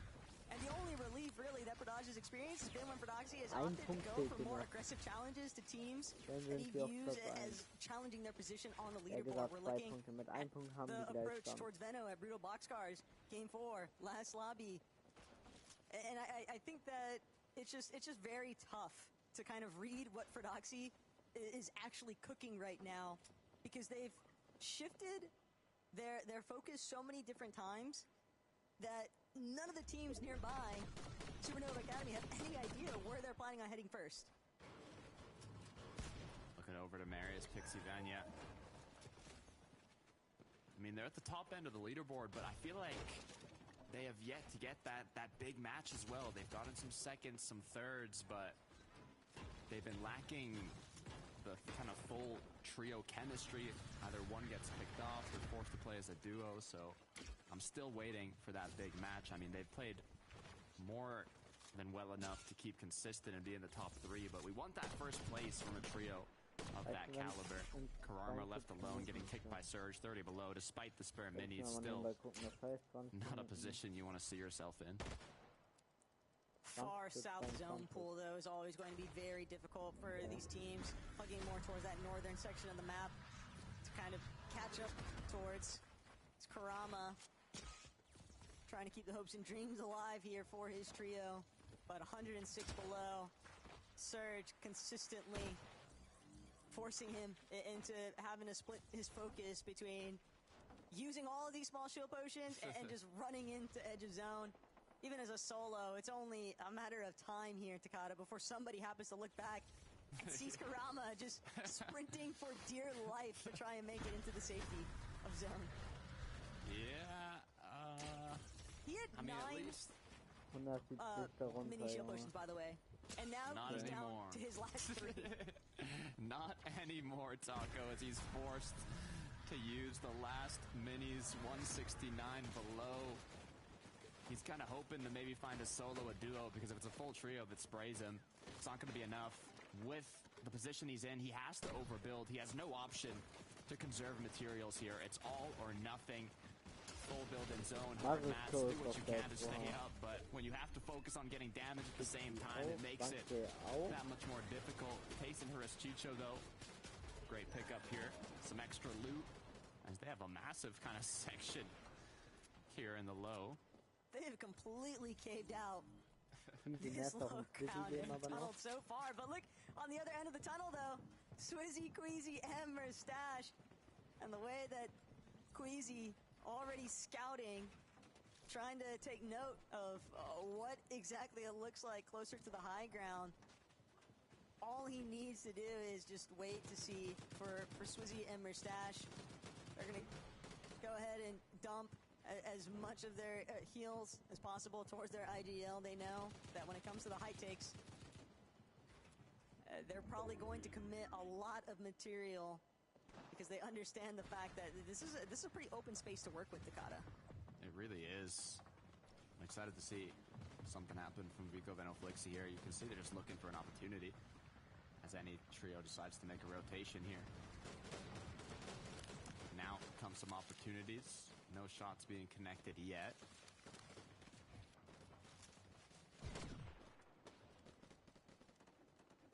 Just the calm before the storm, really. As Jewel goes hyper, not able to withstand a little bit of the lobby focus inside of their surge base. Too close for comfort. And at this point, you can definitely anticipate teams to key if they get a knock. But Belusi, Zangi, could potentially be promising for them. They look like they were posturing for trying to take over high ground. Pablo, Prodoxy, Vizzy lebt noch everybody Volko, also so das heißt, distant though compared to where True Lex Eishockey and ist team auch were noch, at. das heißt, man war die Here Athleten, comes the die pre-edits sind from iDrop, Hier Cammy, and noch ein Hari. paar Punkte. Unable to find the quick shot, though. Above them, Zangi, they heard the crack come through. They know the pressure's onto them. A triple spray potentially to drop down one of their opponents could be the play here, or even just a full drop down. They're in the perfect position to triple spray them, though, but they just need a bit of damage. Rax gets knocked, but iDrop gets full eliminated to Storm Surge without even giving his teammates the opportunity to pick him back up. And they're still sitting 112 below, and the gap just continues to increase. Hardy gonna have to take a moment here now to just play through this shield potion, absorb a handful of ticks. He doesn't have a misform to actually immune the damage. He's just gonna have to take a fight and hope that it pans out in his favor. For right now, though, Chug still in motion, 3 medkits to boot. If he does get eliminated, that might be a huge play for the heal off in these final moments. If the team is able to collect those goodies from him, but at least for right now, Hardy still managing to push through, jumps in onto where Flixie and Vico are at, but this duo might be a little bit too much to handle, and they're not going to give him the chance even. Hardy now forced to try and play out some of these medkits, just praying for placements and any kind of bailout. Mehr das wieder auf Highborn. So wie eigentlich jede tough Runde. position to be in. And a similar tough position as Merstash and Queasy are now in after they lost Swizzy, forced to recuperate a bit of the dashes, but with just 29 HP, one shot could be enough to take Merstash out. He's gonna have a bit of time to pop the Chug now, but seems that he's split up from Queasy. 5 builds is all that he has left. Med Mist gonna be popped, no more shields, everything going downhill for this trio despite them pulling zone to their drop spot. The double-edged sword has not ended in their favor. Malabuka choosing to not contest Queasy early on is definitely showing in the surge numbers. It's hard to, reroute your initial starting plan when 5 games in a row you were dealing with that all-spawn contest initially, but Vano, Flixie, they're just targeting completely, cutting through the center of zone even, and everyone else too preoccupied with just trying to stay standing on their own 2 feet. So many of these teams are just being split into solos and duos, and just like that, end of the road here for Merstash and Queasy as they get picked apart, approaching from the backside of zone. Up above it is going to be Trexer, but for our kings of what I would say this match and potentially the whole lobby, if they get a good enough placement, it's Chino, Pablo, and Fredoxy doing what they can as a duo to close this match out. Incredible pickups coming through. That's a risky refresh to go for. They understand the danger, and they're going to leave it. They've got to make that early play onto Lone Wolf and eliminating Zeddy's trio worth it. Wow. Even as a duo, they can still capitalize from that mid-ground position, but it will be tough. The road ahead has got Atris, Chicho, and Tayson also maneuvering through it all the while. Cheatin', Mappy, Trexler still holding on to high ground, but Pablo, Chino, directly underneath. A couple more charges left in this misform. Pablo just looking for an opening. Chino right next to him. Gotta make sure, even as a two-man party here, they still have to hold their back guard. They're also going for the pre-ed, and they find it onto Slick. But they can't make it to the body just yet. They have to wait. Pablo is going to be the first one to jump through. He's got a little bit of siphon here, the misform too. And Chino and Pablo, they're trying to make sure that they do everything in their power to leapfrog that first place position on the leaderboard. We got to hone in a little bit closer to what's been happening on the ground here with Chicho, Tayson, and Atris, because they are clearing out space. They got to be careful though, because Vico and Flixie had an incredible rotate with the misform to take the front side of low, so they have full control now of it. As Chino is left alone, Pablo's been knocked down. 46 builds are left. It's more than enough to clutch up a good bit of placement, but you got to be careful if you go second high. The pressure will be on you. A full trio right under Chino, forced to make tough decisions as now Tayson, Chicho, Haris are doing what they can to take that front side of low ground, and it looks like they might have just done it. Something about the second half of today's games that's just completely been locked in here for Tayson, Atris, and Chicho. They've also found a knock onto Sandgate, splitting that trio apart, but it comes at a cost. Tayson has been eliminated. It's now down exclusively to Atris and Chicho. Replicating some of the consistency success throughout the course of today's matches, but Chino, as a solo, still rolling through this lobby. He needs another refresh, though, some more mobility of that misform. Big tag, but it's not going to connect enough to translate towards a knock. He needs the siphon refresh, but he gets cleaned up. He can't push any further. Good news for Chicho. He's got a chug jug. He's got bigs. He's got more than enough heals. But even better news for Sheet and Trexer and Mappy. They're up above, more healthy than ever. Not a single contestation coming through, but the issue is running quite low on mats. Seems to be a full trio right under them. Demon Storm picks. Are they going to want that high ground position? Volko's been knocked. Sheetan getting closer and closer. Applying that pressure. Does not want to give picks. Demus and Darm any bit of air as they continue to take those shots and get ahead, but no eliminations coming through, as I might have spoken through soon. Demus gets knocked down. Sheetan gets right into the action, as all he needs to do is hit a few more shots. Cheatin' just gonna get up close and personal now, but Mappy, he's gotta follow through, chasing out, trailing Giddes, knows that misform's gonna exit eventually, and he's not gonna let this happen. But Giddes, it comes at a steep price there for Mappy. He will trade his life to give Cheatin' and Trexer the best odds possible. Cheatin' trying to see if he can track down Darm. Darm healing for his life currently, and Cheatin', he wasn't able to actually take those two medkits towards Trexer, but Trexer was able to get to the body anyway, and Darm has to chase overhead. The medkits! Darm's actually going to be able to steal those ones away, and now Trexer, will he be able to withstand the heal-off? It's exclusively down to who might get Storm Sickness first here, Takada. That'll be the real difference maker. Darm starting to try and evade the damage, but it's too much to handle. They can't overcome, and Trexer just confirming Game 6 Victory Royale with the heal-off.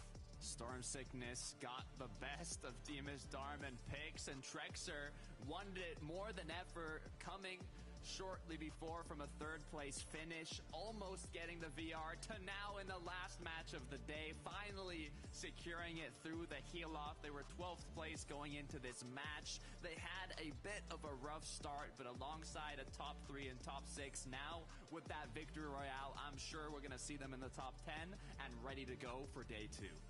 I'm also just factoring in that for Pixdarm and Demus, they definitely needed to close out today's matches with a strong placement finish like they did, because it's been an uphill battle. A lot of struggles with the off-spawn contest over at Utopia City. That's always going to be difficult to try and tangle with, but Cheatin', Trexer, Mappy, for a moment, you almost had to think, just maybe, the Fall-Ins are going to steal this one away, but Trexer, all you can do at that point is just play through the Chug Jug and trust that you've done everything in your power leading to that heal-off circumstance to actually overcome in the end. Yeah, 100%. Congratulations for the VR. Also, to Pick Steamer Storm, they only had one match in the top 10 before that game, and now that they've got the Victory Royale, they have 2 matches that were more than enough. That is it for Taco and I in the caster booth. We'll be back tomorrow for more action, but before we close this out, we have to go right back over to Frankie, Levin, and Minnie. Tell us what you're thinking right now. Thank you so much, Taco and Takata. And I'm thinking the high ground has it. Every single trio that's won a Victory Royale today has asserted dominance on the high ground at some point and pretty much dominated it for most of the end game. Mappy's trio being no different, Evan. Absolutely. Look, they were the team that won the final game of Group 3 last weekend. And they win the final game of day 1 today. We know they have the ability to win games in this manner. And what a time to do it, Minnie. Yeah, perfect. Sets them up nicely here now for day number 2. Wasn't their dream day 1, it has to be said, but they have shown signs of life and brilliance in these end games. So I think for them tomorrow is going to be about finding that consistency a little bit more. I'm sure this will boost them up in the standings as well, so it'll do wonders for their confidence. And I think that's really what's important now going into day 2, having that confidence. Some of the teams would have dropped a little bit, some of the teams would have risen up and gone up in the leaderboard and in the standings, but it's all about carrying that momentum now into tomorrow. We got 6 more games of Fortnite. There's going to be the same scoring format as well, so truly anything's possible. Yeah, let's talk about some of the major players, the movers and shifters in this lobby, because for Doxy, Pablo and Chino, they really turned things around towards the end of the day, Minnie. Yeah, this is what we kind of expected going into the day, and then they sort of turned it on halfway through. I think they forgot who they were, I guess, in terms of what they were capable of. And then, of course, that 21 elimination game, that was huge for them. They had another huge game before that, and even this one, it's another solid end game. And to be honest, in their position, I'm sure we'll have a look at the leaderboard. They just need to keep these games coming, Levin, keep these end games coming, because it seems like they're very active off spawn, they're very active early game, finding their surge in different ways, and that's just how they like to play. Yeah, I mean, look, to be fair, if I just came off the back of, like, the best game in trio FNCS history, then, yeah, I'd be feeling pretty good, too, do you know what I mean? Like, you know, so I'm sure they're feeling great right now, to be honest with you. Yeah, look, this is a team who we know what they're capable of. They showed it to us last season. But now playing with full confidence, especially after that victory last game, I mean, it's a scary prospect for tomorrow. Last season, they narrowly missed out on winning the FNCS, right? It came down to that final game where they couldn't quite get it done. I know they'll all be hoping and praying they can be in a similar position going into the final game of tomorrow, and it's a position that I don't think they would take too lightly either. Can I draw your attention to 4th place? Vanya, Pixie and Maris not having a Victory Royale in the first 6 games. To me, that's very surprising, Levin. Well, yeah, because they, popped off with so many last major, then, you sort of get used to seeing them winning games. But look, again, it's always tough to draw hard conclusions in the sand on day 1. The one thing I will say about this team is that they are primed to have a good day 2. I think they're a team that, again, when you don't have to worry too much about being contested. I know Queasy was joking about landing, practicing drops at Flooded Frogs and whatnot. But considering, they can probably be safe in being uncontested tomorrow, again, they've been able to survey the lobby, get a feel for how to get damage around them. And I think they'll be able to make it into endgames a lot more stacked tomorrow's games. A trio that seemed to have the measure of the lobby from the start was Tate and Chicho and Haris. They nearly got 2 Victory Royales tonight. They are quietly consistent and they're ferocious when they're on form, Minnie. Yeah, they've performed really well today. They've had games where they haven't...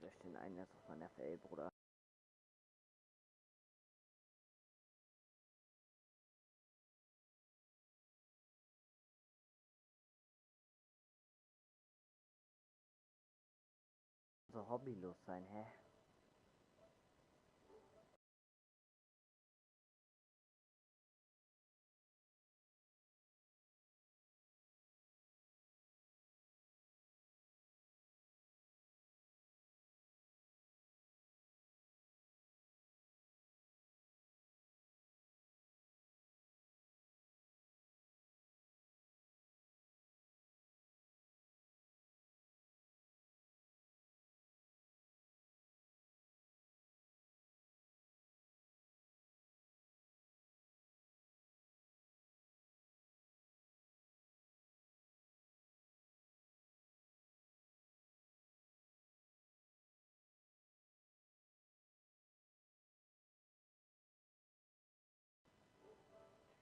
surprise to me to see, firstly, Pink, Nebs, and War die Kiro ja in sogar the auf 18th 20, spot. But okay. before we talk about them, I really want to talk about Pick, Storm, and Demas, because yes, they're on pace shoot on day 1, but that doesn't necessarily mean they can't have a fantastic resurgence on day 211.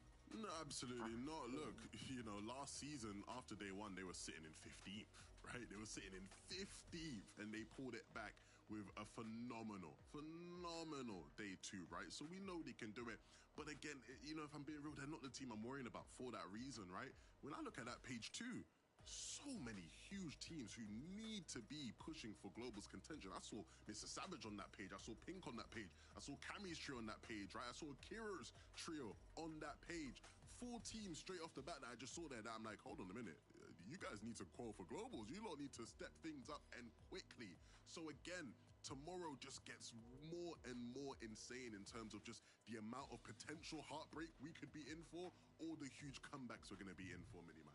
Super excited for tomorrow now. We have 6 games, and 6 of the most important games that this page in particular will be playing potentially in their Fortnite careers. And we've seen it last major. You know, the first place leaders, Malibuka's team, they got landed on in day number 2. So things can change so quickly. So for the teams that are up in that sort of first page of the leaderboard, I wouldn't count your chickens just yet, because we don't know what's going to happen come tomorrow. Oh, Miner, you've just mentioned heartbreak, and now that's just made me feel gutted for the teams that aren't going to make it through. But we don't know who those teams are yet. We still don't know the 4 trios that are going to be joining those already qualified to represent Europe in Lyon in September. There's so much to play for tomorrow, and you know that these 33 trios are going to be going all out, so do not miss a moment when we return our regular time tomorrow.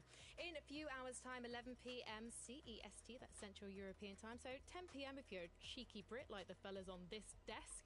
Then we will have the North American competition. You don't want to miss the Peterbot versus Poyo Masterclass. As for now, though, we have to go, so we will see you tomorrow. Let's sound that horn.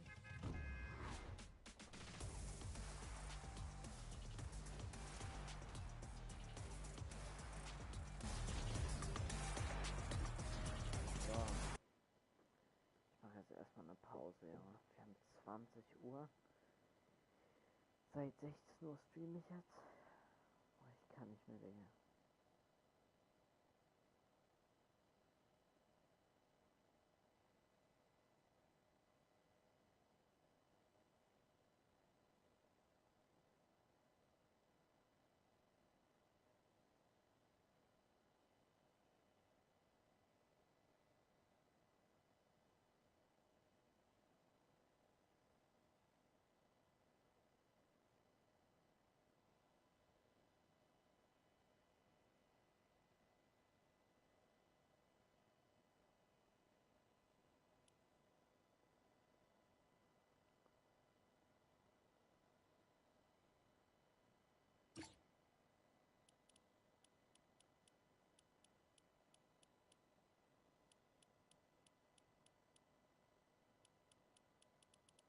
Luca gar nicht online?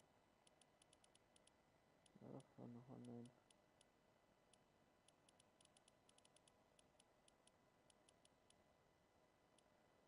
Minuten, okay.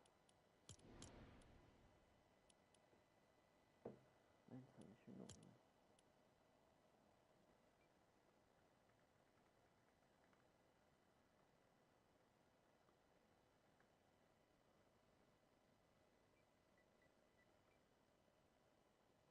Ach, Bro.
Ja, hallo.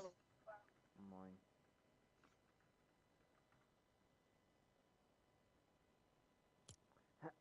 Sag mal was. Hallo? Ja, gut.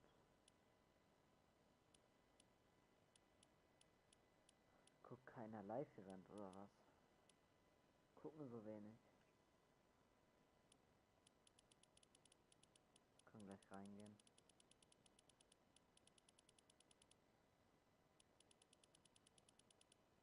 Ich hoffe mal, danach kommt kein Update. Achso, ich brauche mein Handy. Wenn ich jetzt Hallo reinschreibe, bin ich wieder Erster. Guck. Warte. So. Bin ich wieder Erster.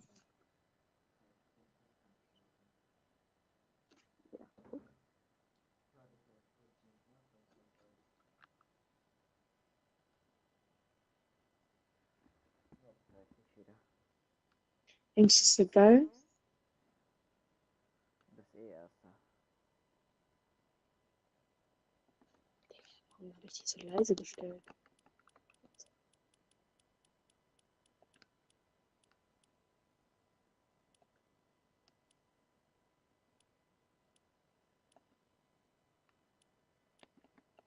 Sag mal was. Ja. Okay.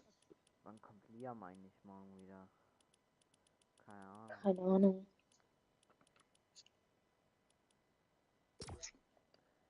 Mal gucken, ob er das TikTok hochgeladen hat. Kannst bereit drücken.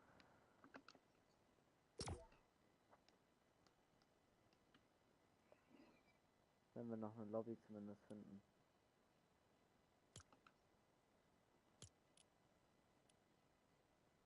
$900.000 spielen gerade Battle Royale. Digga. Und 500.000 Zero-Bild.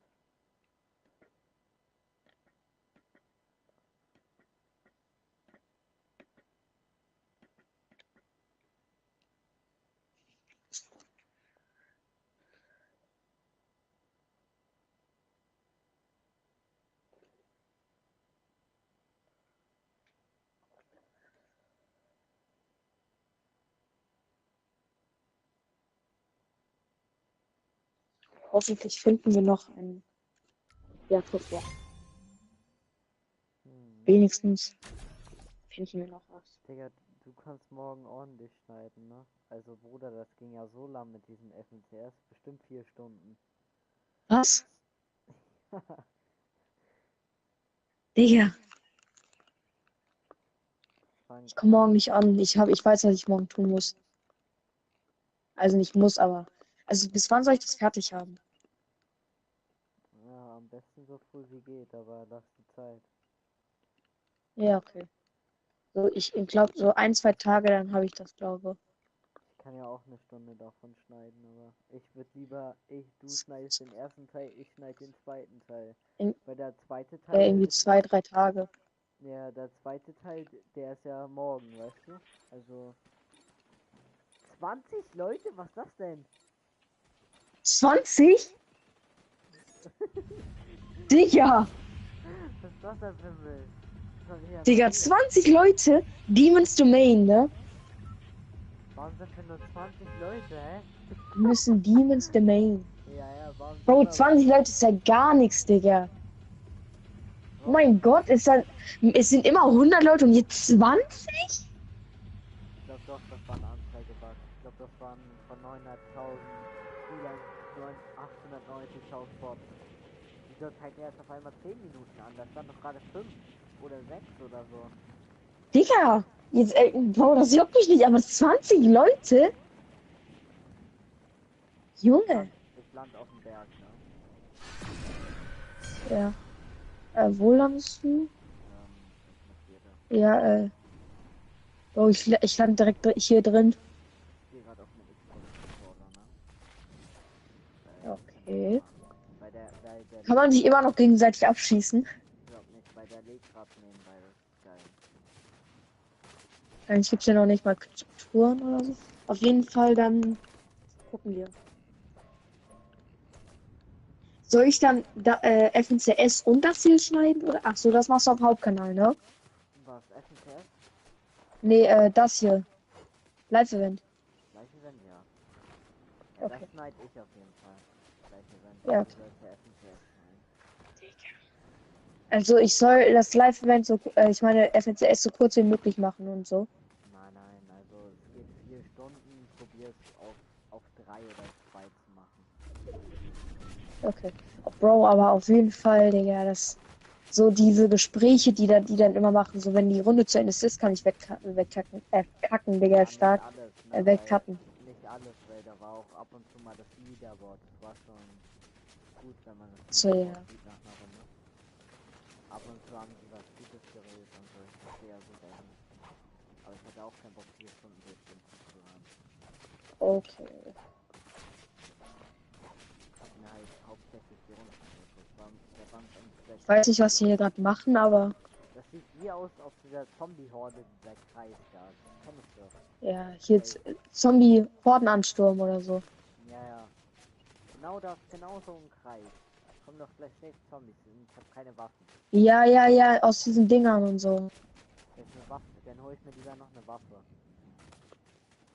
Ist hier irgendwo ein Kreis? Dauert ja so und so noch 7 Minuten.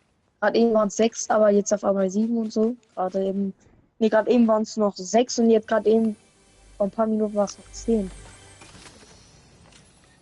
Boah, ich brauche vielleicht auch eine Chest. Ich hab eine Waffe. Warte, Dann nehm was ich die brauchst hier. du für Munder für die? Ja, nee, warte mal. Ja, dann gib die mir mal weg. Ja, dann die. Gut,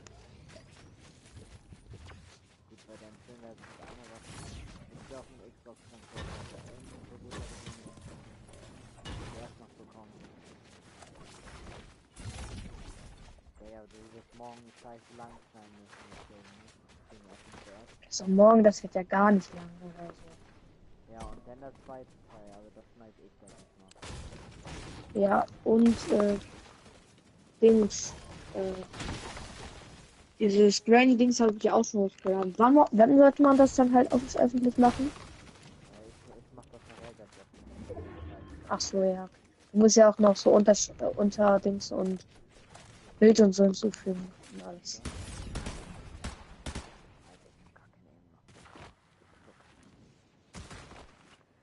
Noch ein bisschen schwer. Freebit habe ich auch noch nicht so gut. Denke ich. Wird schon alles. Der ist halt viel schwieriger.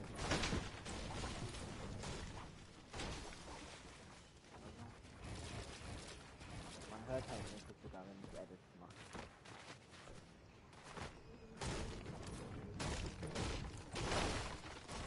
Nee, warte, lass mal Max farmen und uns dann irgendwie so Skybase bauen oder so. Nicht Skybase, aber so zum Hochbauen. Dann besorgt mein Cape. Okay, ich versuche jetzt, ob man an Fallschaden sterben kann. Aber falls ich an Fallschaden sterbe, dann healst du mich bitte, ja? Okay. Spring einfach hier runter. Ja, so. Ja, oder so, ja. Also kannst einfach so, ja. Ja, kann man. Ich probiere. Nee, dann machen wir es nicht. Um überhaupt zu sterben. Aber dann kann man Gegner wahrscheinlich auch Hits geben, oder? Ich glaube schon. Je, fight mal hinten, ja. Ja, man kann den Gegner jetzt gehen. Guck mal unten links. Ah ja, hab's gerade auch gesehen. Bestes Live-Event ever. Man kann Leute töten. Ich meine killen. So. Den aber hier ist kein einziger, wenn bei euch ein Search Tower. Ich habe eine Pump, das ist geil. Ja, am besten brauche ich jetzt wieder Heal. Kannst du mal einmal da hingehen? Wo? Nee, ich mach das. Ja. Nee, ich kann auch. In 4 Minuten das weiter, ja, in 30. Ach, oder diese 10 Fights haben wir jetzt. Ja, aber dieses Essen der ist so lange. Also ich glaube, gucken werde ich das nicht richtig nochmal. Also das schon, aber... No! Ich sterbe gerade gleich noch so hart an voll damit.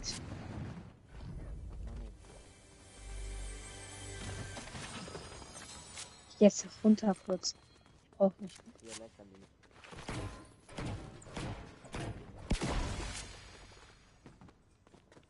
Ah, Minis. Der ist geil.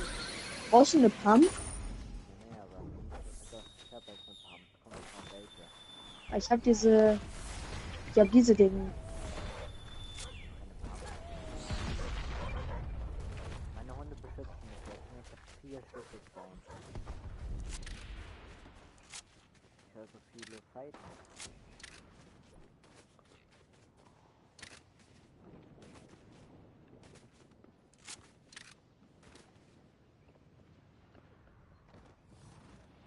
Ich weiß gar nicht, wo die chillen. Nein, warte, Superman-Blobby. Warte, ich nehm jetzt einen neuen Freund von mir hoch. Ich habe diesen Superman-Blob. Mein neuer Freund. Okay. Und mit Superman-Blobby. Treffe ich ihn nicht, hä?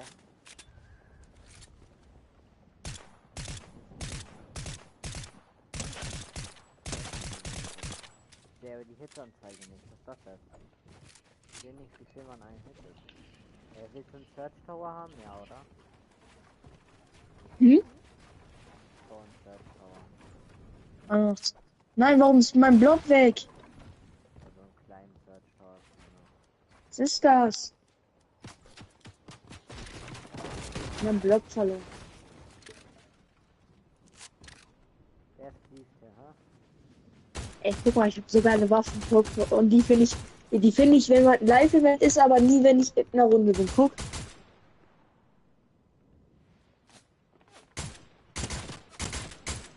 Ja, lass mich auf Live-Event killen. Ja, der ist killen will. Er hat minus 60 oder so. Und er will diese Hit. Ja, aber guck mal. Ich finde diese Sachen, Digga, ich hab die hier. diese Sachen finde ich, Ja, aber während ich was spiele. Natürlich, ich finde die aber auch nie, wenn ich irgendwie jetzt, keine Ahnung. Ey, aber fällt dir auf, dass immer noch 20 Leute leben, obwohl gerade irgendwelche gestorben sind? ja, bin schon vorne aufgefallen. Macht keinen Sinn.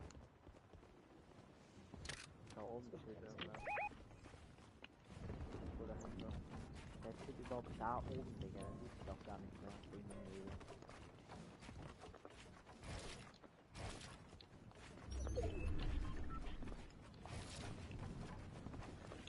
Vielleicht bei einer Minute haben wir auch PvP mal zwei. Oh, ich dachte gerade, ich fall runter. Ich hab von Stimme gehört oder so. Digga. Oh. Okay, in einer Minute genau. Dann beginnen diese.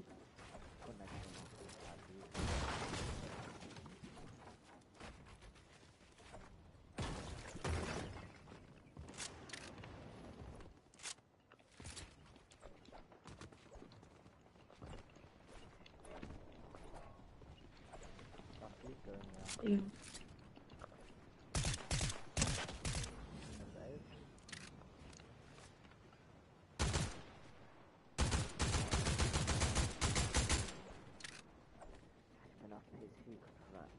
Da hinten fliegen welche.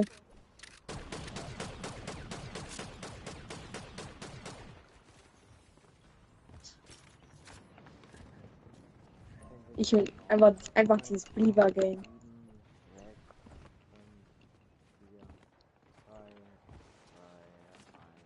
Okay.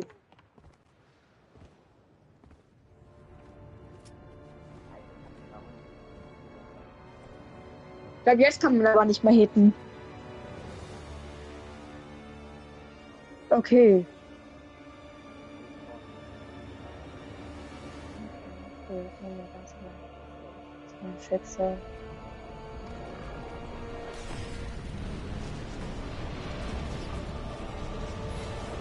Oha, ja.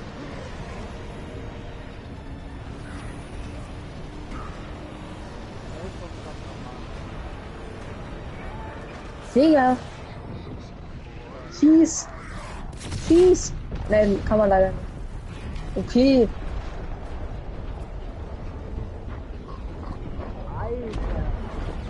Digga.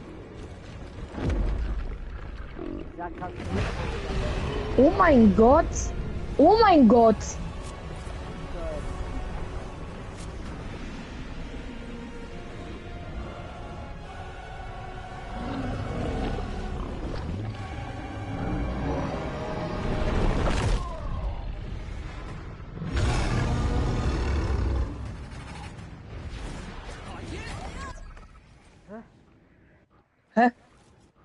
das denn jetzt? Hä? Starkes Live-Event? Okay, ja. Was sagen? Okay. Ausrüsten. Warte, hier. Waffen. Ja, Hier. Ah! Hier. ja, ich hab keine Wunsch. Warte. Hier.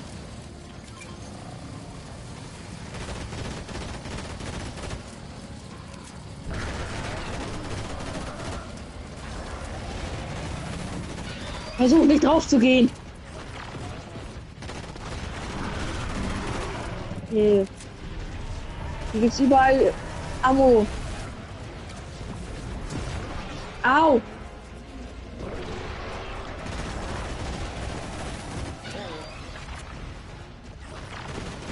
Ich habe ihm 1000 Schaden schon gegeben.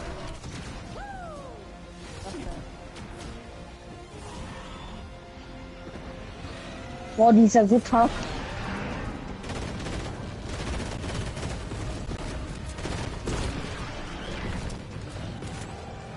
Jetzt.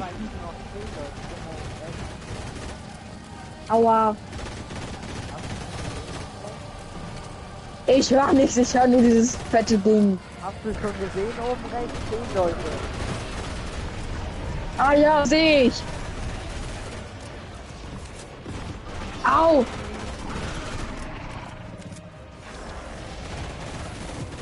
Nein. Oh mein Gott. Scheiße. Okay, ich bin gleich dead, ne? Hilfe. Alter.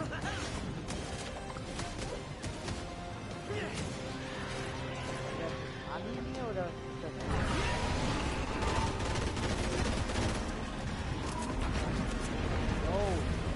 Oh mein Gott. Mann, ich will da noch ein paar Waffen.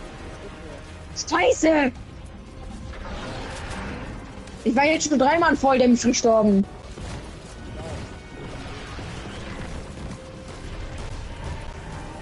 Ich mache am meisten Damage. Gefühlt.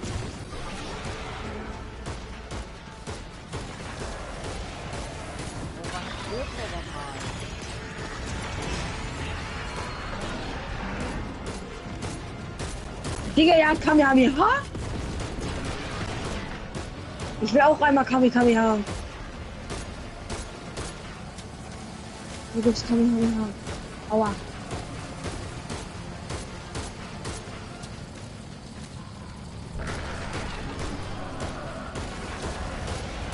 Okay. Au!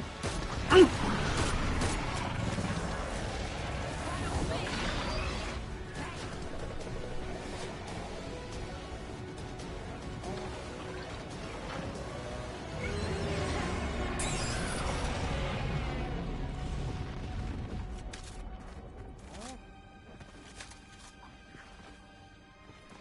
Warte, ich gehe da kurz hin.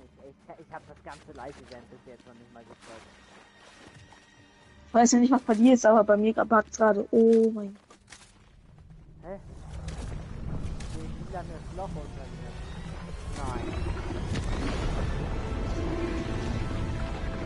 Ey, nochmal.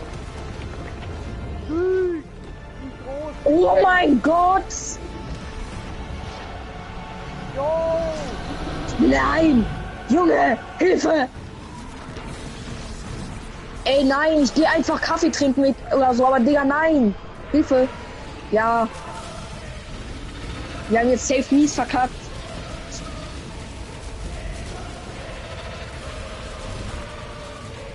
Oh mein Gott! Zu viel!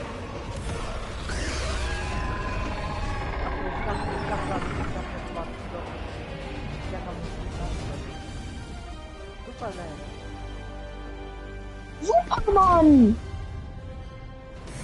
Er rettet uns! Ehrenmann! Ist da, ne? What a save! Uff! Headshot! Boah. Jamie, jetzt müsstest du das hinzufügen. Ist es da?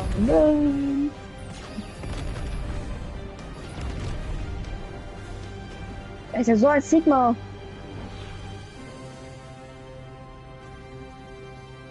Oh, also doch keine neue Map.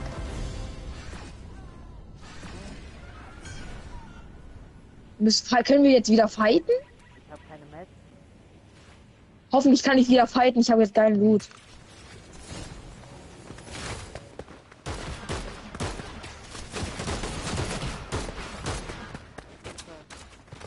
Oh, Digga, es buggt.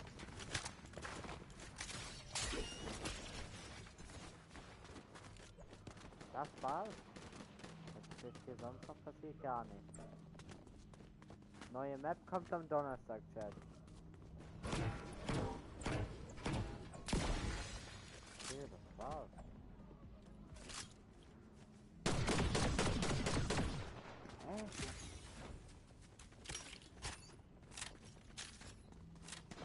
Kann nicht bauen. Hallo.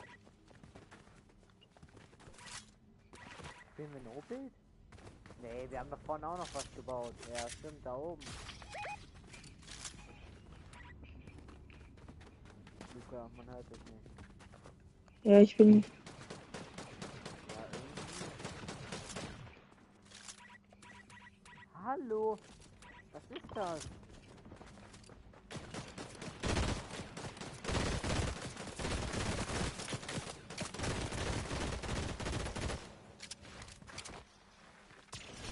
Bro, wir sind doch in der Duo-Runde, nicht in weiß was ich.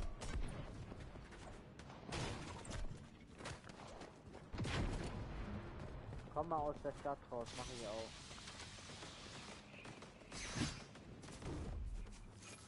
Man kann aber auch keine Hits geben, oder? Mhm.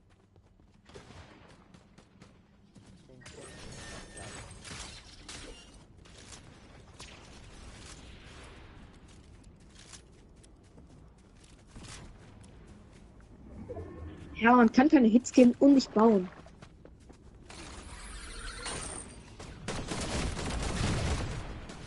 So. Das nicht.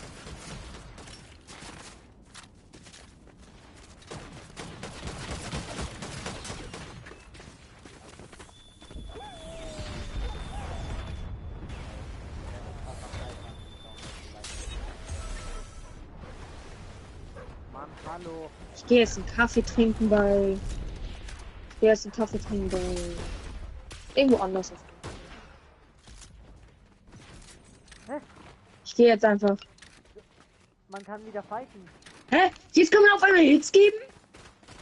Ja, kann man. Und nicht schieben gerade welche ab.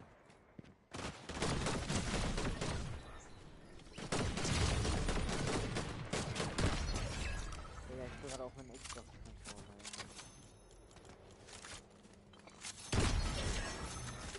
Was? Der letzte Gegner? Wo ist der? Was ist das denn für eine Schlange unter uns? Ach, das war das Teil. Ja, ich bin dead. Oh mein Gott, weil das dumm ist. Hätte ich auch nicht gewinnen. Ich bin gar nicht auf meinem Xbox-Controller.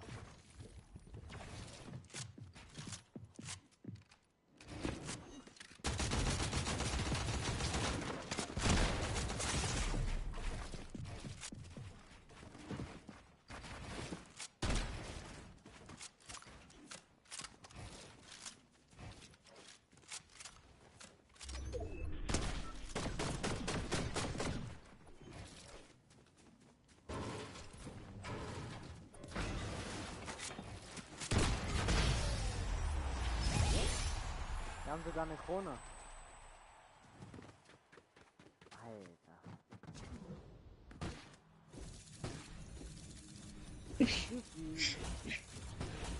Live-Event plus Sieg, ne? Auf dem Xbox-Controller. Ja, ich glaube. Live-Event war nicht so geil. Ja. Also ist schon geil, aber auch Einfach irgendwie Live-Event scheiße. plus Sieg. Ja, ich dachte irgendwie jetzt neue Map oder so, aber voll kacke. Ja, neue Map vor Live-Event-Dings Ende, ne? Vor Season-Ende. Genau. Nein, natürlich nicht.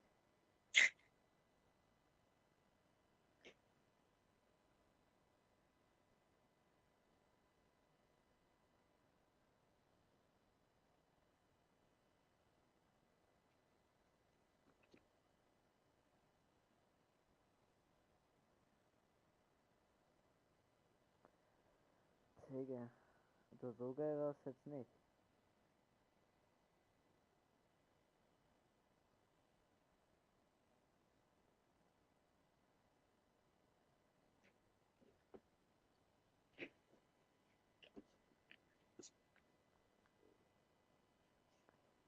Aber auch nicht eine der schlechtesten Live-Events, die ich gesehen habe, bin ich dir ehrlich. Nicht eine der schlechtesten. Es ging schon. So, dann bis morgen, ne, Luca? Ja, bis morgen. Digga, Ciao. in 5 Tagen ist neue Season oder so. Geil. Jo, bis morgen.